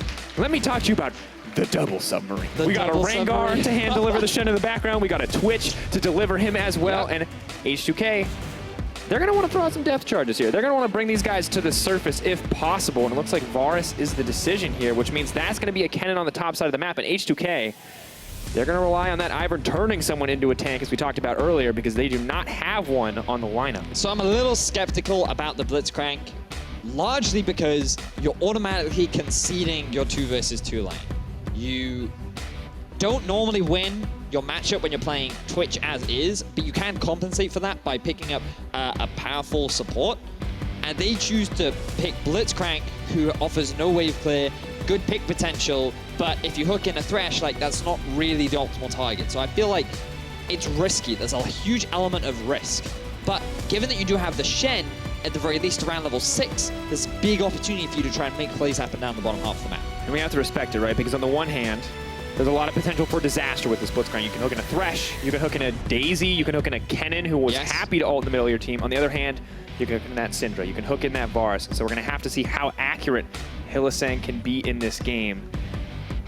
Vedius, game 1, game 2, some similarities. Game 3, completely different for both sides. Last chance, folks, at LOL Esports on Twitter. Hashtag UOL win, hashtag H2K win. Who will be the only undefeated team in this group? So many questions, and only time will tell, as we do see Kennen getting through the draft. Over in the LCK, that is a terrifying pick. And in the hands of Odoamne, can he bring that same kind of terror as both top laners continue to bash heads? Here it is, folks. One final game to decide it. Who will be the king of Group B? Game 3, Unicorns of Love on the blue, H2K on the red. Matchups in every lane that require our attention. The mid lane, Exile and Febiven. Consistently duking it out, consistently favoring Febiven, but the bottom lane in favor of H2 or UOL, and the top lane we will now see. Can Vizicachi go toe-to-toe with Odoamne? And that's fun and everything, Draco's, but level 1, level 1, level 1. Let's see a level 1 play from the Unicorns of Love. We have the Blitzcrank. It is the solo queue special. Where will Hylissang go? He goes wide. Close, though. He was close. 30 seconds until minions. What? I started listening to the Unicorns of Love fans for a second. I come back, you're like, he was really close to hitting that hook. You've got to be optimistic. You've got to encourage your Blitzcranks, you know? When they miss that hook, you'll be like, don't worry, dude. Get him next time. You've got it. Wow, you play a very different game of League of Legends than I do. You got to be encouraging. Support your fellow summoners. And when you miss that first hook, it can be a little demoralizing. But I'm optimistic. I'm looking forward to seeing what Hylissang can do. He's had 2 fantastic Rakan games. Now he's taking a bit of a gamble, going for the Blitzcrank into the Varus Thresh. That is going to be a very rough matchup. So much wave clear, a lot of kill threat. And it's a big gamble. But so far, Samix and Hylissang have been the ones to come out ahead in the 2 versus 2 throughout this series. And Vedius, when we talked about this, a lot of team fighting presence in game 1, a lot of team fights in game 2. But what is this game going to be about? Because I see a lot of different things going on with these compositions. Well, there's a lot, right? Because if we focus down onto the Unicorns of Love composition, fundamentally, there's a lot of team fight power later into the game, but there's also a lot of room to split push. The big issue that you're going to have is Twitch does not have the strongest wave clear. So playing a 1-3-1 is not the optimal setup unless your Vladimir or your Shen is so far ahead that H2K cannot answer. Now for H2K, they have a lot of pick power, but they too also have a lot of teamfight strength with the Varus, with the Ivern, with the Kennen. But where they can truly optimize themselves is if they can get this Kennen ahead, if they can start Odoamne snowballing and prevent Chachi from being able to get involved in the other lanes across the map. That is where H2K can really build up this sign lane threat the Unicorns won't be able to answer. The interesting thing, too, is we've seen 2 mid lane matchups that have not looked great for Exile. Some very close calls in Game 2, some very unfortunate circumstances as H2K just constantly camped the mid lane in Game 1. But something we heard from Sven, Exile is great at these champions like the Vladimir, where he can be up in your face without fear, where he can just play so aggressive. And you can see him now up against Febiven. He is absolutely fearless in these trades. But Che again. Pool should be available now that he is level 3. If that had come any later on the level 3, Exile very well could have died in that exchange. Getting that pool.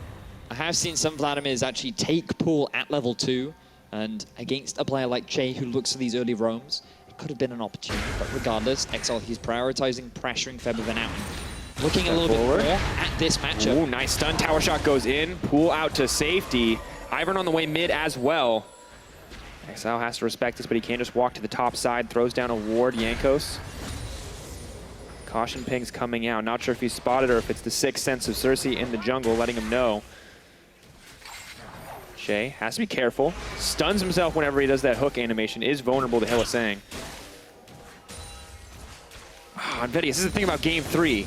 Is I feel like nothing's going to happen until level 6 again, but I'm not convinced even in the slightest, because even a single kill makes such a big difference here for either of these teams. Oh, it really does.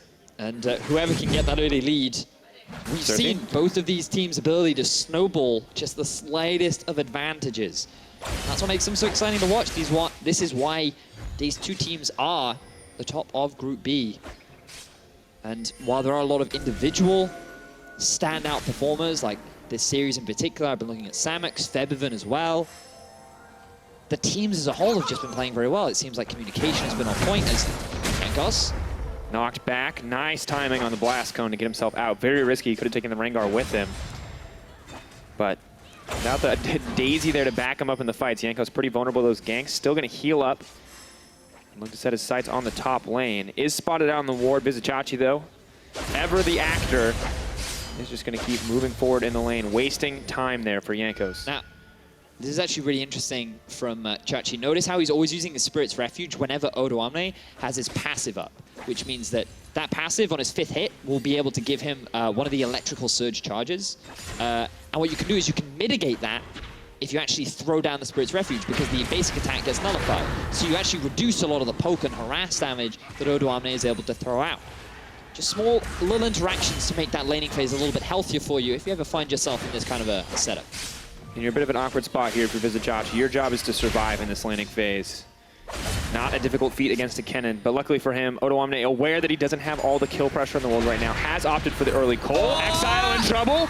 Does heal up a little bit here. Febiven has the overstayed his welcome. First blood for Febiven. The cleanse to close it out. Nice plays coming in. And Exile. So many mixed performances this series. The hook does land. Hylissang maybe looking to land the hook here. Rengar is on the way. Level 5. But as you rightly said, Betty, as we look back at the mid lane, Febiven has been outclassing Exile in every one of these games. And while Exile, he did have a good Taliyah game. I was impressed with quite a few of his walls and the way that he was playing a lot of these team fights. Like, Game 1, yes, he did get camped, but also he made a lot of greedy plays, and it just, to me, feels like that was another one. He saw Febiven getting low on HP, and he thought, I can win this 1v1 once I get the health back from my Q. But he doesn't respect that his E reduces his own health, which then gives Febiven enough damage to be able to get the 1v1 kill and will get him the early level 6. And a Syndra is not the sort of champion you can afford to be giving these early kills to because of how snowbally she can be, especially during the early game. Now, admittedly, Vladimir can opt to itemize a little bit of magic resist, Spirit Visage, or something of the like in the early laning phase. Maybe can mitigate it, but you're right. Even if Vladimir is safe, if that Syndra is fed, it does not mean that your Twitch is safe. It does not mean that your Shen or your Rengar are safe. You have to respect the potential for this character to just kill anybody. Yep. Completely agree with you. There is nothing more annoying than your mid laner being like, guys, it's fine. Syndra can't kill me anymore. Like, great for you. I'm a Twitch. Syndra, Zed, whatever it is, you don't want to deal with it. Well, luckily for now, it's still contained in the mid lane. Vladimir's still matching the pressure of Syndra. So things aren't off to too terrible of a start, but can't afford any more small mistakes. And Now, Mountain Drake is the first one on the board. We've seen a lot of clouds and oceans, and this time, this could be a bigger point of contention for both these teams because it will greatly help in terms of your ability to siege and take down these objectives. Now, for the Unicorns of Love, their sieging is not the strongest, largely because Samux has a pretty short range on the Twitch, and so every time he gets near to that tower, there's always the risk of this Syndra stun hitting you in the face that you always have to respect. So for Unicorns of Love to really siege, they need to be able to get themselves a pick, or find H2K out of position where they can then rush down that tower, and this is why that Mountain Drake will help them so much. Mountain Drake, though, will not be the focus. Instead, it will be the swap to the top side of the map. Che and Nuclear happy to move forward there. A red buff is available courtesy of the Ivern. Neither Kennen nor the Varus are going to opt to take it, however. It'll just be the constant pressure here on Chachi. Twitch has figured out that the game is afoot. They may be aware the bot lane is on the top side, but Exile is in trouble once again, trying to move forward. Pool saves his life, but risky gambit there for Exile. Featherman burns all his mana in the exchange, however. And that is one of the reasons as to why Vladimir does well into the Syndra. But Chachi, he's also reading the map right now. He realizes what's going on. And interestingly, Unicorns of Love, they're actually trying to respond, even with the Ivern on the top side of the map. I think they're a little bit slow on the play. But Chachi is moving in a way that makes H2K a little bit too wary to continue sieging. Samux running forward, looking to hand deliver it, but the cannon is moving forward. Lots of damage coming out. Chachi is taken down. Twitch is spraying and praying and trying to get something, but out they go. Lantern saves the day. Samux and Hylissang are going to have to back off this tower because there are too many members of H2K. Che flashes forward. Hook connects. That's the play. H2K needed. Big lead coming in. Beautiful dive coming out from H2K. They saw that Chachi had just overextended, and they knew that if the bottom lane of UOL turned up, what is a Blitzcrank gonna do? He can't peel, he can't save you. Sure, hook the cannon into your team, I don't care. H2K fully aware that this Blitzcrank play is not gonna be a threat to them as they dive onto the tower and get themselves an And these games just get faster and faster. Betty is Exile now in trouble. Rooted up, Rukon not going to be able to be completed in the end, but so much pressure coming down. 2K gold lead for H2K before 10 minutes, and we'll watch this one more time. And perhaps I'm being a little harsh, but in this scenario, what is a Blitzcrank going to do? You're in a 3 versus 4. UOL do not respect the possibility of Jankos being around. And it was just a really good dive from H2K. They know about the Shen, they move to the top side of the map at level 6 to avoid that all-in play. And UOL, rather than trying to trade towers, they decide to try and hold on to their own tower and give 3 early kills over to the side of UOL. In the end, tower still falls. Just such a brutal position to be in, and we can see these guys are the big playmakers. Hylissang, Che, the men on your screen. Massive difference in their matchups in the previous game. It was all about Hylissang on the Rakan. This time around, though, the Thresh is already off to a fantastic start. So look at game 3, and H2K just want to continue this sieging pattern. Oh, Blitzcrank hooked up, so much damage goes on to him. The Shen on the way in. Can they kill him before the Shen connects? Now pulled back in. Chachi, they're trying to burn through Otoamne, and they're making it look easy. Samux is hungry for blood. He's already gotten 1.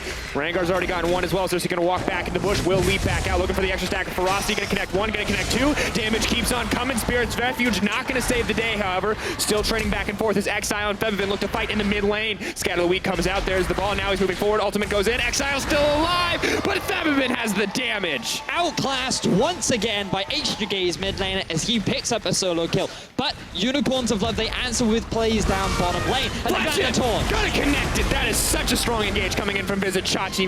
Man, what explosive play from both sides. UOL, they just continue with the aggression. They realize things did not work out the way they wanted in the top lane. They have to find something back, and they do. They do not take their foot off the pedal. They're constantly looking for avenues back into the game, and they find them. 4 kills to 5 right now. Gold still heavily in favor of the Unicorns of Love. And with this Twitch pick, we said Unicorns of Love put their faith in Samux, and rightfully so. 3-1-1 in this game. He is the bastion of hope for Unicorns of Love fans, because things aren't going great, but he is bringing them back into this game. So in this instance, if you focus the Blitzcrank, he actually gets a really big multi-man silence off, and he lands a good hook underneath the tower. That is where the Blitzcrank can be very effective, as long as the rest of Unicorns of Love are ready to follow up. And as a team, they always are. Now, Zeus, they could have gone out of that, but instead he chooses to sacrifice his life in order to get Samux another kill, which arguably is definitely worth it if you can get this AD carry rolling. And bear in mind, that Twitch is now 3-1-1, primed and ready to get that very early Blade of the Ruin King in order to get the game going. And the gold lead does not matter. Unicorns of Love starting to even it up. Only 1K the difference between them now after that exchange of plays. Even if Exile loses the 1v1 in the mid lane, Unicorns of Love are still fighting back. A little more defense from Exile as well. Maybe he can just keep Febiven contained, can keep farming up, stop dying in the mid lane, and let the rest of his team make the plays, but we'll see. Maybe he can still find those outplay opportunities if there are any to be taken. We do need Exile to stop dying. I mean, props to Febiven. He is playing this matchup very well, but I feel like a large part of it is Exile trying too hard to win his lane.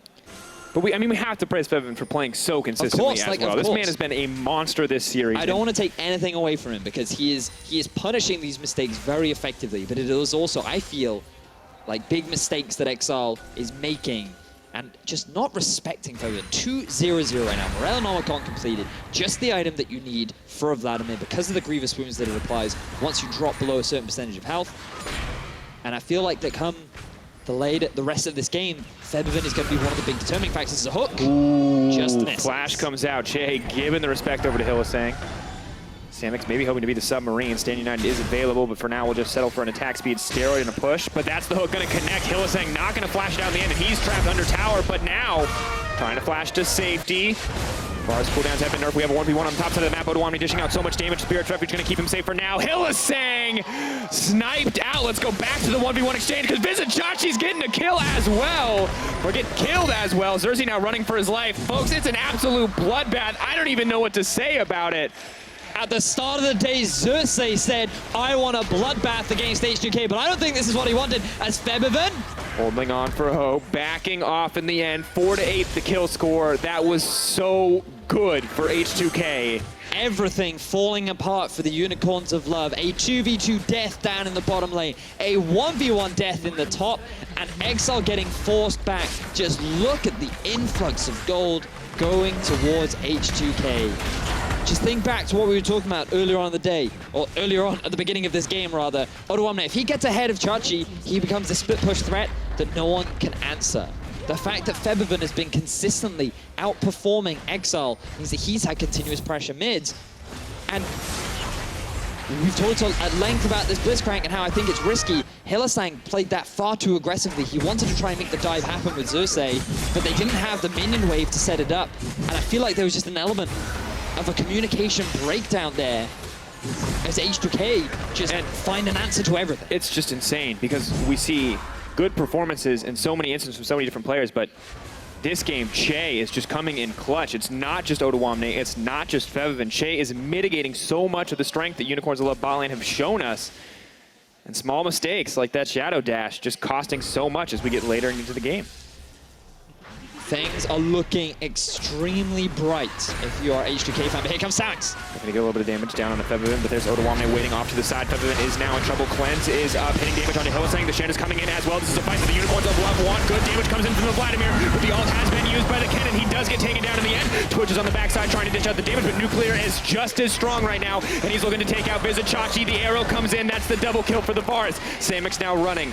Tail between his legs, has to hope that Xerxes can get out as well. Throws down the Venom Cask, wants to keep the fight rolling.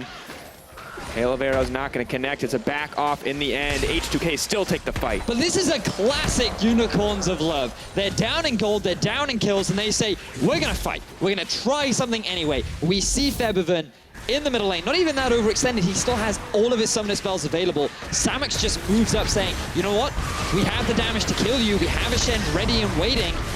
But Hylissang dies too fast, and he's left alone. Chachi is just left alone at the front of the fight. Too many members die on the side of UOL that there's not enough follow-up to be able to kill the rest of the H2K members. But the fact that they're able to get 2 kills for 3 is still a positive thing for the side of the Unicorns of Love, because they're getting a little bit of gold back, and they're continuing. Hylissang gets the hook! Just so clean on the Blitzcrank. Febiven now running for his life. Good damage comes in from Exile, but the tower is being tanked. Odoamne now going to try to pick up Exile on the back half. He has to run back through the turret.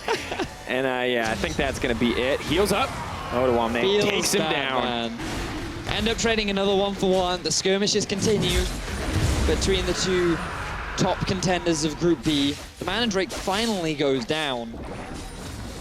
And this is a fun final game. This is what we wanted.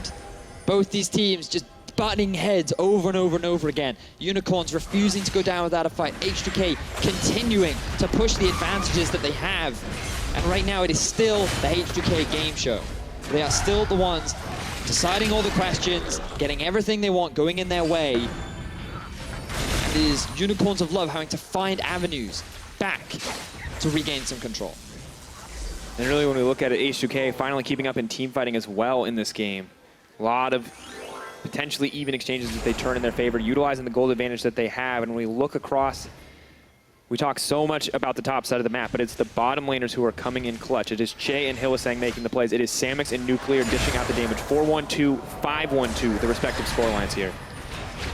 Really good to see both AD carries stepping up because, you know, we have to say that Samix was considered one of the weaker points of the Unicorns of Love in spring.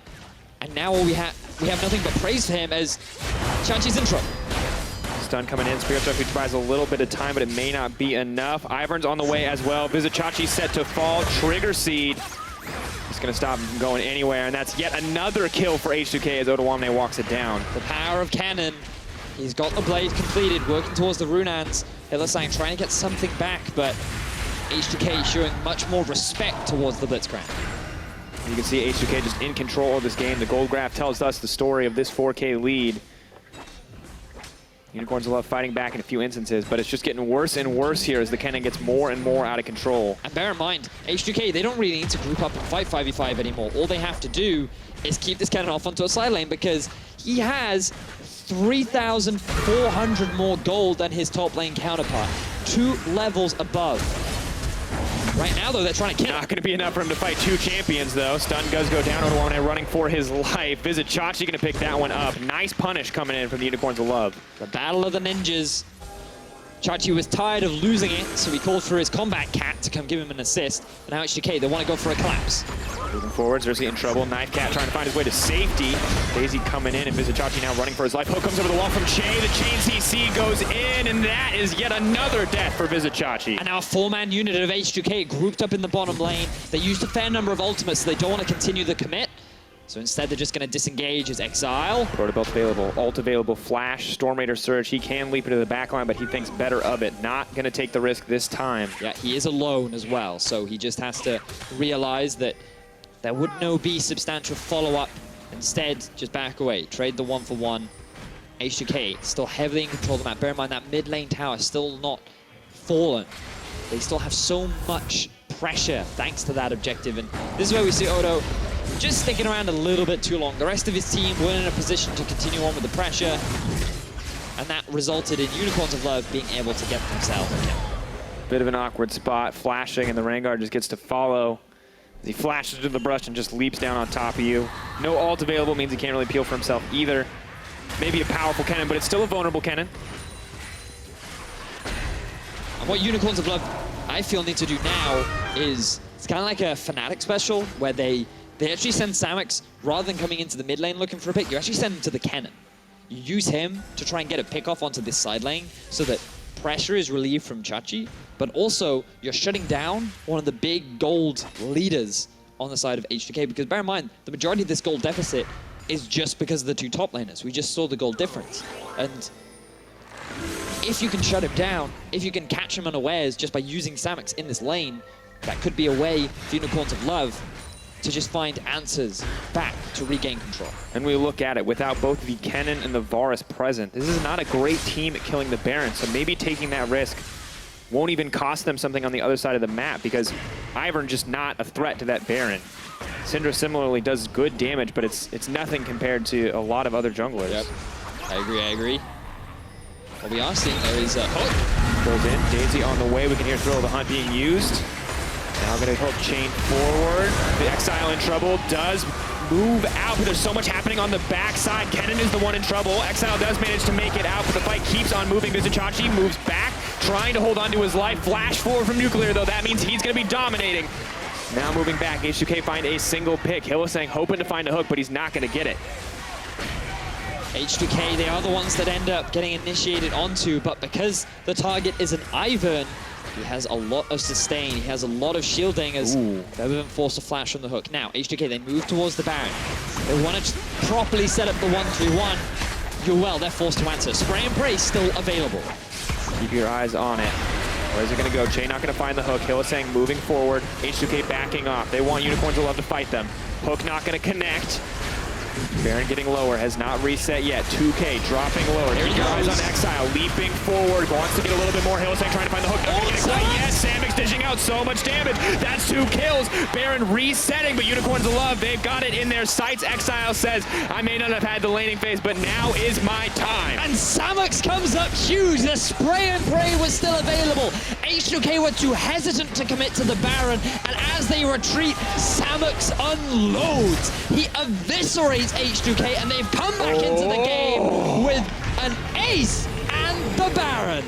Ramah, arms wide, Unicorn plushie in his hand, has to be feeling proud of the boys. Sheepy in a similar state. What a turnaround from the Unicorns of Love lineup. And just keep your eyes on what Exile does, because this is great. He draws so much attention away from Samix, and he is just doing so much damage. Featherman gets as much damage down as he can, but it is not enough. The shielding coming out from nowhere. It doesn't matter, it's just he doesn't have anything. There's just not enough damage. And it was just such good positioning from the side of the Unicorns of Love. Jankos ends up getting cleaned up at the very end. And I said it was an ace. Nuclear did get away with his life, but it doesn't matter. It felt like it to me. And Vedius, instantly an even game again. H2K had a massive lead. And now we're going to see Unicorns of Love may be able to find a lead here with this Baron buff. Can finally look to break down this first tier mid tower, maybe even more. And of course, Kennon's still stronger than the Shen, but it may not matter in the fights to come. You can just see the amount of damage that H2K have been able to do is Hylissang. Gonna get picked off here. Survives much longer than expected, but H2K, that's gonna slow down Unicorns in their tracks. Will make it harder for them to get anything with this Baron. But this is very good for H2K. They need to buy time right now, because as long as the Baron buff is up, UOL can have the siege advantage. They are in a position where H2K can't look to try and make anything around the map, but when they have the numbers advantage, it goes back in the court of H2K. And so they need to keep trying to find these picks. They need to find people who are just slightly out of position so that they can get some gold back on the boards and then really force a fight when they have the numbers advantage. And when we look at it, if nothing else happens during the duration of this Baron, H2K will maintain the gold lead. Exactly. Now it's a good spot to be, but Unicorns of Love not gonna let it happen easily. Exile and Samix absolutely threats that you have to respect. Which with a little bit of MR in the form of the QSS. And I'm impressed that H2K has still been able to hold on to this mid-tier 1. 25.5 minutes into the game, still not dropped. But just look at how much more free farm Chang-Chi is getting as Hook comes through. Not going to connect, however, but you have to keep your eyes on these Hook champions. You have to keep your eyes on the Twitch as well. Spray and Pray can decide everything in the next fight. Good engagement on the Exile, takes a bit of damage. Odoamne moving forward, hoping to chain the CC together, going to force the pool at some point. Out comes the Rengar ultimate. Exile wants to keep this going. Now leaving for a little bit more. Down comes the damage, but Odoamne pulled out of the fight and removed as a problem. Vladimir all going to pop, but no one's going to drop in the end. Unicorns of Love now going to be able to break down the tier 1 tower. Will the fight continue? And you're seeing how hard it is for H2K to kill the Unicorns of Love when they're grouped up as a 5-man unit. H2K wanted to be playing all 3 lanes. They needed to keep this Unicorns of Love squad separated. Keep the pressure onto Chachi so that he cannot ulti in. And even though Exile gets chunked down to no HP, Shen ultimate, the lifesteal. Flash forward, that's a bit of revenge. Exactly that. Finally, he gets some redemption as Unicorns of Love are making their way to the inhibitor.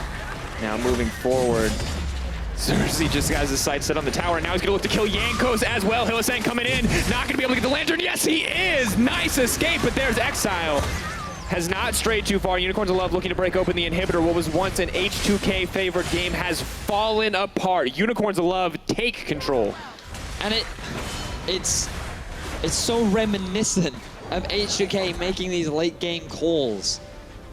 They got 1 pick onto the Unicorns of Love, and they decided that was good enough for them to go for a Baron play. There was so much risk associated with it that they did not take into consideration.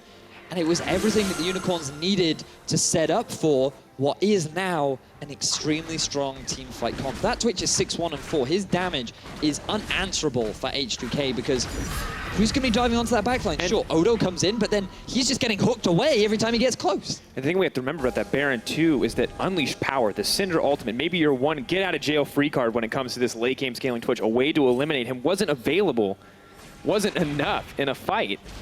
And if you can't kill that Twitch, let's be honest, you're doomed. Yep. You cannot win that fight. We have seen that in every game that Twitch has been picked. If you let this champion get the late game and you cannot delete him immediately, things just fall apart. But again, Odoamne, he's now off onto a side lane. Very little to no armor completed for Chanchi. Means that he still cannot go toe-to-toe with the Lightning Rat. Awkward position too, with the Knight's Vow. Not sure who he's paired with currently. Oh, it looks like Samix. Yeah, it's almost but without Samix, being near Samix, will not get a lot of those stats. And Vedius, we look back. Odoamne struck back so well in this game. Oh, Nuclear, you better run, because they're coming. They're coming. Has to back out. So he's hungry for blood, but not that hungry. Does not want to risk jumping to 3 members. He is not a fed Rengar, even if he has been a playmaker for the team. Now Samix is moving forward. Here we go. Going in onto Jankos. Jankos potentially in trouble. Root Caller does connect. Should be okay, but everything's going to be burned. Now pulled back into the team. It's the Kennen who's caught out. Surprise! Unicorns now want to break open that inhibitor. They already got the tower. Now they just want to make some super minions in their favor, but Samix just continues to wait on the wings, to look on the outside, to try to find the flanks. And we've talked so much about this man, but we have to do it again because Samix is playing out of his mind. Going invisible to force pressure down onto Jankos for Hylissang to land another hook. Over the wall. Bye-bye, Shay. Gonna try to walk back through, but it is not enough. Now they have to run for their life, but the Twitch does use the QSS, and he's able to consistently dish out the damage. Nuclear not able to respond despite the strength of the AD carry. It's Odoamne who is locked up. It is Vizichaji with the flash taunt. It is Febiven now running for his life. The scatter of the week comes out to delay what could just be the inevitable. Poison ticking. Febiven running. Is going to make it out in the end, but Unicorns of Love just so aggressive. And they don't take too much from it. They're going to be happy with the kills, back away to base, and not make the same kind of mistake that H2K did earlier on. This is just a recap of what happened. Hylissang saying, you know what? Yeah, let's go for it. Let's go for the fight. And bear in mind, look at the positioning of Samix here. Just out of range of the cannon ultimate. He did get rooted up, but who is the threat on H2K? Who is threatening Samix's life? Because it's not Febiven. Odo cannot get anywhere near him, and when there's a Knight's Vow and a Shen ulti too, this is the late game Twitch. He is primed and ready, and he is obliterating your line. Now Unicorns of Love, not only do they have an inhibitor broken down, not only do they have a massive wave pushing on the bottom side, they are set up to take this Baron. Nice Lantern to save the day. Yanko's been getting caught out a lot this game. Can't afford to get caught out again, and Nuclear, the major damage dealer right now for this team in so many ways, needs to be able to survive in these team fights, and it's just going to be so difficult. It just feels like the Zion Twitch we saw in game 1, Vedius, where it's just, the range is such a huge factor. And bear in mind, UOL, they're not actually starting the Baron, they're trying to earn themselves an Oscar, just acting around it, trying to bait them in. And now they've got Daisy, and they may have Jankos. He has to pull back. Taunt it up means it's going to be tough to explain, but Exile takes so much damage. Odoamne does so much in a one-on-one scenario. Flash forward, flash out, teams trading skills. That's going to be the hook onto Vizichachi, not quite what they wanted. They're poking at each other, looking for opportunities. Keep your eyes on Hylissang. He does manage to get Che. Che trying to make it out. Xerxes on the back line. He's looking to kill Nuclear. He knows where the damage is. Keep your eyes on the Rengar. Where's he going to go? It may not matter, but Samix, will he drop down? In goes Xerxes. Nuclear is going to get taken down. That's what they want, Samix. He sees his opportunity. He starts to unload the damage. He's there to back up the fight. This is domination. This is the Unicorns of Love.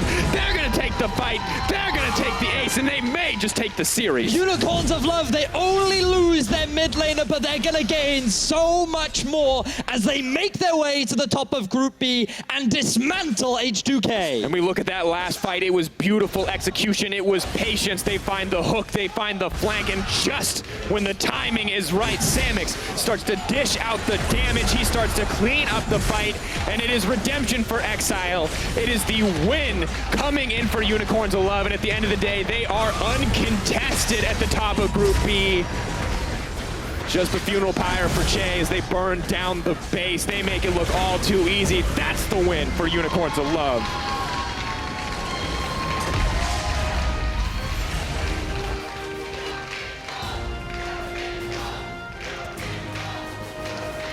2-1 victory in the end. We have to praise H2K, closer in so many ways than it was in the spring season, but still not enough. And Unicorns of Love continue to be a team that you cannot give any window of opportunity to. No, not at all. My words.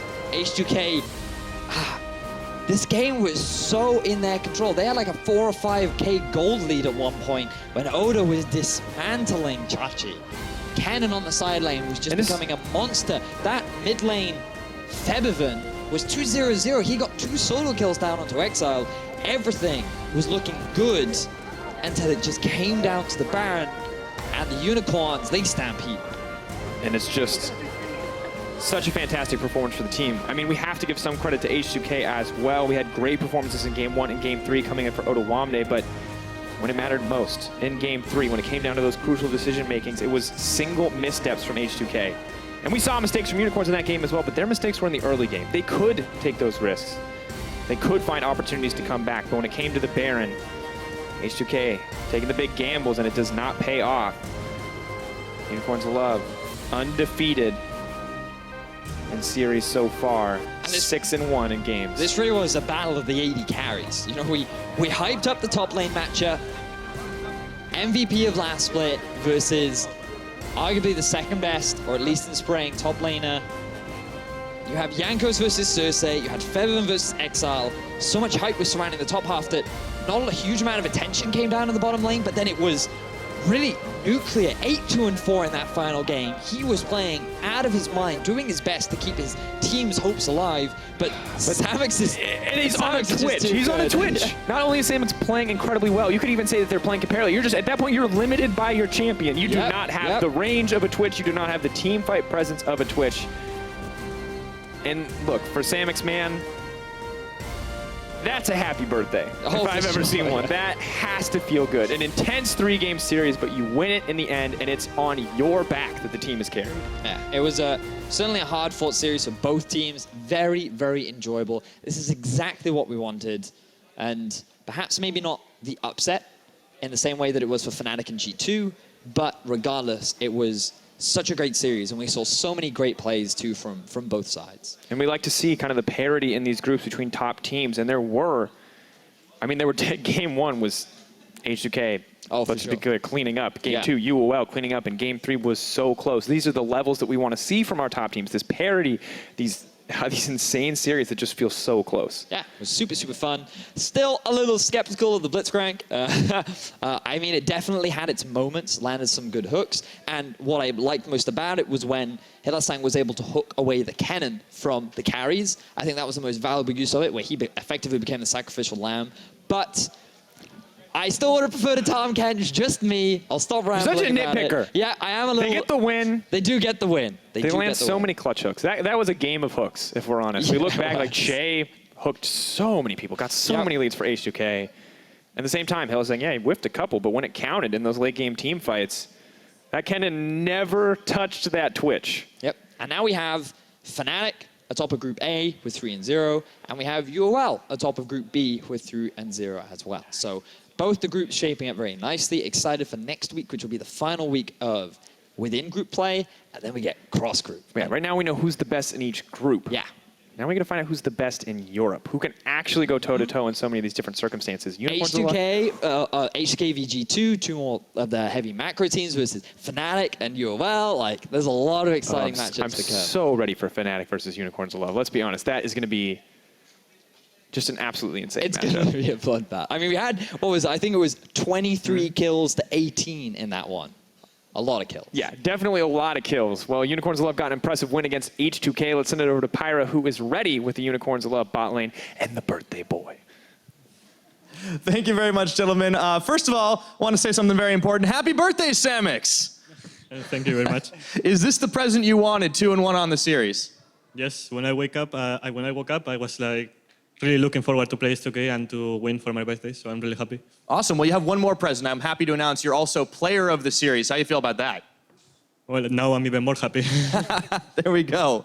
All right, so it was a really hard-fought one for you guys, especially coming back from Game 1, because let's be honest, you guys kind of got wrecked early on, not just the dual lane, but the entire team. How did you come back into that series and just look so dominant in the last 2 games? Okay, so I think we just stay calm. Like we know in some comps, like for example, the last comp we know we outscale. So we just need to take it slow, get some items, then we can win team fights with our comp. All right, Hilly, you think the same thing as well?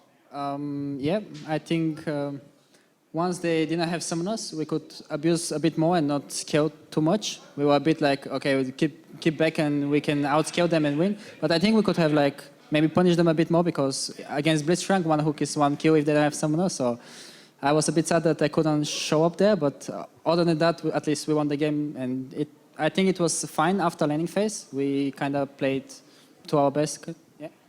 Yeah, and it seemed like you guys worked really well together with the Twitch Blitz comp, but you also got your hands on Xayah Rakan a couple of times, and that's something we've been seeing popping up a lot more across the world when it's been available, both those champions. We know these champions are strong, they're designed to work well together, but why do you guys think that overall they just kind of work better than some of the other more iconic duos throughout the history of duo bot laners? I mean, I think Xayah Rakan is mainly super strong because Xayah W. You put it on Rakan as well, so you have a lot of kill pressure level 1. So you can push the lane, and level 3 you have the combo of Rakan W with the Xayah root, and it's a lot of damage. So that's mainly it. It has a lot of damage and it's reliable. Fair enough. For Hilly, since you're playing the other side of that duo, when you're playing Rakan, is it just how does it actually feel when you're able to get those like combos zooming in and out? Is it just feel like you're flying more than other champions? Yeah, it actually feels pretty sick that you can jump like your whole screen from left corner to bottom right. So you engage is like 2 turrets range, so it's pretty insane. I think Rakan is playable without Xayah too, but it's way more difficult to pull out. And I think together, if you match them, I think it's the best duo you can have. So I think it's pretty strong. Oh, best duo you can have. Well, let's move out of the champions and move on to you guys, because talking about duos, you just took down Nuclear and Che, are touted as a pretty solid duo across Group B. Where do you guys think you both stack up in the entire EULCS of bottom laners? So I don't know exactly how we stack up, but I think we are like pretty consistent bot lane. Like we rarely get pressured. Like we are always even or ahead. So it's something really good we have, I think. Oh, fair enough. Hilly, I mean, you've been playing in the ULCS for quite some time now. Do you think that's true as well? I would say we are right behind Sven and Miffy. All right, well, I'm sure Sven will be happy to hear that back on the desk. But okay, so speaking of those two guys, you will be playing off against them some weeks' time when cross-group play comes around. Is that the team, or are you looking forward to facing off against another team, especially more now that you've conquered Group B? Yeah, we're looking forward to play against them. It's going to be good. All right, G2 Unicorns Love, going to be exciting. Hilly, do you have any last words on that?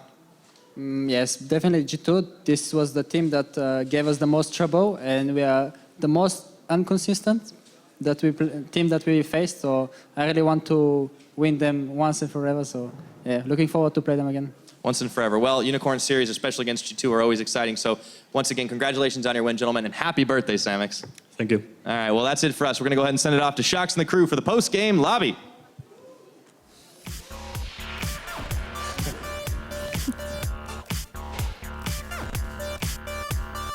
Indeed, welcome everybody to the post-game lobby where we're going to discuss the EULCS power rankings by Sven, highlight your big plays of the week and more, as I am joined here by Stress, by Sven, and also by the Unicorns of Love's jungler Xerxes. And first off, congratulations is in order, Xerxes.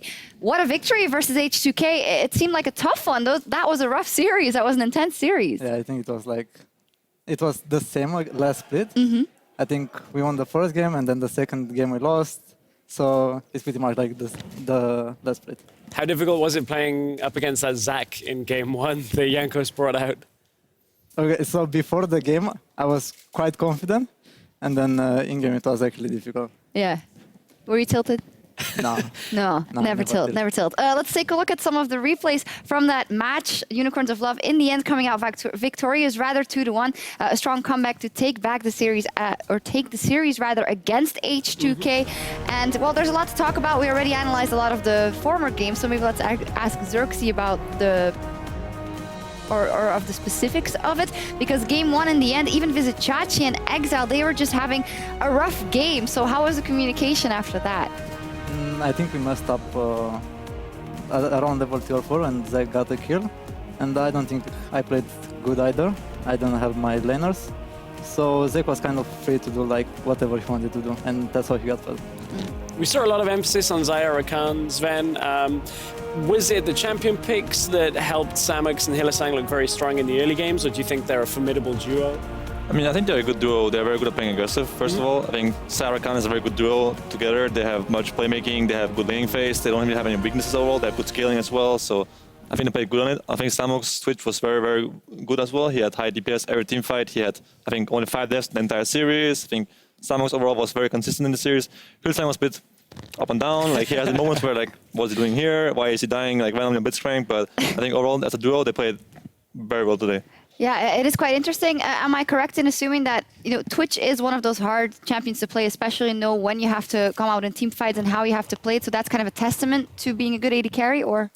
Yes, but Twitch is kind of a champion that punishes mistakes very hard. Like in this game, last game, H2K had the lead early game thanks to a good lane swap from the bot lane of H2K. But there was this one team fight in the bot lane where Jankos was on Ivern in bot without ultimate, and then I think Samus got 3 kills on the Twitch, and I got him rolling, and then the team fight power is much better than Varus. Like, even the Varus is a good team fighter as well, Twitch team fighting DPS is just much higher, and the team fights are carried very hard by Twitch. So, yeah, I think it's a champion that is not good in lane phase or anything, but if the other team makes mistakes, Twitch is too strong. Yeah, absolutely punishing. Zerx, you were going down the ladder in terms of jungle picks. It ended up being Warwick versus Ivern, which I don't think anyone especially expected from the start. How come you think you had to go down? Or I know that you rate Warwick quite highly, but what did you think of that matchup?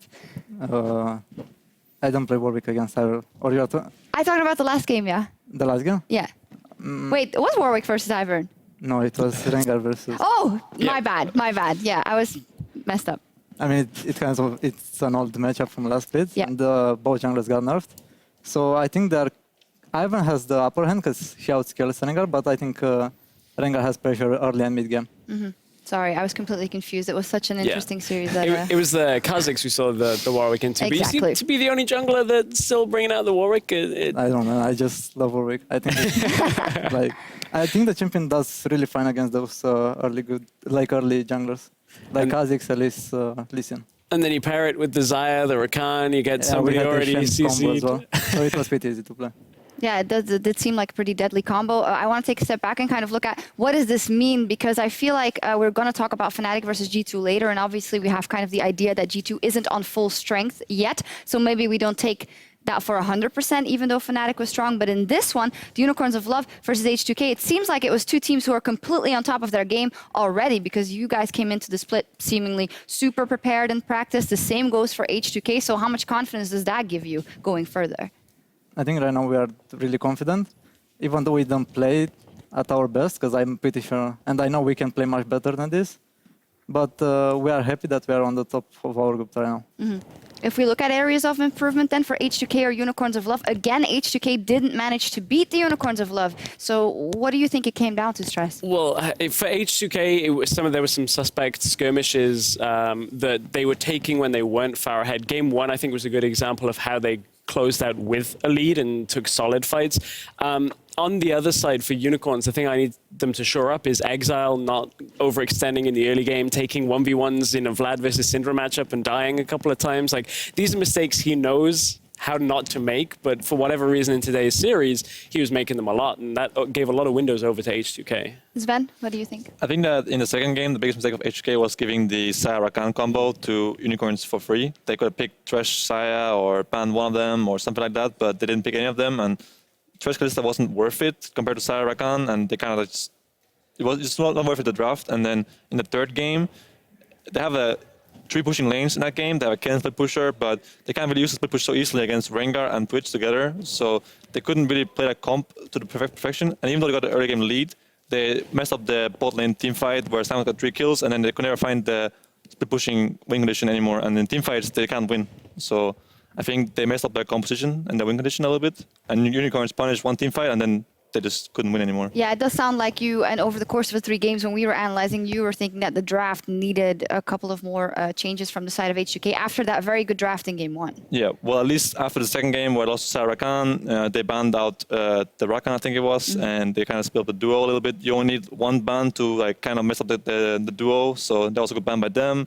And then, even though they had their early game lane swap, that was pretty good for them this time. They had the pushing lanes on top and mid priority from Syndra solo kill. That was really good by H2K. And then they had this one fight in the bot lane that Unicorns took on a good timing. There had no summoners on the H2K team almost, and got, I think, 3 kills for Twitch, and that was kind of what opened the game for Unicorns. Yeah, and it always comes down to the fact that the Unicorns of Love are just great at team fighting and skirmishing. Xerxes, do you feel you're getting even better at that? And do you feel like there's anyone now, if you were to play them right now, who could be better at team fighting than you guys?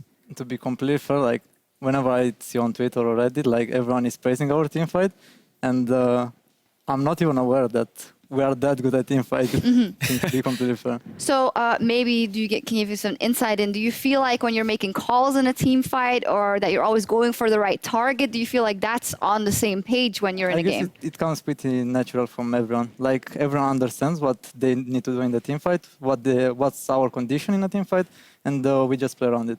Yeah, I guess that says it all, right? You're not even thinking about it, and it's going well, while other teams are trying to figure out that, you know, they want to do better at team fighting and want to get better at it. I think generally there's a couple of things that more often than not go well for you guys that other teams mess up, whether it's, you know, Samux staying alive and people actually peeling for him for a while. Chachi seems to, whenever he's got Shen or a champion that has this massive crowd control, like get 2-3 people in every single fight. And I think that just makes it difficult when the small things are going well in a team fight, you manage to turn it around. And as you said, you might not be thinking about it, but I mean, that's a good thing to have, right? That Chachi's like not even thinking and he's like, oh, 3-person taunt. Yeah, absolutely. Sven, where would you say the G2 team fighting synergy coordination is at right now? I think our team fighting is pretty good. I have same thing as Xerxes, that we don't actually like think about team fighting that much. We don't like talk about it. We don't think about us being good at team fighting. It just everyone knows their own individual role in team fights, and then sometimes we try to improve our communication. Like, okay, this guy has no ult, this guy has no flash. Communicate that, and then we end up screaming like, whoa, whoa, whoa, whoa, whoa, in team fights. But I think we don't really talk about our team fighting. We don't think about it so much. It just happens that we're good at it because we have good individual players, kind of like Unicorns.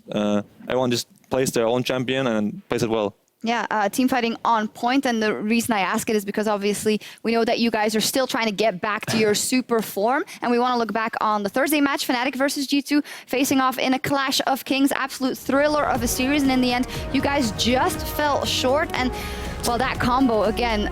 So can you tell us in the end what it was? Because Perk said, oh, we want to see if Zach's really OP, we want to sometimes leave the Shen and the cannon open and see how good it is, but is that also how you look at it? You just want to see if you can fight against it? I mean, it's true that we practice a lot in LCS, even against NIP. We're playing Fiora and we're playing Janna, things we don't like to practice much in LCS. I mean, in the scrim, sorry, and we don't like know how to play it so well, so we try to practice it.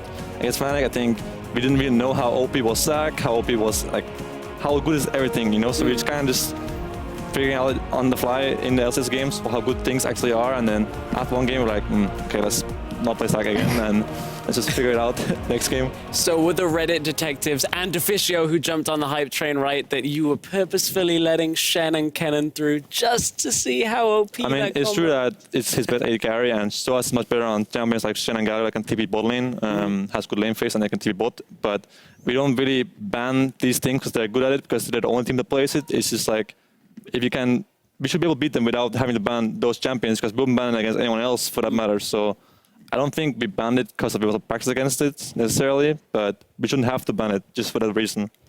I was also thinking back to you guys saying, especially last year, that sometimes it's hard when you're the best to kind of improve at small margins because what mechanics are there to do that? Do you feel that it in a way helped you, the fact that you've come in a bit more untrained into this split, that you actually can identify things you can work on? I mean, it's true that if you're the best team, it's hard to improve than for the other teams, but not really. It's a thing a little bit, but I think now that we don't have the best grasp of the meta, we play against teams like Unicorns or H2K, they already have like a lot of scrims already, they know what to play. Fnatic same, they have the grasp of the meta already, so it's easier for us to catch up faster than normal because we don't have much scrims on this patch. We don't know what the Herald, Zac, Rakan, we don't really have like all these things.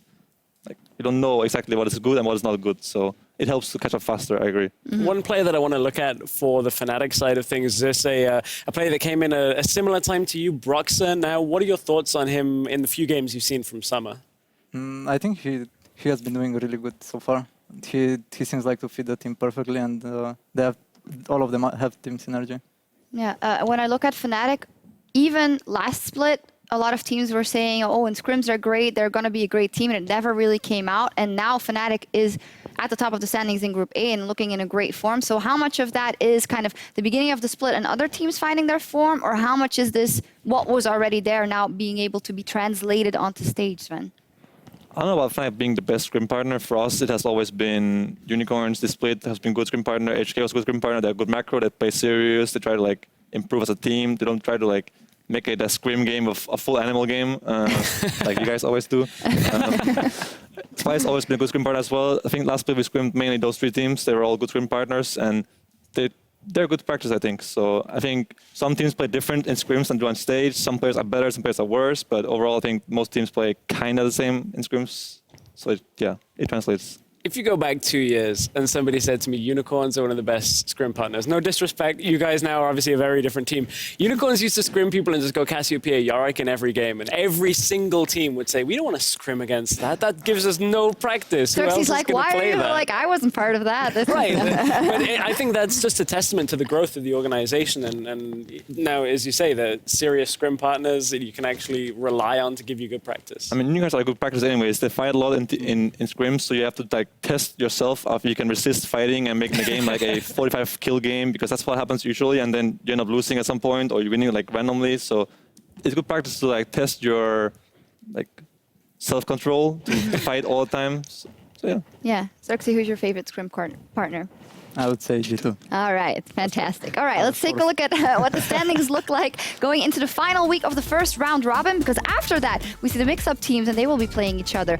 Unicorns of Love, they have a lead in Group B, now cemented there in first place, much like we saw in the spring split, and Fnatic is atop of Group A. Yeah, I would say also for people that are tuning in, remembering the spring split, don't be too worried down at the bottom of the table. I know we're seeing 0-3 from both of the new teams that joined, but I would say they're way stronger than the Origins we had in the last split. Like, these are teams that are genuinely fighting against some of the middle of the pack teams, and despite the results not going their way yet, I think there's a lot of room for improvement. Yeah, is there any surprises in the rankings so far for you, Xerxes, or is everything going as expected?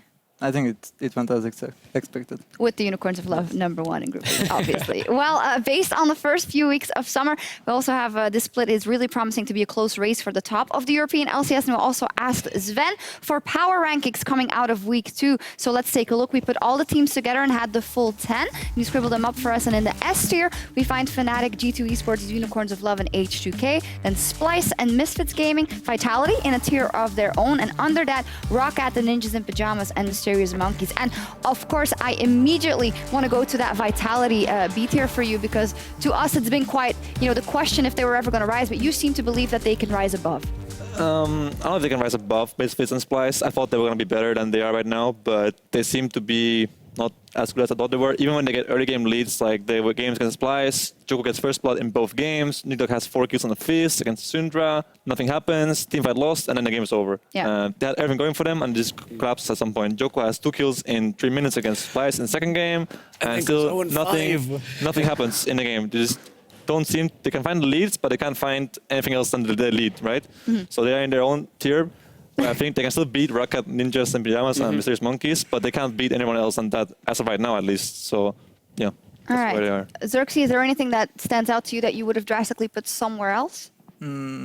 Based on skins, I would say Vitality are doing much better in skins than they are doing on stage. It seems like they're not playing the same, like it's totally a different team on the stage, and then when you play against them. Yeah, that is definitely also interesting, seeing that they have a very experienced coach coming in. They have some very experienced players. Yeah, we are still asking the question, can Yamato Cannon fix some of the bad habits maybe that Vitality's legacy players have got? I think there's one thing I've got to ask. There's a lot of teams, it's gone now. There's a lot of teams up in the S tier you're putting alongside G2. Are you telling me that Unicorns, H2K, Fnatic, can take a game off of SKT, or is this just some modesty, Sven? Is that what you're saying? That's not really how it works. Like, just because some team beats some team, one game doesn't really make that other team that beat them better than them, But I do think that Unicorns, HK, and Fnatic are all good teams that could take games off each other. Like, on different days, different teams could win. So they're in their own tier for a reason, and they're the best teams. And I think they can beat everyone else, but they could lose to each other or win against each other, I think. Looking at that, to me, and also the way the games are feeling and the big top matchups that we've had, it feels just to be shaping up to a very interesting top four, where it is closer than in spring, and it is closer to than last year as well. Xerxes, do you feel the same way? The matchups are closer, and G2 just seems more beatable. I think that's maybe the... I think G2 seems beatable right now because they haven't played much on this page, but I think in few weeks / months, I think they will be at the top again. And I think the best things right now are G2, UOL or Fnatic, then H2K. Yeah, we put H2K maybe in a different tier, right under? To be fair, we didn't have this match to judge from before we made the power rankings, so we couldn't have known this was the outcome of the match, but yeah. Yeah, definitely. And it'd be super interesting when after next week we go into the cross-group play and we will see, you know, finally how it's all going to play out. Anything about the bottom of the table? Stress, Mysterious Monkeys, I still feel like they could make a run for some higher spot when they go up against some of the teams that are more their caliber. I also feel like they can beat Vitality. I think I agree that Vitality should be on a tier above, but I think if there's one team that's going to drop a game that maybe shouldn't, it would be Vitality against Mysterious Monkeys. All right. Well, that was very interesting, Sven. Thanks for going on the record with that. We'll have a check-in later in the split and see how it all pans out. And now we're also going to take a look at some other strong performances, as we've seen a lot of them over the last 4 days. We're going to check out your top plays of the week, brought to you by Acer and Fnatic. They got the win versus G2 with the help of some comfort picks. And here's a tweet from @DizAbsi. He tweeted, "Please, can you refer to Shen Cannon as the Schenken agreement? They move so freely between lanes." Fantastic. Let's take a look. Fully in time. Bot lane controlled and a play happening. Reckless going on in, bringing Shen to the party. They get the taunt. They get first blood. Reckless picking up Miffy. Just waiting in the wings. Shen ulti, baby! Here we go. Reckless delivering. The other ninja right on top of Sven, and that puppy is going down. Back to live. The action never stops. Reckless this time is on his own, or is he? It's Soaz tagging in. And now the tables have turned. Tricks out of there. And Reckless on a killing spree. 3-0. Looking for expect. It's never just one member of Fnatic. Yeah, Sven, sorry, we had to show like again and again and again. It's becoming annoying. It's just the int cam here of me dying. The int cam of Sven dying. Yeah, we were actually saying how, not to flame you or whatever, but you weren't having a good game. And usually when G2 is struggling a bit, you are still having an amazing game. So that kind of is a testament to how it's not just all going perfect yet. Is that true, or? Yeah, I think in that last game, things just collapsed. We got the first tower against them, which was good against Shen. We got the first tower, and we're like, that's pretty good. We didn't die early game to Shen and Cannon, right?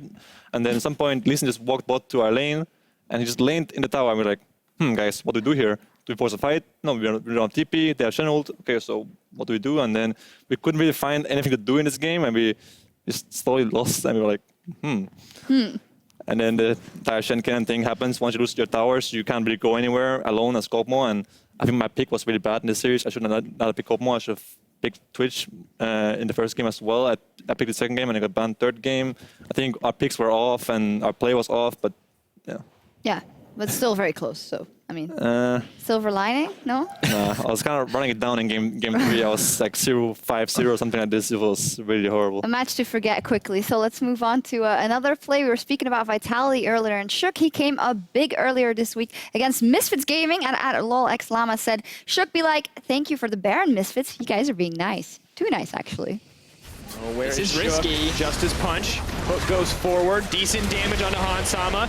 Knocked back into the pit. Can they take down Shook before they get the Baron? He makes it over the wall. Where is the smite? He gets it! NIP Misfits, you take the risk. They're more than happy to punish you. Look at Prophet. He's already breaking it in him. This is disaster for the side of Misfits. Here he goes. Gandalf not going to be able to stop them from getting into the pit. They're just going to keep going. Shook, where is he? Yeah! Oh, he's done it again! I can't believe it. Shook is a monster. Wow. Xerxes, I know you also, you've stolen a couple of Barons and objectives in your day. How do you rate Shook's Baron steal? How much out of 10? I think they were fine, but I would blame it more on Misfits because they took those 50-50 Barons. Like, okay, it happens once, but it happened twice as well, and I'm not sure if it happened the third time as well. And this should never come up to it. You should never go into it. It was quite interesting because Maxlor, obviously, he moved teams and he's now on Misfits. How do you think he's been doing so far? If you have any insight into it. I think he's doing as good as last split. Okay, well, that's pretty good, I guess. Or not. was good enough to beat G2. Sorry, Sven. Yeah. I'm not trying to throw shade the entire time. They were the only team. Next, was looking That's great. true. That's true. I think that's a great thing to keep remembering for Rocket because they haven't been doing so well so far. So, all right. Next tweet. Finally, at Divius Dom wrote, "Okay, so Samex had a god-level submarine play there. Absolutely brutal." And Jisoo falls. Samex! Oh, here comes the Stad United. He wants the big outplay. Dodges the hook. He's going to rat-a-tat-tat and spray and pray. 3 members of Mysterious Monkeys down. All right, that was pretty damn sick. That is sick.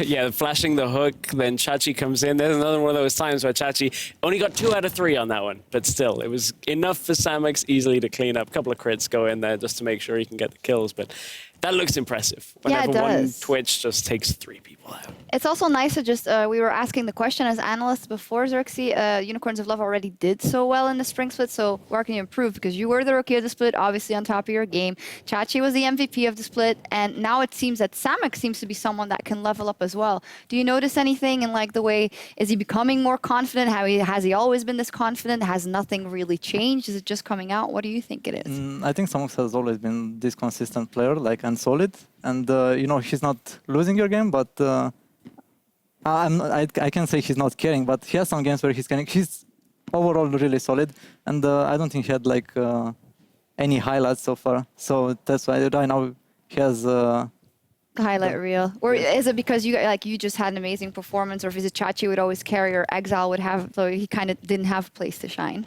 it seems. So you guys should just feed.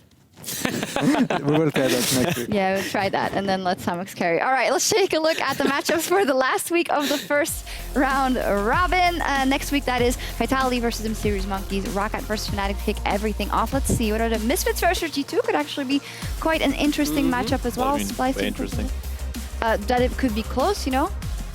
What do you think, Sven? Tell I don't me. know, but now we actually have a week of practice, so we can finally like start to practice together with the full lineup. So I mean, for us, it would be nice to win against Misfits. I think we should win against Misfits. We have 1 week of practice now, so yeah. So interesting. Okay, yeah, I guess. We also get that Vitality Mysterious Monkeys matchup we were talking about, and then the similar matchup Rocket NIP on the last day. Really will cement going into cross-group play, where the standings actually lie in the bottom half too.